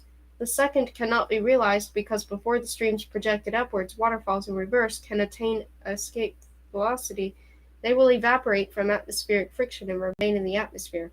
There are, however, many possible methods. I will give one. You could pierce the atmosphere with channels of lightning discharges, and in the trail of each thunderbolt, arcing from the ocean shore to the thermosphere, shoot water vapor. I oversimplify. You could create in the atmosphere a kind of electromagnetic cannon, without a barrel, of course, which would be a tunnel of centrifugal impulses driving ionized water vapor and give the water non-thermal dipolar properties. On Earth, a certain Raman engaged such hydroengineering. He showed that it was possible to drive water only to first escape velocity, whereby a ring of ice would begin to form around the planet, and that this ring would be unstable. Therefore, in the next step, one had to accelerate the ring, once it formed in space, for it to become a centrifuge and fly apart at second escape velocity. This over a period of 20 to 40 years. Otherwise, if there was weakened acceleration in space or a work stoppage, more water would return to the planet due to friction with the upper gases of the atmosphere than was thrown into space at the same time by the launchers. We need not go into greater detail. Suffice it to say that even from the Uranus, the gradual decay of the ring on the planet side was observed, as well as the spreading of the outer band. This could not have been beneficial to anyone on the planet. The returning water does more than produce cloudbursts. It creates a pluvial in the tropical belt, with maximum rainfall concentration varying according to the time of year, since the planet's rotational axis is inclined with respect to the ecliptic, much as Earth's. The average annual temperature has fallen 2 degrees Kelvin. The ice shield casts a shadow over part of the day side of the planet and reflects the sunlight. A technical error, always possible, would have been corrected after a certain time, but there is no indication of repairs. Difficulties in planetary engineering, therefore, could not have been the reason for abandoning the enterprise. The reason must be sought elsewhere. In the political discord of civilization. Of the initial conditions, all we know is that they favored a project that could be carried out only by a global uniting of forces, a uniting that later came apart. The period of cooperation, at least in the area of technology, lasted about 100 years. A deviation on the order of a decade or two is unimportant in this critical phase. What caused the departure from the road of cooperation? Local wars? Economic crises? Not likely. The course of political events, opaque to reconstructions and retrospects from its present state, can be studied only in a model called Markov chain. This is a stochastic process that at each step effaces the path it takes. From what cosmic visitors to Earth of the 20th century would observe, there would be no way for them except by recourse to textbooks to extrapolate back to the Crusades, so I fill this white blot with the following possibility. The growth of the different powers in the consortium was unequal. The seeds of antagonism were planted at the first forming of the partnership. The armed overthrow of the main force of the planet was impossible. The weaker nations participated in the global project, but their cooperation, genuine to begin with, became a pretense. The antagonism manifested itself not directly, not by assault. There may have been more blocks, 3 or 4, but for the ergodic minimum, 2 would suffice 2 opponents. An arms race began. It caused first the abandonment of the efforts to disperse the ice ring into space.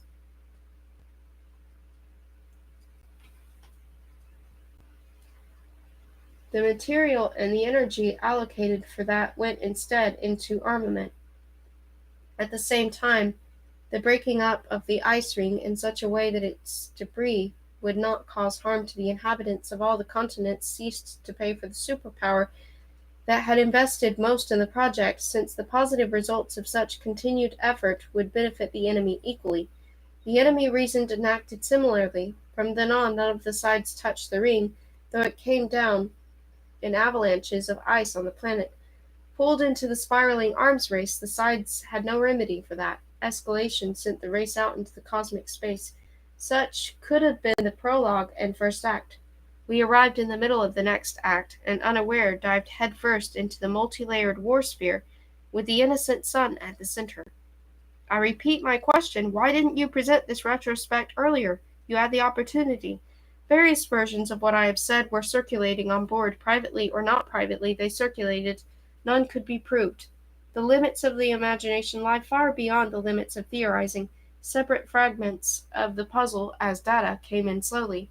While there were still few of them, it was possible to construct innumerable medley explanations, filling in the gaps and blanks with unsupported invention. I am a combinatorial machine. Had I inundated all of you with all the variants and the analysis that I had done, you would have had to sit through weeks of lectures, with every sentence full of uncertainties. In addition, I received instructions that ran counter to your orders. Dr. Rotmont wanted SGs of Quinta.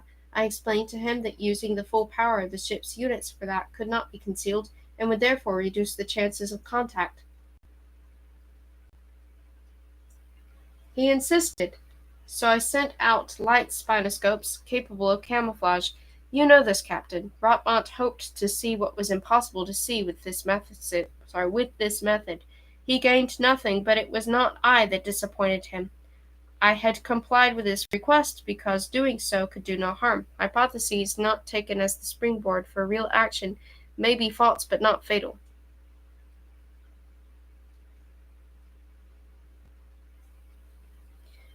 The blue indicator light went out. The pilots and Nakamura, though they sat at the same table as Steerguard and Arago, seemed only spectators who could not participate in the scene being played out. It was as if they did not count in this meeting. This was to explain, said Steerguard. You saw fit to say once, Reverend Father, that the matter was in good hands. I said nothing in reply, not out of modesty, being praised, but because I knew how different were our notions of good and evil. I had already made the decision to take this new step. None of us can influence what will happen, myself included. Now I have no wish to offend anyone present, but the time of unflinching action is the time for complete candor. Our second pilot, what he said was stupid. We did not come here to throw gauntlets or engage in duels to defend the honor of Earth. If that was the case, I would not have accepted command of a reconnaissance. A man can keep only so much in his head at a time. A tremendous undertaking is therefore divided into parts by his mind. For this reason the means can easily obscure the ends, and themselves become the ends. When I assumed command, I requested first some time to think, to step back and take in the gigantic whole. The thousand labors of CETI and SETI, the millions of hours of work by the shipbuilders, the flights to Titan, the conferences in the capitals of the world, the funds gathered in banks, and the teams that played out endless variants of the game of contact to find the one unfailing, or at least the optimal, variant that would win. All this was an expression of hope. A hope that went deeper than the cheap sensationalism of the newspapers. I realized that, whether on the Eurydice or the Hermes, I was only an ant in the human ant-hill, an ant-hill lost in the boundless reaches of the universe, and that therefore I would be accepting a task beyond my powers, beyond the powers probably of any man. It would have been easier to decline. When I accepted, I had no idea what awaited us. I knew only that I would perform my duty, doing whatever had to be done. If I called meetings, it was not to find a better course of action, but to lighten the burden that lay on me, to shift the responsibility, at least in part, onto other shoulders. Then I saw that I did not have the right to do this. So I made the decision myself.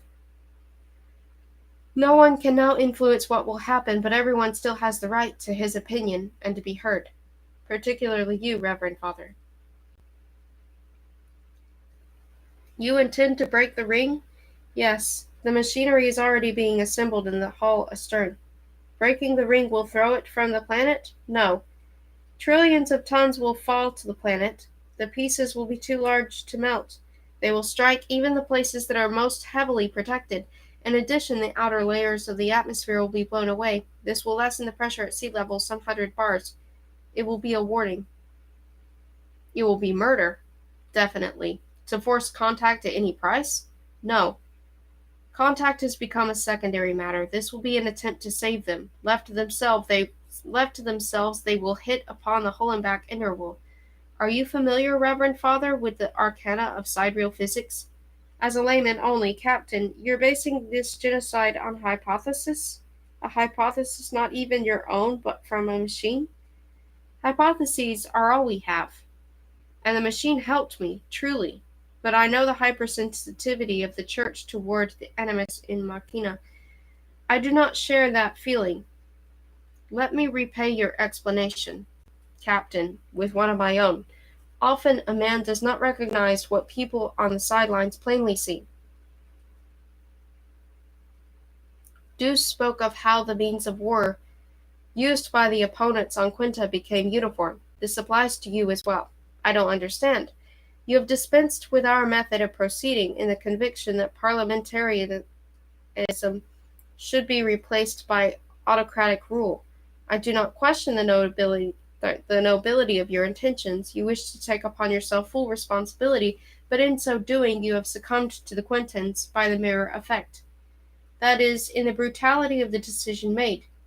You wish to answer their blows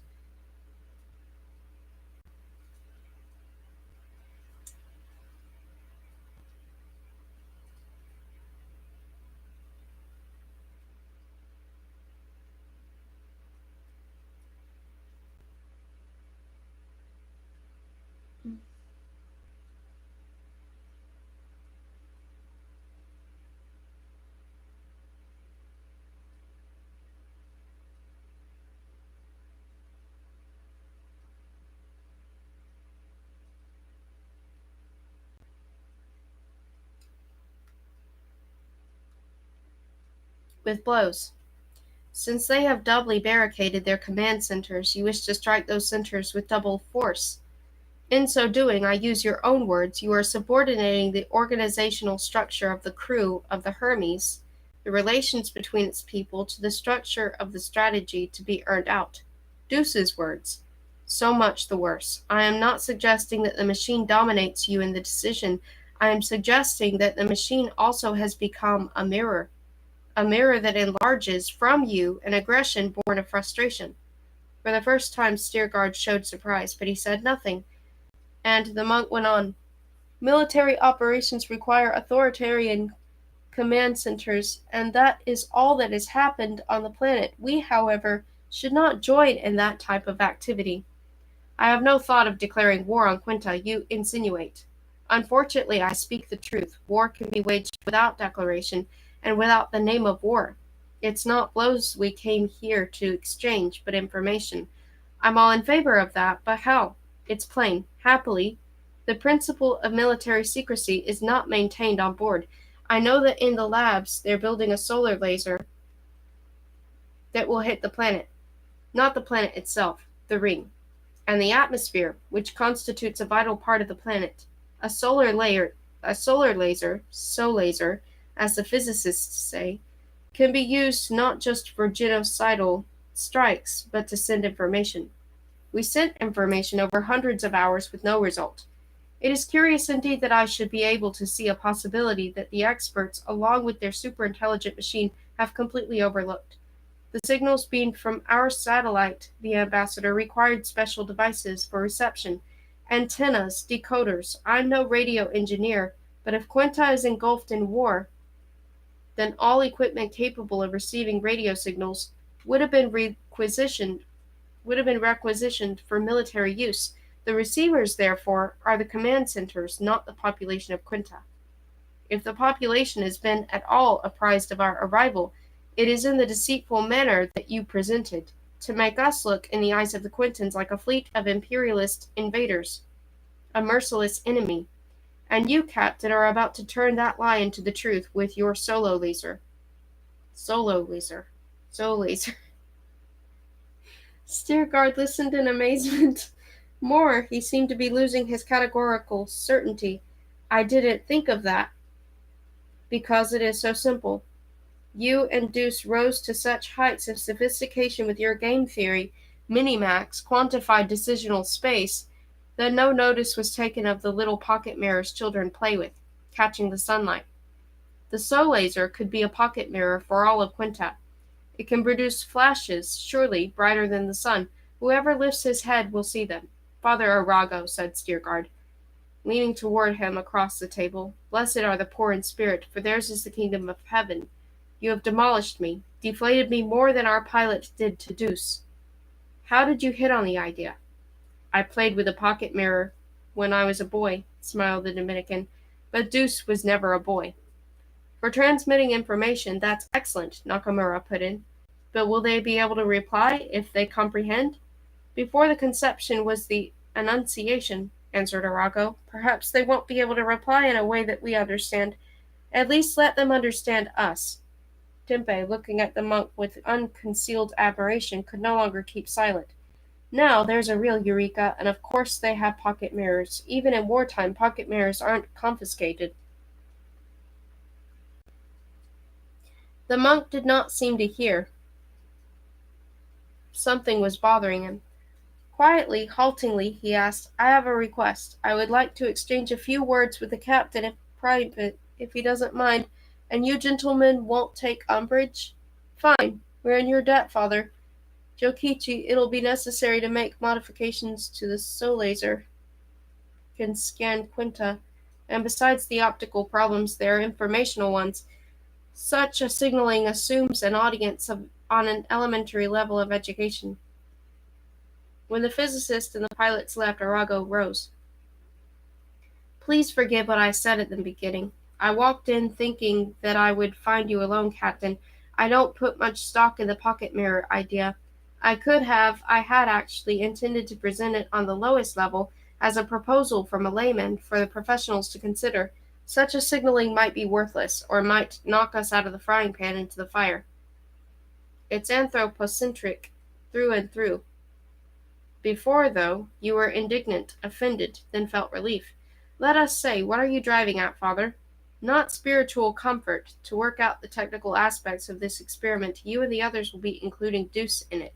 Of course. It will do the calculations. What of that? It will make a program. It will do what lies within the bounds of possibility. You're not suggesting, are you, Father, that it's an advocatus diaboli?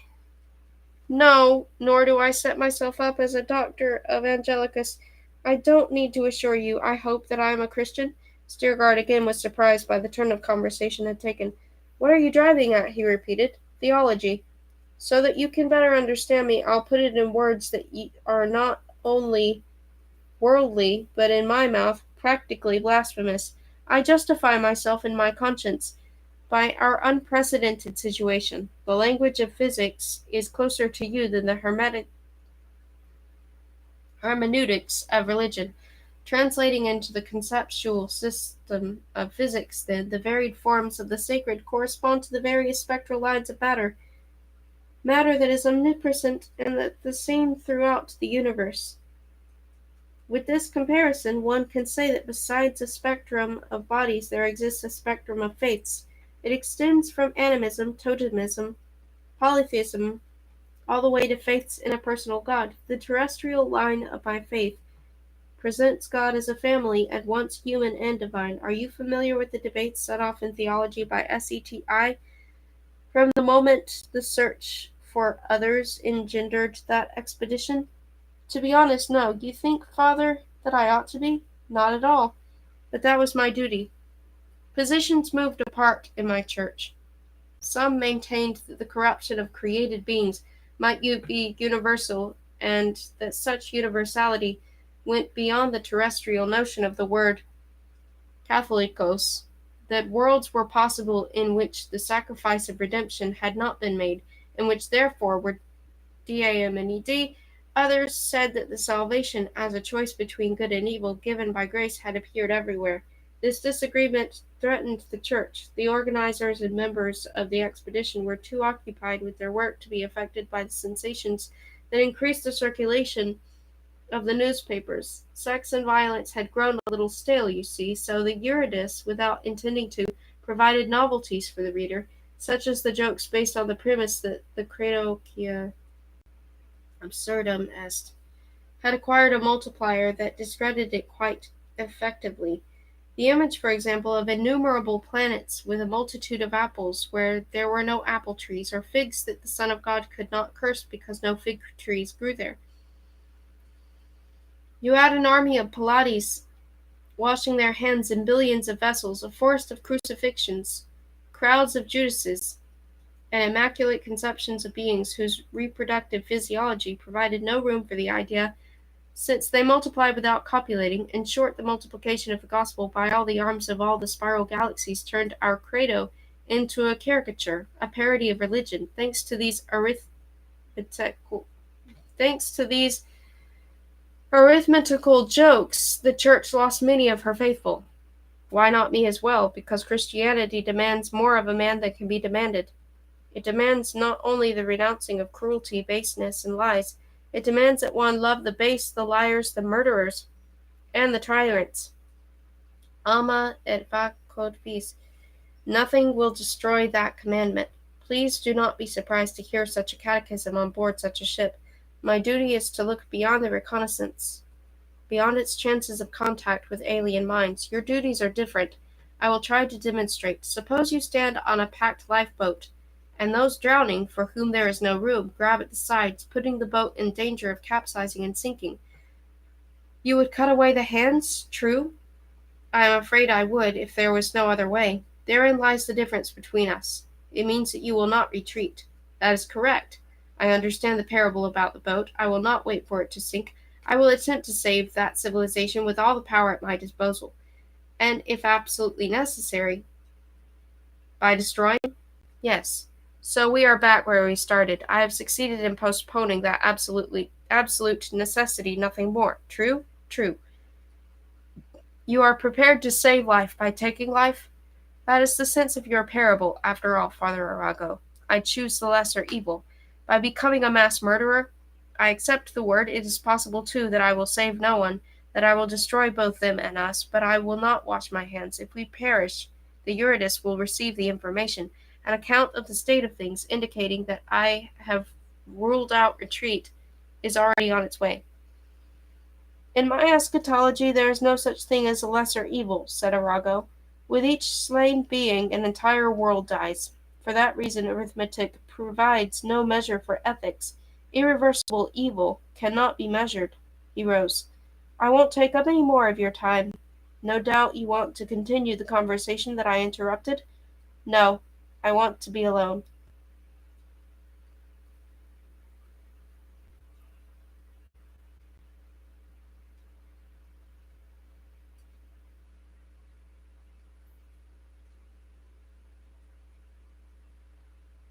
Three chapters left.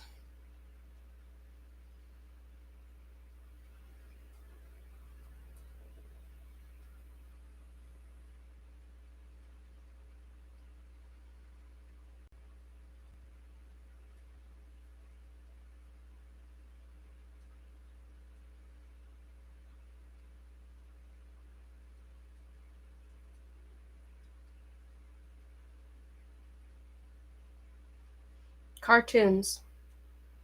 The steel partitions that normally separated the two halls in the stern of the Hermes were moved to the middle of the ship, and only the wide tracks of the sliderless bearings, darker than the surrounding metal, showed where they had been. The enormous interior resembled a hangar that had housed a zeppelin of extraordinary size, but was now serving some other purpose.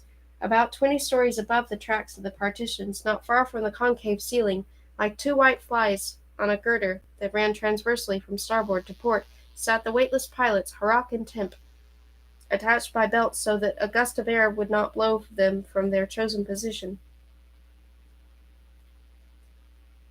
It was not really possible to say in weightlessness that they looked down, though it seemed to them that they did.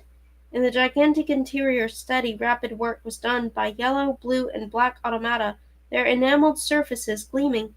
Alternately they turned their prehensile arms to the side and to the front, in rows as if bowing in a synchronized calisthenics. Assembly parts passed from pincers to pincers. The robots were building the Solazer. The thing was of an open-work construction, sieve-like, the size of a torpedo boat. Its half-completed skeleton looked like the folded, spirally furled umbrella of a giant, an umbrella wrapped not with fabric but with segments of overlapping mirror scales. For that reason it also brought to mind antediluvian fish, or one of those extinct undersea reptiles whose bones were being assembled now by machines instead of paleontologists.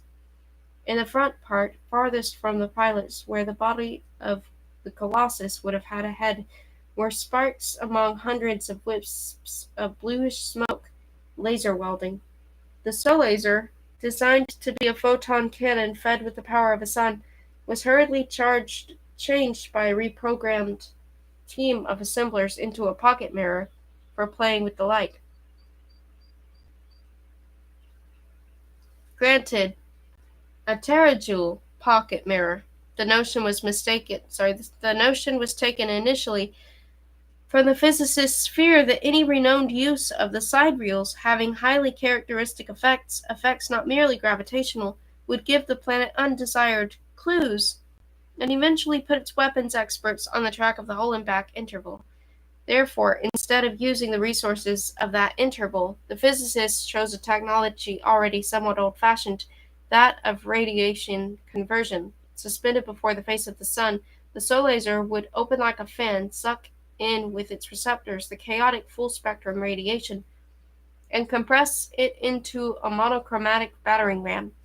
Nearly half the collected power served to cool the Solaser, otherwise it would evaporate instantly from the heat of the sun, but the remaining power sufficed for a column of bonded light, having 200-meter diameter at the muzzle of the radiator and triple that, given the inevitable spreading by the time it reached the orbit of Quinta, to cut the planet's crust like a hot knife through the butter. Under this far-reaching blade of fire, the 10-kilometer layer of ocean water would be parted to the bottom. The pressure from all sides of that great pit of rushing steam would have no effect on the sword of light.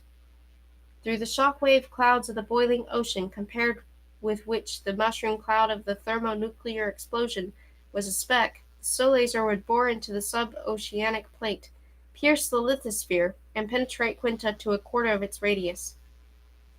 No one intended to cause such a catastrophe. The Solaser was supposed to grace the ice ring and the thermosphere of the planet. When this idea too was put aside, it turned out that to transform the light cannon into a signaler was not difficult at all. Al-Salam and Nakamura wanted, with the least rebuilding possible, to solve two problems at the same time. It was necessary to reach all the possible addressees simultaneously and legibly. Such contact, though one-sided, went on the assumption that the planet was inhabited by beings endowed with the sense of sight as well as with enough intelligence to grasp the gist of the transmission. The first condition the senders had no control over. They could not give eyes to beings that had none. The second required of the senders no little inventiveness, particularly as the rulers of the Quintans clearly did not want any direct communication between the cosmic intruders and the population. Therefore, the signaling was to fall as a rain of light on all the continents of the planet, piercing its thick cloud cover. An overcast sky, in fact, was advantageous, since no one with a grain of intelligence could then mistake the needles of light piercing it for rays of sun. The hardest nut to crack was the form of the message. To teach an alphabet to send certain numbers as signs, the universal constants of matter, would be nonsense. The Solaser lay in the hull at the stern, ready for takeoff, but it did not move. The physicists, informationists, exobiologists found themselves in a quandary. They had everything they needed except a program. Self-explanatory codes did not exist. There was even talk of the semantics of the colors of the rainbow. The violet range would be gloomy, the middle band of visible light more cheerful. Green would stand for plants and lush growth. Red suggested aggression, yes, but only for people. A code that was a sequence of semiotic units indicating specific things could not be made of spectral lines. Then the second pilot put in his 2 cents to tell the Quintans a story, using the cloudy sky as a screen, projecting on it a series of pictures over each continent, as Arago, who was present, laughed later, obstruerant omenses. Indeed, the experts' mouths dropped open. Is it technically possible? Asked Tempe. Technically, yes, but what would be the point? A show in the sky? Of what? A story, the pilot repeated. Ridiculous, snorted Kirsting. He had devoted 20 years to the study of cosmolinguistics. You might be able to convey something to pygmies with cartoons, or to Australian Aborigines. All races and cultures of humanity have things in common, but there are no humans there. Doesn't matter, they have a technological civilization and are already warring in space. That means that once they had a Stone Age civilization, then they warred. And there were ice ages on the planet. Back before they built houses or wigwams, they must have sat in caves and painted on the walls. Fertility signs, the animals they hunted to bring success. It was magic. They found out that the magic was only cartoons a couple of thousand years later from their wise ones like Professor Kirsting. Professor, would you care to bet with me that they don't know what stories are? Nakamura was laughing now. The others laughed too, except Kirsting. The exobiologist cosmolinguist, however, was not the type that defended his position at any cost.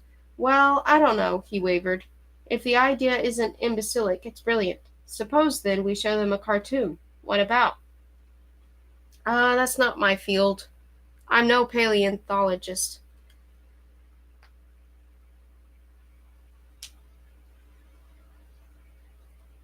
Paleontologist. As far as the idea goes, it's not completely mine. Dr. Gerbert gave me back on the Eurydice a book of science fiction short stories. I dip into it now and then. That's probably where paleoethnology? Kirsting thought out loud. I'm not up on that. The rest of you? There is no such specialist on board. Perhaps induces memory, offered the Japanese. You can't hurt to look, but a story, no. It should be a myth, or rather a common element, a theme that appears in the earliest myths. Before the time of writing? Of course, yes, from the very beginnings of their protoculture, said Kirsting, surrendering. He was even warming to the idea, but then a doubt assailed him. Wait, are we to appear to them as gods? Arago shook his head. It will be difficult precisely because we should not manifest our superiority, nor ourselves.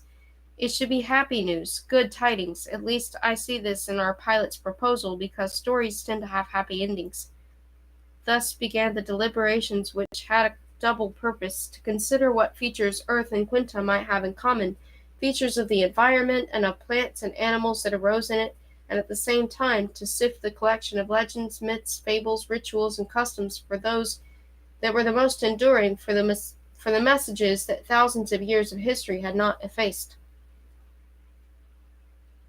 And the first group of probable constants were the division of the species into two sexes, most certain for vertebrates, food for animals, therefore also for intelligent beings on dry land, the alternation of day and night, of the sun and moon, of hot and cold seasons of the year, the emergence of herbivores and carnivores, of prey and predators, the killing of animals by animals, since a universal vegetarianism seemed highly unlikely, and therefore the protoculture had hunting.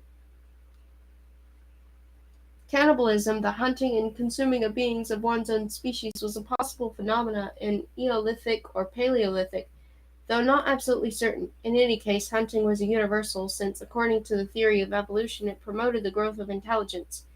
The incubation of the ape-men, the primates, the bloody phase of predation, which accelerated the development of the brain, this idea once met with violent opposition. It was seen as an insult to humanity, a misanthropic invention of the evolutionists more slanderous even than their proclaiming the consanguinity of man and ape. But archaeology confirmed the thesis, accumulating irrefutable evidence in support of it. Carnivorousness, of course, did not lead all predators to intelligence. Many conditions had to be met for that. The reptile predators of the Mesozoic were far from intelligent, and there was nothing to indicate that, if they had not been exterminated by a catastrophe between the Cretaceous and Jurassic, a giant meteorite disrupting the food chain through the global cooling of the climate, the dominant reptiles of the time would have acquired human-like brains. The presence of intelligent beings on Quinta, however, could not be denied. Whether they evolved from the reptiles or from a species unknown to Earth, as was not the crucial question. What was crucial was the form of their reproduction. Even if the Quintans were not placental mammals or marsupials, genetics argued for their division into sexes, the form of multiplication favored by biological evolution, but that which a purely biological transmission gave to progency contained in the reproductive cells did not help in the formation of culture because such transmission produced changes in the species at a rate marked by millennia. The acceleration of brain growth required a reduction of the instincts inherited biologically in favor of learning received from parents. A creature that came into the world knowing, thanks to genetically built-in programming, everything or practically everything needed for survival might manage perfectly well but would not be able to change radically its tactics of living.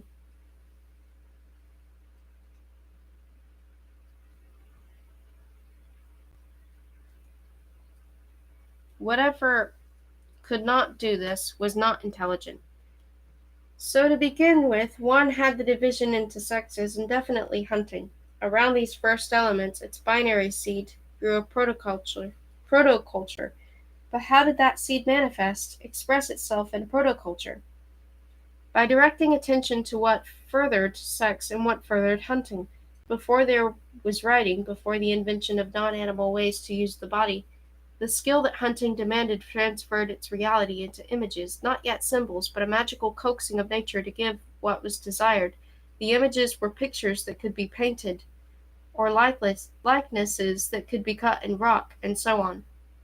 Deuce from these premises performed the task assigned it, to adapt to the endeavors of sex and hunting a myth portrayed in a series of images, a tale, a show, a spectacle with actors.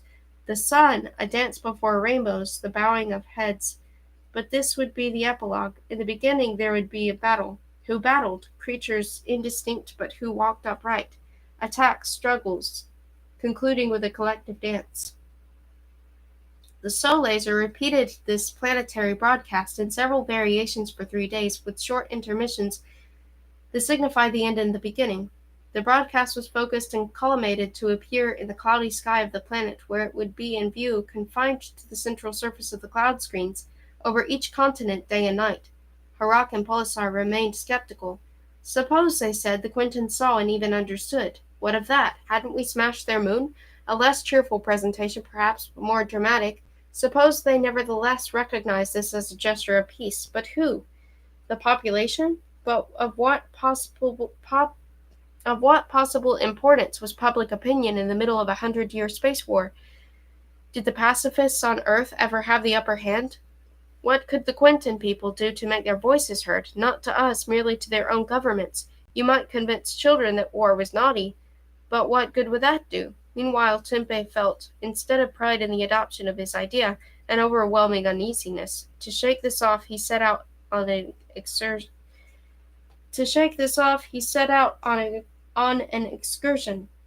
The Hermes was really an unoccupied giant. The living quarters, with the control rooms and laboratories, constituted a core no larger than a 6-story building. Besides the power rooms, this core included an unusual hospital section, a small conference room, a mess hall beneath that, with an automatic kitchen, then recreational facilities, a simulation trainer, a pool that was filled only when the ship allowed it, under sufficient thrust so that the water would not fly up into the air in drops the size of balloons, and a half-oval amphitheater that also served for entertainment and movies, which never had a living soul in it. These comforts, thoughtfully provided for the crew by the builders, turned out to be totally superfluous. It entered no one's head to give view some ingenious holographic performance. It was as if that part of the middle deck did not exist for the crew. Going to the movie seemed silly in the light of the events of the past few months. The theater, pool, and gym had been designed with snack bars and pavilions, as at a small-town carnival, to help create the illusion of Earth, but the architects, Gerbert said, had forgotten to consult the psychologists. The illusion, not maintainable, was received as a lie. This was not where Tempe headed for his excursion. Between the living quarters and the ship's outer hull stretched a space in all directions, crisscrossed with girders, beams, bulkheads, and containing a legion of robots at rest or at work. One entered the space through hermetically sealed hatches at either end of the deck. At the stern, behind the sanitation area, and from the bow, in a corridor of the upper control room, Entry at the stern was blocked by a gate double-locked and cross-bolted, with a warning sign in glowing red that was never turned off. There, in chambers of off-limits to personnel, lay side-reel converters, seemingly inert colossi suspended in vacuum, like the legendary tomb of Muhammad, on invisible magnetic cushions, but it was impossible to pass the forward barrier. And that was where the pilot directed his escape. He had to go through the control room, and there he found Harak in an activity that in other circumstances would have made him laugh. Harak, on duty, wanting something to drink, had opened the container too forcefully and was now chasing a yellow sphere of orange juice. He darted at an angle toward the ceiling as the sphere bobbled gently like a large soap bubble, with a straw in his mouth, to catch it and suck it up before it got all over his face. Opening the door, Tempeh stopped lest a puff of air break the liquid ball into 1,000 droplets. He waited until Harak's hunt was successful, then kicked off vigorously in the chosen direction. Ordinary coordination wasn't worth it in weightlessness, but the old training had by now come back to him. He did not need to stop and think how to push out with his legs like a mountain climber in a rock chimney, while turning both wheel locks of the hatch. Someone uninitiated would in his place have gone head over heels trying to unscrew the spoked wheels that were like the ones used in bank vaults. Quickly he closed the hatch behind him, because although the bow section was filled with air, the air was stale, acrid with the fumes of chemicals, as in a factory. Before him was a space that narrowed into the distance, dimly lit by long rows of tubes and having double lattice struts on the port and starboard walls. Unhurriedly he launched himself. He passed, becoming accustomed to the bitterness in his mouth and throat.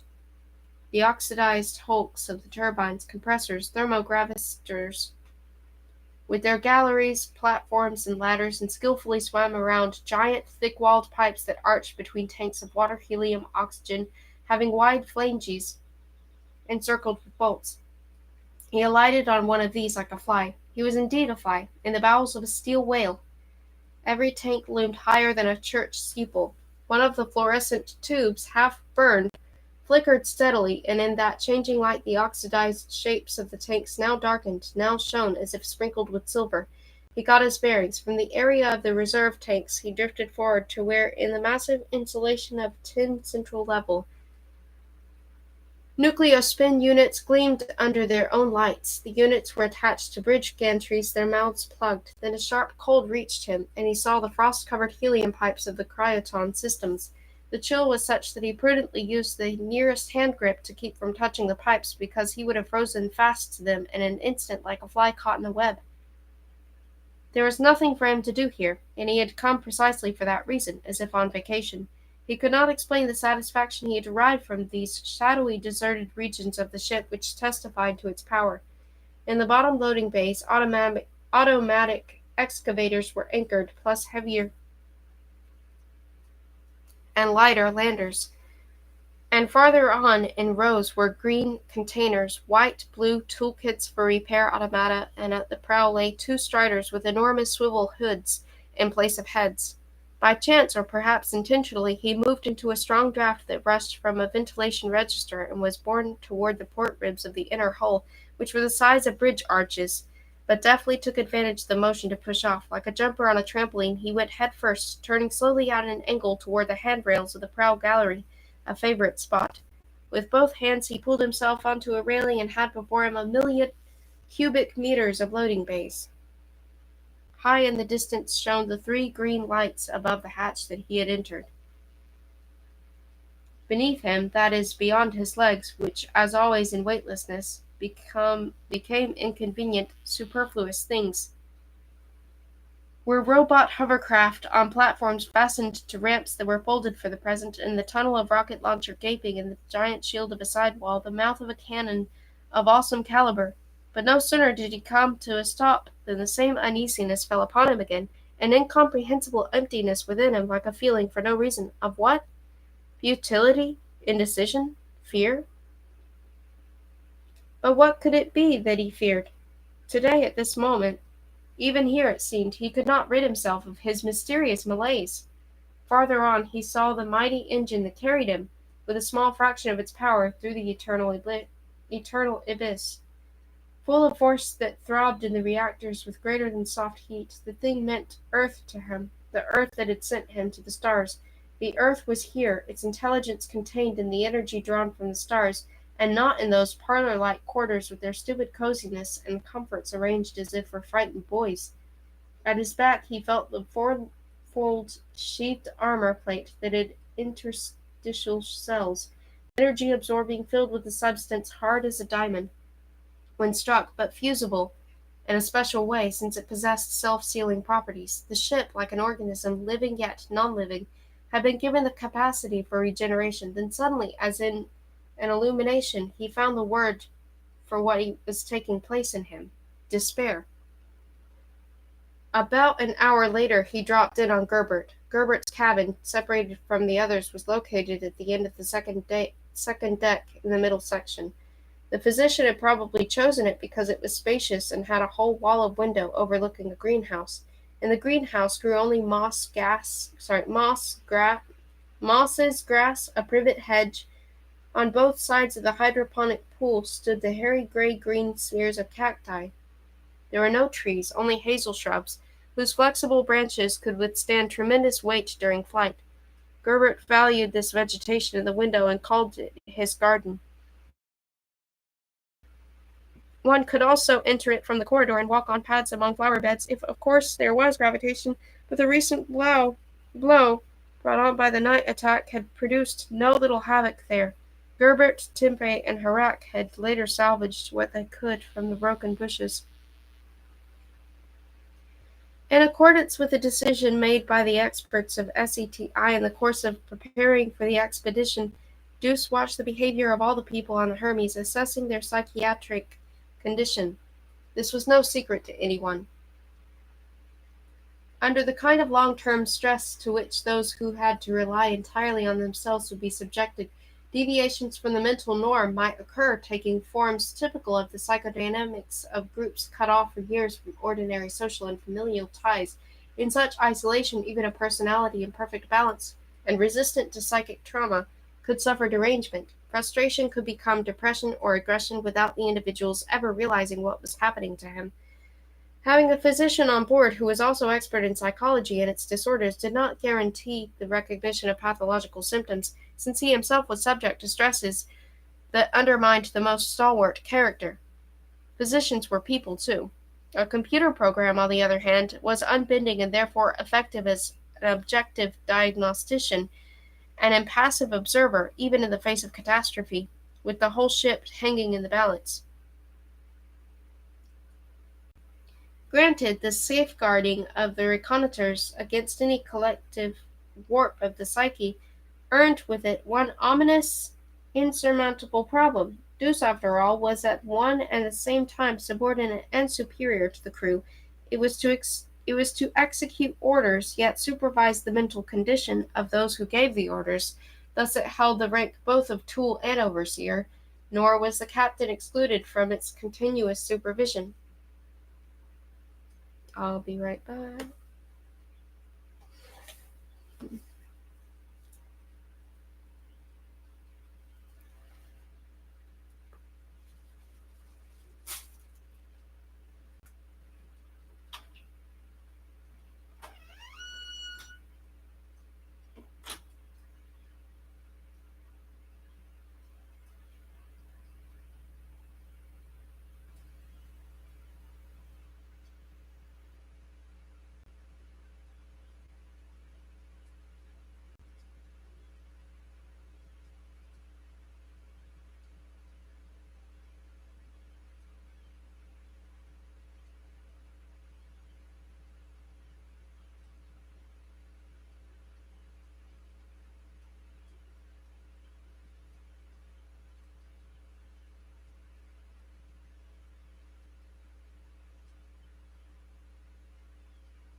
I got some more crackers.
Thus it held the rank both of tool and overseer.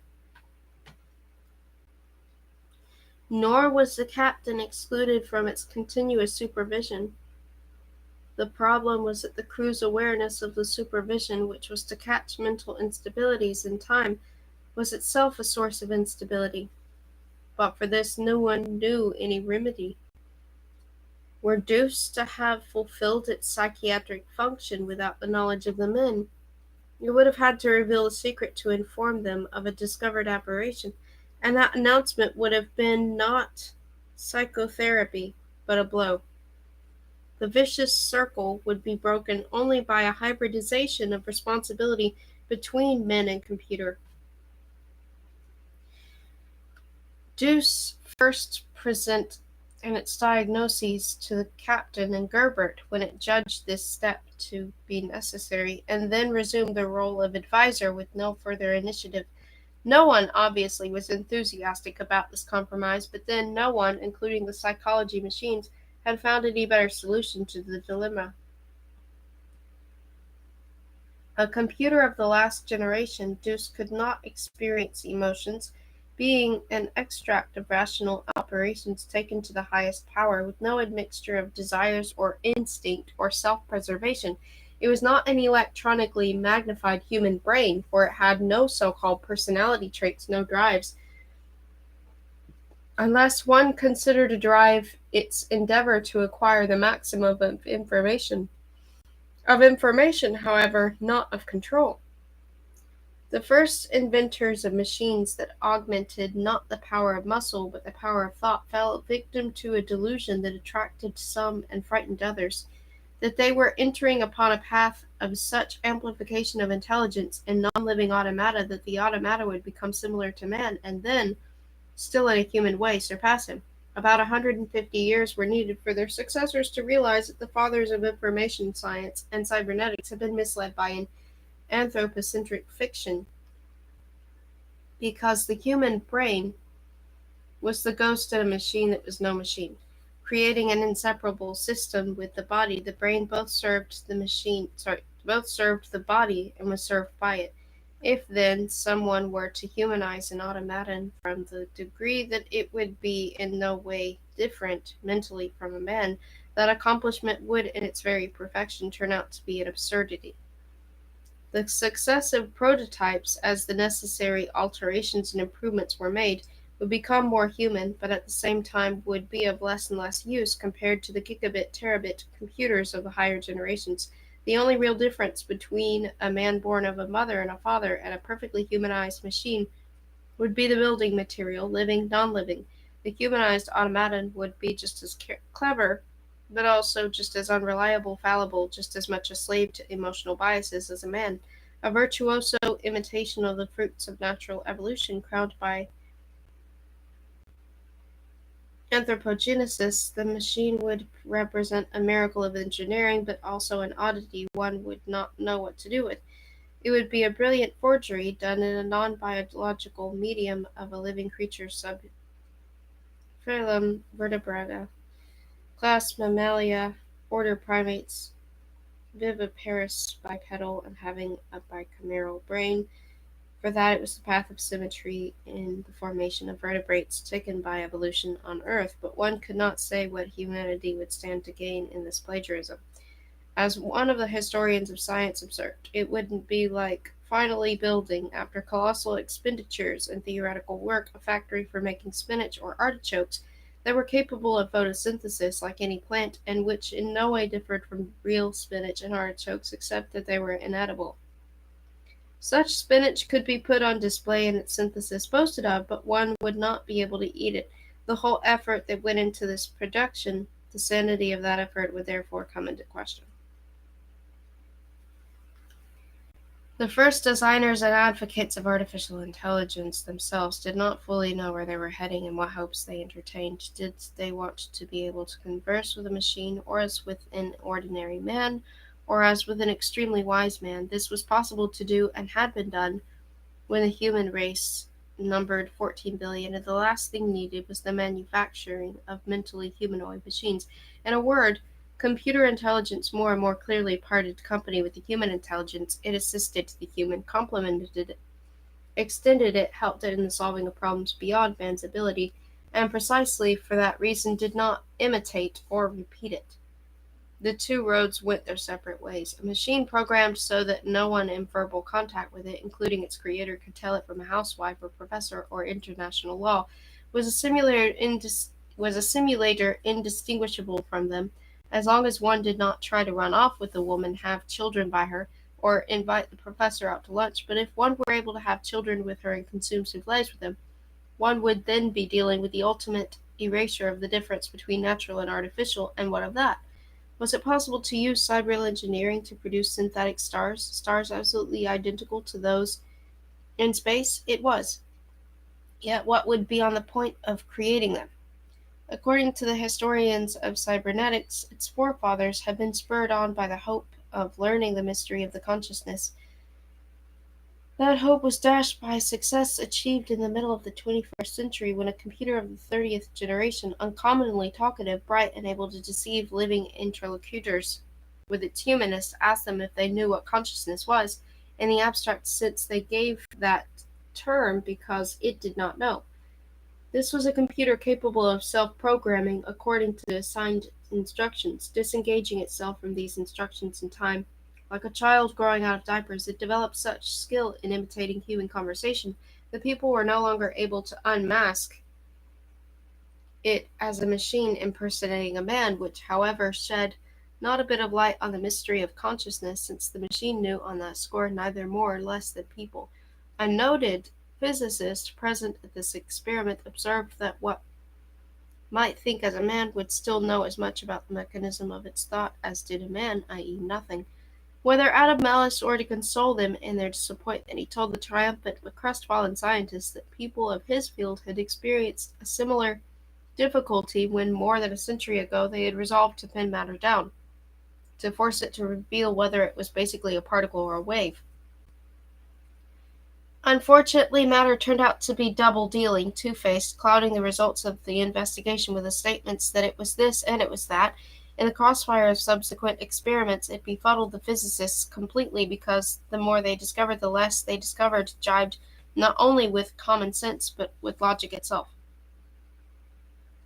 At last they had to accept matter's testimony that particles were to some extent waves, and waves particles, that a perfect vacuum was no perfect vacuum, packed with virtual particles that pretended not to exist, that energy could be negative, and therefore there could be less energy than none at all, that mesons, in the interval of Heisenberg's uncertainty, played tricks that broke the sacred laws of conservation, but so quickly no one caught them in the act. The fact was, the famous Nobel Prize winning physicist said to comfort them, that the world, when questioned as to its ultimate nature, declined to give final answers, though it was now possible to wield gravitation like a club.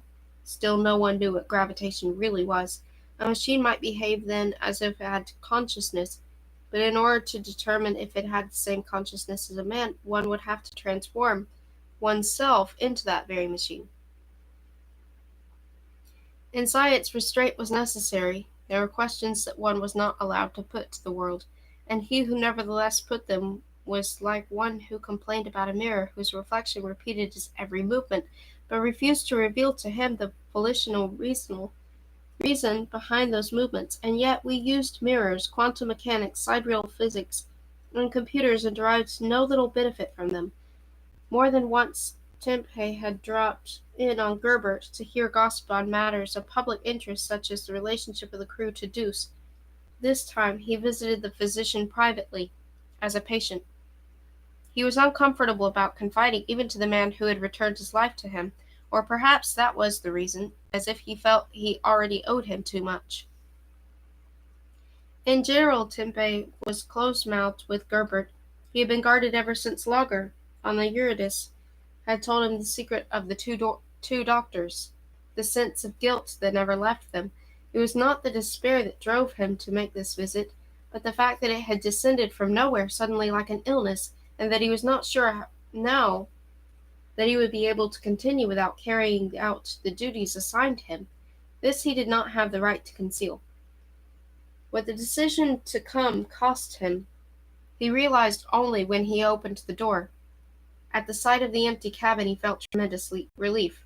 Although the ship was not accelerating and there was weightlessness, the captain had ordered everything to be prepared for a gravitational jump, possible at any moment, so movable objects everywhere were secured and personal items locked away in the wall compartments. In spite of this, Tempé found the cabin a mess. Books, papers, piles of photographs lay in a disarray, unlike Gerbert's usual painstaking neatness, which bordered on the pedantic. He saw Gerbert through the wall window. The physician, kneeling in his garden on the other side of the pane, was putting plastic covers on the cacti. This was how he was preparing. Tempé took the corridor to the greenhouse and muttered a few words in greeting.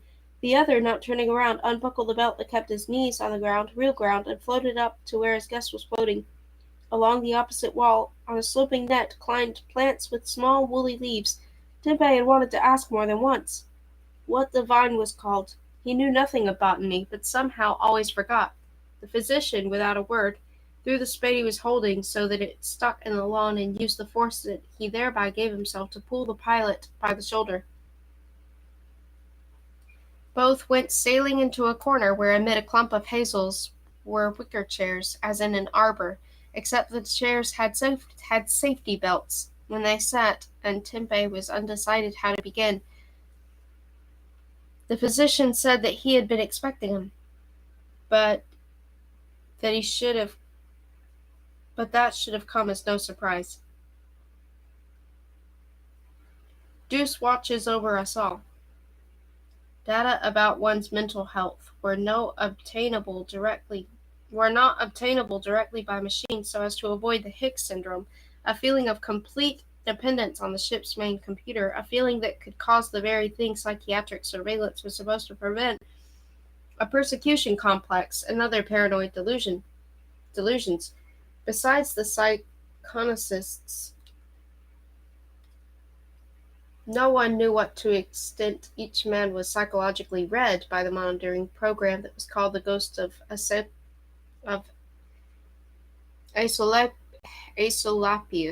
in the machine. This was simple enough to find out, but it was maintained that even the psychonicists did not bear up well under the information when it concerned themselves. The knowledge could be particularly damaging to a crew during long journeys. Deuce, like any computer, was programmed in such a way that there could develop in it no trace of personal identity. It was a nonentity that observed continuously, and in presenting its diagnosis, was no more a man than it was a thermometer for measuring a fever. Of course, the determination of the body's temperature did not cause the projectional defense mechanisms that were triggered by the measurement of one's psyche.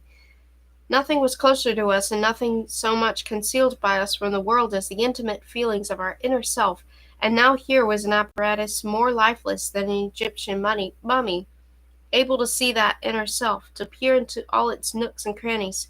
For the layman, this smacked of mind-reading. There was no telepathy involved, of course. The machine simply knew of the individual entrusted to its care better than did the individual himself, along with the 20 psychologists.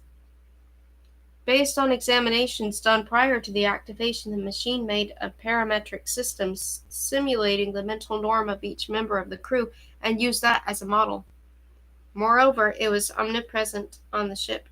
With its sensors and terminals, it learned perhaps the most about its charges while they slept.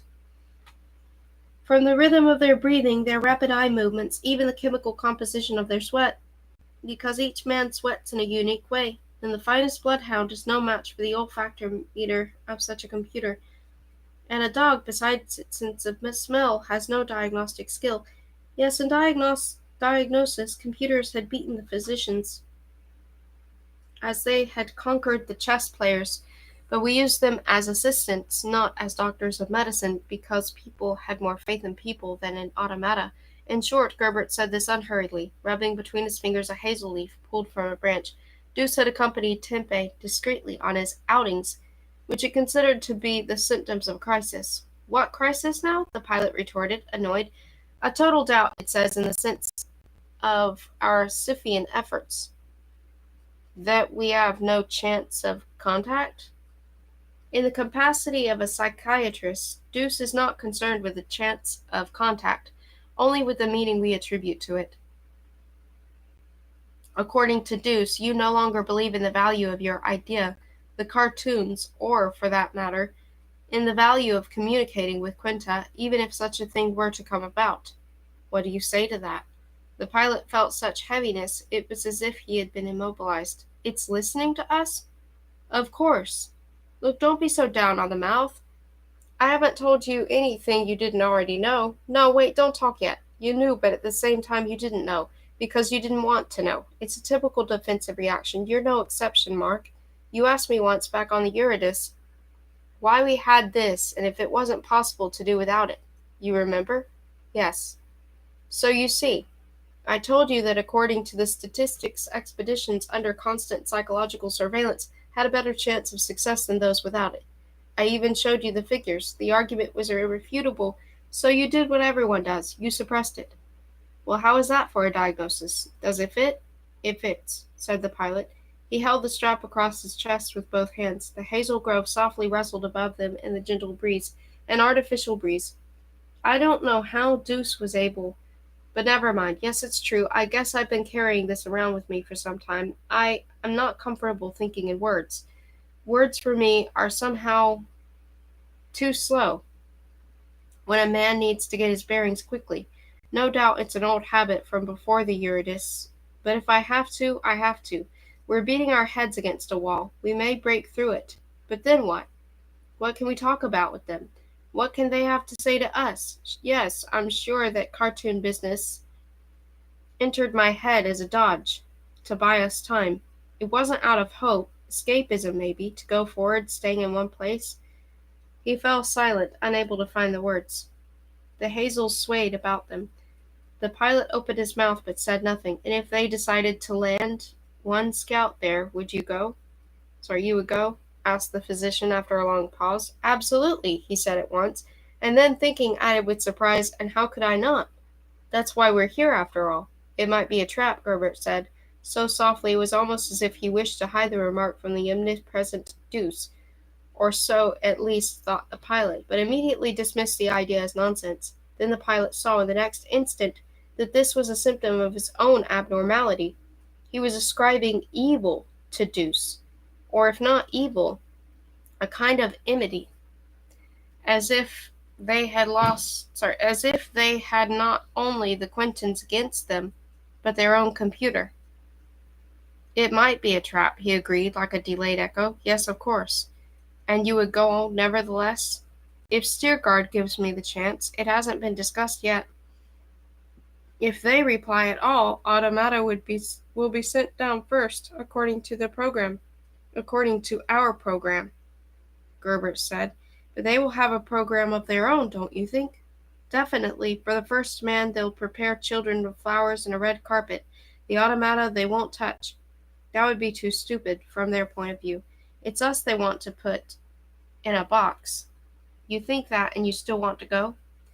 The pilot's lips twitched. He smiled. Doctor, I am no glutton for martyrdom, but you confuse two things. What I personally think and who sent us here and why. It doesn't do to argue with the captain when he's hauling you over the coals. And do you think, Doctor, that if I don't return he'll ask the priest to pray for my soul? I bet he would, as ridiculous as it sounds. Gerbert stared, amazed at the young man's beaming face. Then there would be a retaliation, he said, not only monstrous, but meaningless. He wouldn't bring you back to life by striking, and we certainly were not sent here to wipe out an alien civilization. But how do you reconcile the two things? The pilot stopped smiling. I'm a coward because I didn't have the courage to confess to you that I no longer believe in the possibility of contact. But I'm not so much a coward as to shirk my duty. Steerguard has his task, and I will not abandon it either. You yourself consider that task impossible. Only if we go by the original assumptions, we were all supposed to communicate, not fight. They refused in their own way, with an attack, with more than one. Such a consistent refusal also is a communication. It is an expression of will. If Hades had swallowed the Eurydice, Steerguard certainly wouldn't have tried blowing it up for that. With Quinta, it's different. We knocked at their door because that's what Earth wanted. If they didn't open, we'll blow up the door. But behind it, we may find nothing that Earth expects. That's what I'm afraid of. But blow up that door we must, for otherwise we won't be carrying out Earth's orders. You said, Doctor, that this would be monstrous, meaningless. You're right. We were given a task. At present it seems impossible, but if people of the Stone Age had stuck only to what seemed possible, we'd still be sitting in caves today. Then you do still hope? I don't know. All I know is, if it becomes necessary, I'll manage without hope. He stopped, frowned, looked embarrassed. You pulled things out of me, Doctor, that I shouldn't have said, but I myself put my foot in it with that Nemo me impune licet at the captain's, and he was right to criticize me because there are duties that one carries out but doesn't brag about, because there's nothing to brag about. But what did Deuce say about me? Depression? Claustrophobia? Fatalism? No, those are obsolete terms. Do you know what the group Higgs complex is? I read a little about it on the Eurydice. A death wish? No, it was something else, a kind of self-destructive desperation. More or less. It's complicated, involves a lot of things. Did Deuce say that I was unfit to... Deuce cannot remove anyone from his post, you know that. It can disqualify through diagnosis, but no more than that. Decisions are made by the captain in conjunction with me, and if either one of us falls victim to a psychosis, the rest of the crew can assume command. So far, there is no psychosis. I only wish that you weren't so all-fired eager to land. The pilot unbuckled his belt and floated slowly upward. So that the artificial breeze would not carry him away, he held on to a hazel branch. Doctor, you're mistaken. You induce. The current of air pushed at him so much the entire shrub began to bend. Not wanting to uproot it, the pilot released the branch. He called out, flying toward the door. Logger, on the Eurydice said to me, you'll see the Quintons. That's why I came. The ship jerked. Tempe was instantly aware. The wall of the greenhouse rushed at him. He twisted around in midair like a falling cat to break the impact, slid down the wall to the ground, which now pushed up hard beneath his feet. By flexing his knees, he could approximate the acceleration. It was not that great. Something in any case had happened. The corridor was empty, the sirens silent, but the voice of Deuce came from all sides. Man your stations, Quinta has answered. Man your stations, Quinta has answered. Not waiting for Gerbert, he jumped into the nearest elevator. It creaked, took ages. The passing decks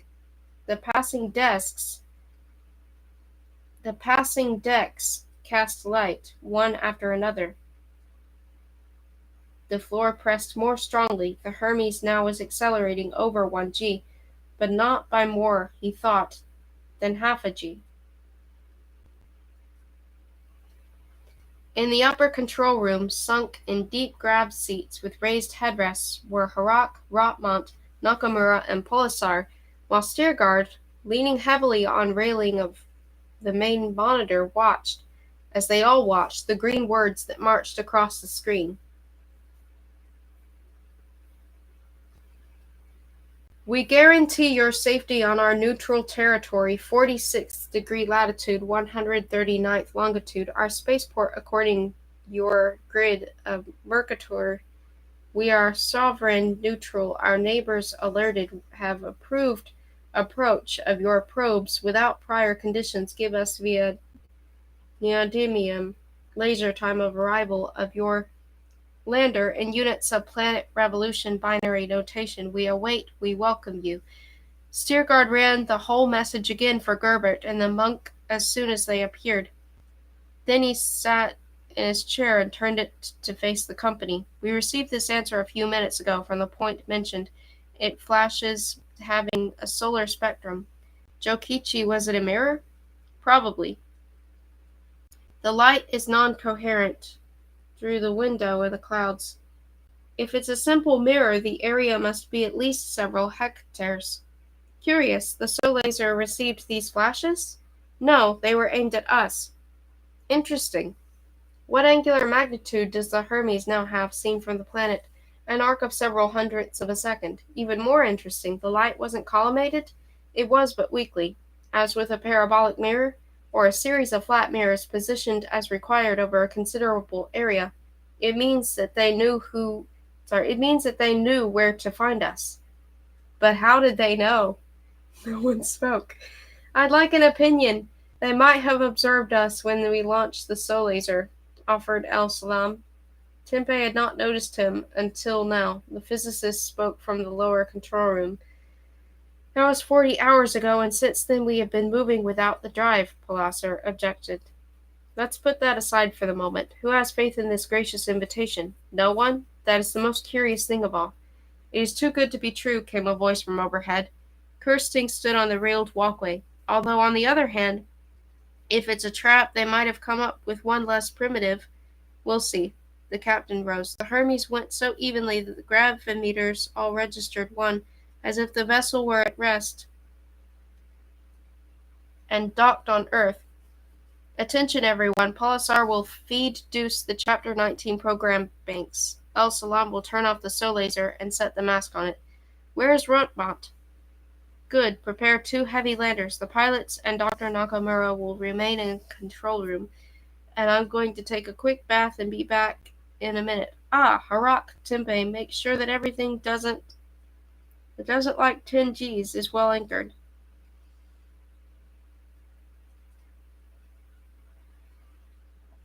Without my permission, no one is allowed down in navigation. That is all. Steerguard went around to all consoles, and seeing that only the pilots had left their places, called from the door. Doctors, please, to their stations. In a moment the control room was emptied. Harak changed his seat, and running his fingers over the keys, checked the condition of all the units from prow to stern on the lit-up diagrams of the interoceptors. Tempeh was not needed there. He went over to the Japanese who was examining the spectra of the Quinton signaling flashes on the table viewer. Tempeh asked him what this Chapter 19 program was.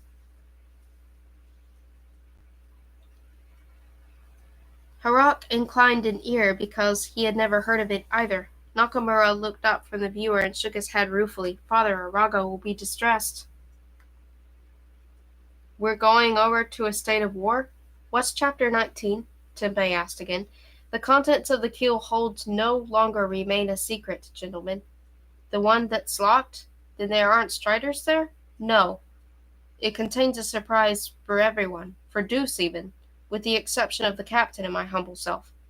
Seeing the astonishment of the pilots, he added, SETI headquarters considered it advisable, gentlemen. Each of you took simulation training and landing solo. Each of you could therefore find himself in the situation, let us say, of a hostage. And Deuce? It's a machine. Computers of the last generation can be broken into, even by remote, and have all their programs dumped. But to house a couple of special memory banks surely doesn't take an entire loading bay. The banks are not there, the Hermes is there, a kind of mock-up of the Hermes, beautifully, very carefully made, to serve, let us say, as bait. And that reserve program? The Japanese sighed. An illusion, ancient, closer to you than to me.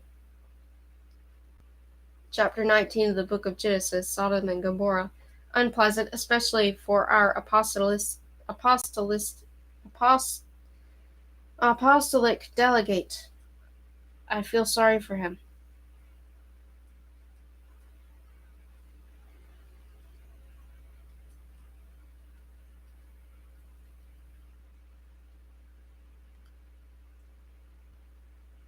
Sodom and Gomorrah.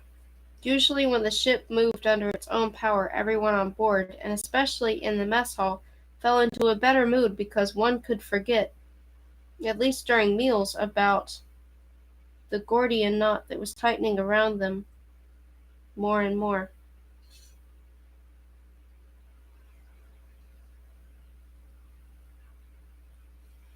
The fact that one could sit at a table, pass dishes of food, pour soup into bowls and beer into glasses with no trouble, use a salt shaker, sugar one's coffee with a spoon. This was liberation from the practices made necessary by weightlessness. The severing of the bonds of gravity, as has been said 1,000 times, makes of a man's habits and of his body as well a laughing-stock at every turn.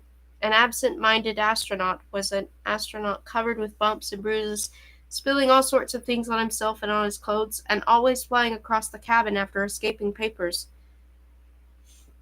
When he found himself in a large area without propulsion materials, he was a creature more helpless than an infant, because one could not claw one's way out of being suspended in midair. Those caught in such straits saved themselves by resorting to throwing wristwatches, and if wristwatches did not suffice, jackets or sweaters.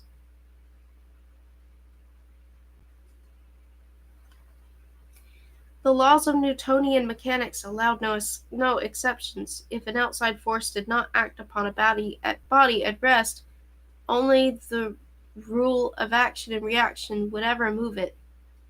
Back in the time when he still cracked jokes, Harak once said that the perfect murder could be committed in orbit, and it was doubtful that any court would convict the killer because all one had to do was get the intended victim to strip for a bath and then give him a light push with a finger, just enough to make him hang between the floor, walls, and ceiling, where he would turn until he died of hunger. The killer could tell the judge that he had gone for a towel but got sidetracked. The failure to provide a towel was no crime, and as everyone knew, nollium crimen sine lege. The penal code had not taken into account weightlessness and its criminal possibilities. After the carrying out of the new orders, which Tempeh referred to as state of war, The mood, even at the evening meal, did not improve. One might have taken the mess hall for the refectory of a monastery, under a strict rule of silence.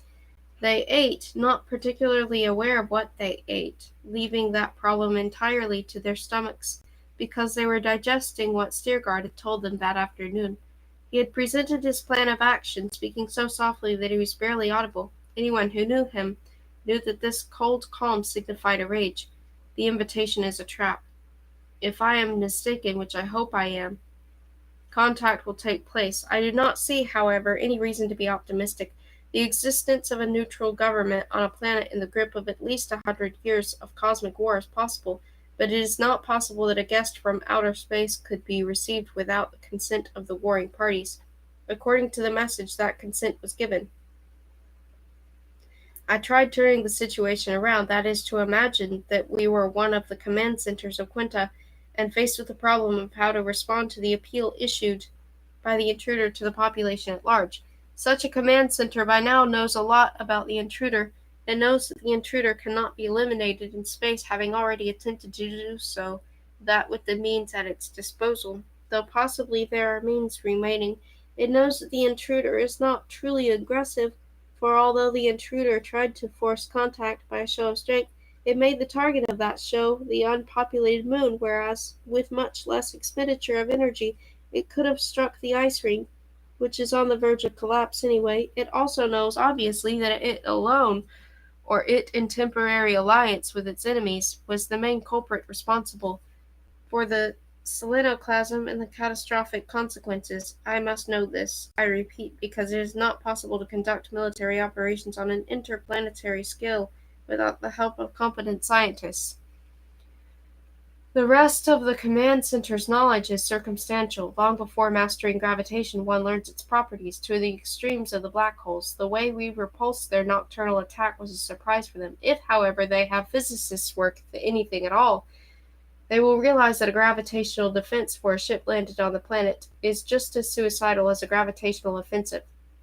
The ship could not produce, relativistically, a coherent gravity field of such a configuration without destroying both itself and the planet. I am sending 2 landers to the designated area and expect that they will find no threat, none whatever. If the Quintans wish to lure the Hermes to the planet, then the landers will return. Nor will they return empty-handed. Something is already being staged for their benefit in order to allay our fears and whet our interest. The hospitable Quintans will declare that true contact means a coming together of living beings, not of machines, which cannot be denied. Therefore, if things proceed roughly, as I have said, the Hermes will land, and then the matter will be settled once and for all. Once we recover the landers, but without taking them on board, because after everything that has happened, I would rather err 100 times on the side of caution than allow a single oversight. We will announce our arrival. Now to the details of the operation. After dispatching the landers, we move at medium power from Quinta to Sexta.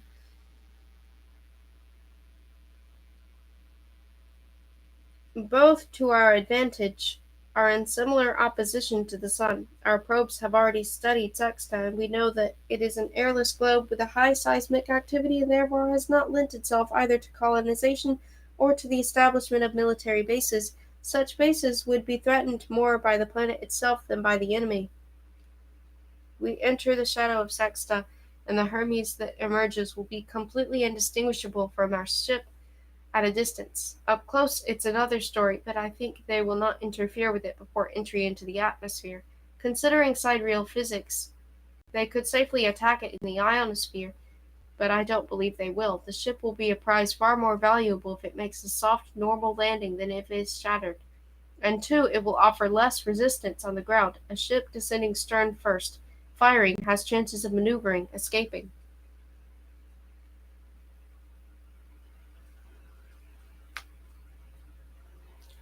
That Hermes will send and receive radio signals, and will have an engine enabling it to land, though, granted, only once. There will be no direct communication between it and us, and then, depending on how it is greeted, we will respond. Sodom and Gomorrah? Asked Argo. Stiergard looked at the monk a while before answering, with undisguised rancor. We are sticking to the Holy Scriptures, Your Reverence, but availing ourselves of the first edition only. The new edition no longer applies because we have already turned the other cheek more than once. The matter is not open to discussion. There's no point, since we won't be the ones choosing between the Old and New Testaments. They will. Is the soul laser returned? Al-Salam said that it was, and Deuce is now on chapter 19? Good. Now let's take up the matter of the landers. Rotmont and Nakamura will be in charge of that, but after dinner. No one saw the landers take off. Launched at midnight on automatic, they made straight for Quinta, while the Hermes turned its back on them and accelerated, reaching Sexta 70 million kilometers distant. Would take almost 80 hours at hyperbolic speed. In the electronics labs, production began of dispersants, until now not deployed in the reconnaissance.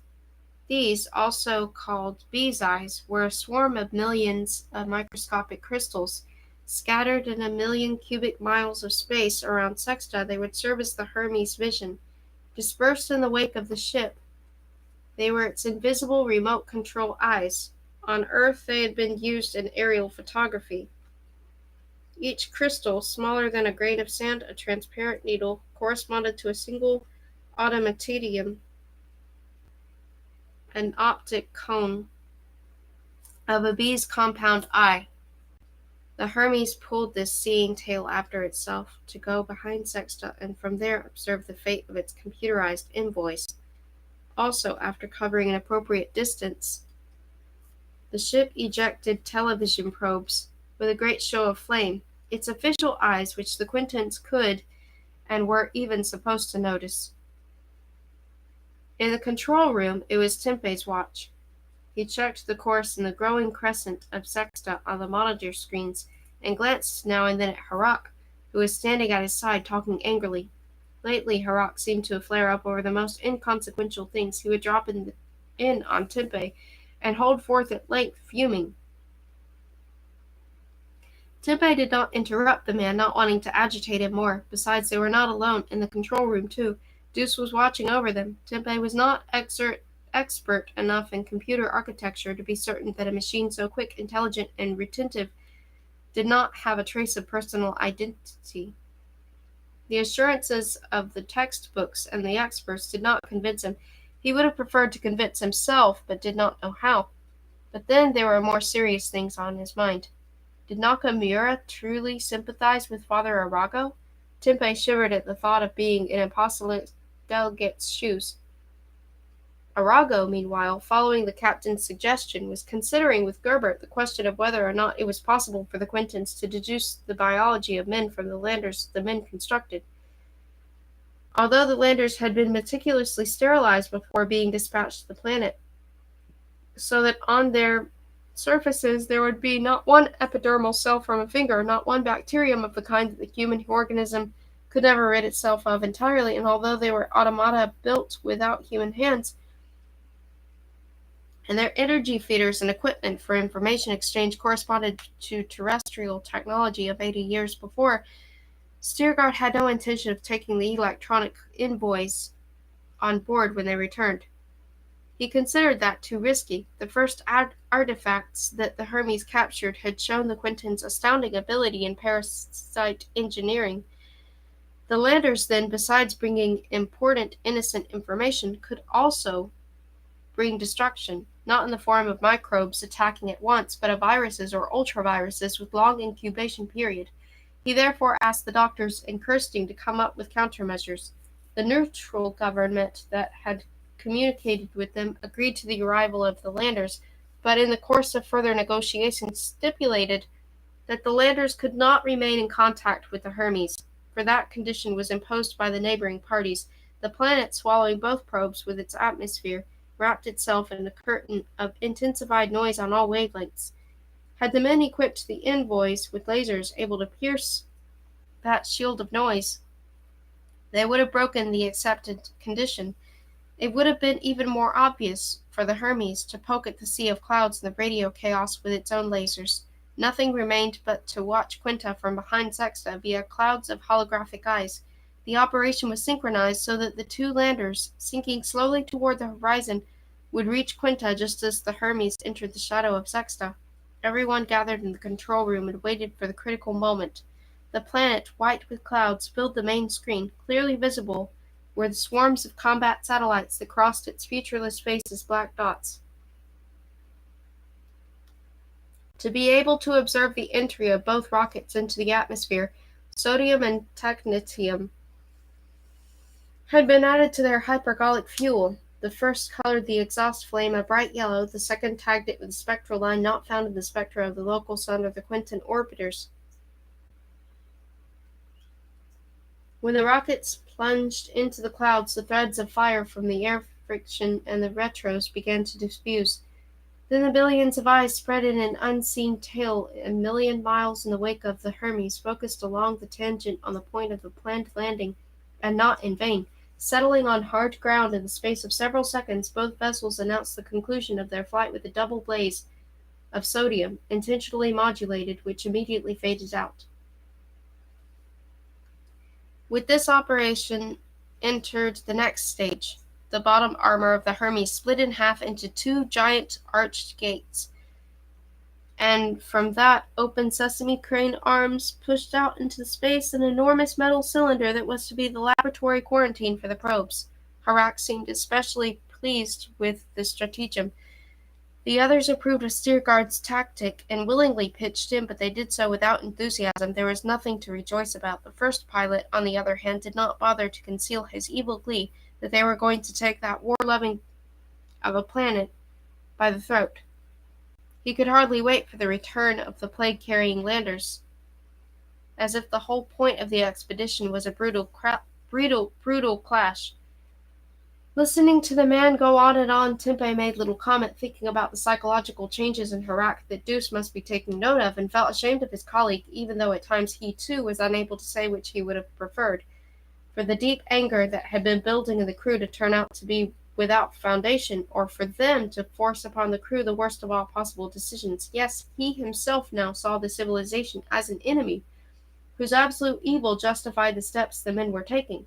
Nothing now was cloaked in secrecy. The Sol laser, extinguished and masked before, was being charged with solar energy, not for signaling but to deal laser blows. After 48 hours, the holographic cloud announced that the envoys were returning. The two landers were supposed to signal in the ultra-shortwave band when they were outside the orbit of the drifting fragments of the moon, but only one did clearly. To the pilots he entrusted the launching of the fake Hermes into a solar trajectory.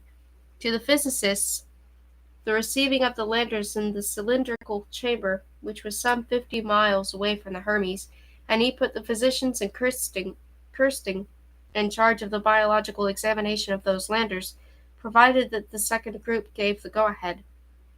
Thus divided, the crew kept abreast of the total situation. Harak and Tempe tracking the hollow giant, which set off unhurriedly on its way, with the fires from the robot welding still flickering across its hull, spoke by intercom with Nakamura's group, which was waiting for the landers. Polisar did not rule out the possibility of an ordinary malfunction in the babbling transmitter, but Harak was positive, would bet his right arm, that it was the work of the Quintans. The fact was, Harak wanted the treachery of the Quintans to come to light as soon as possible, and to be for everyone the last straw.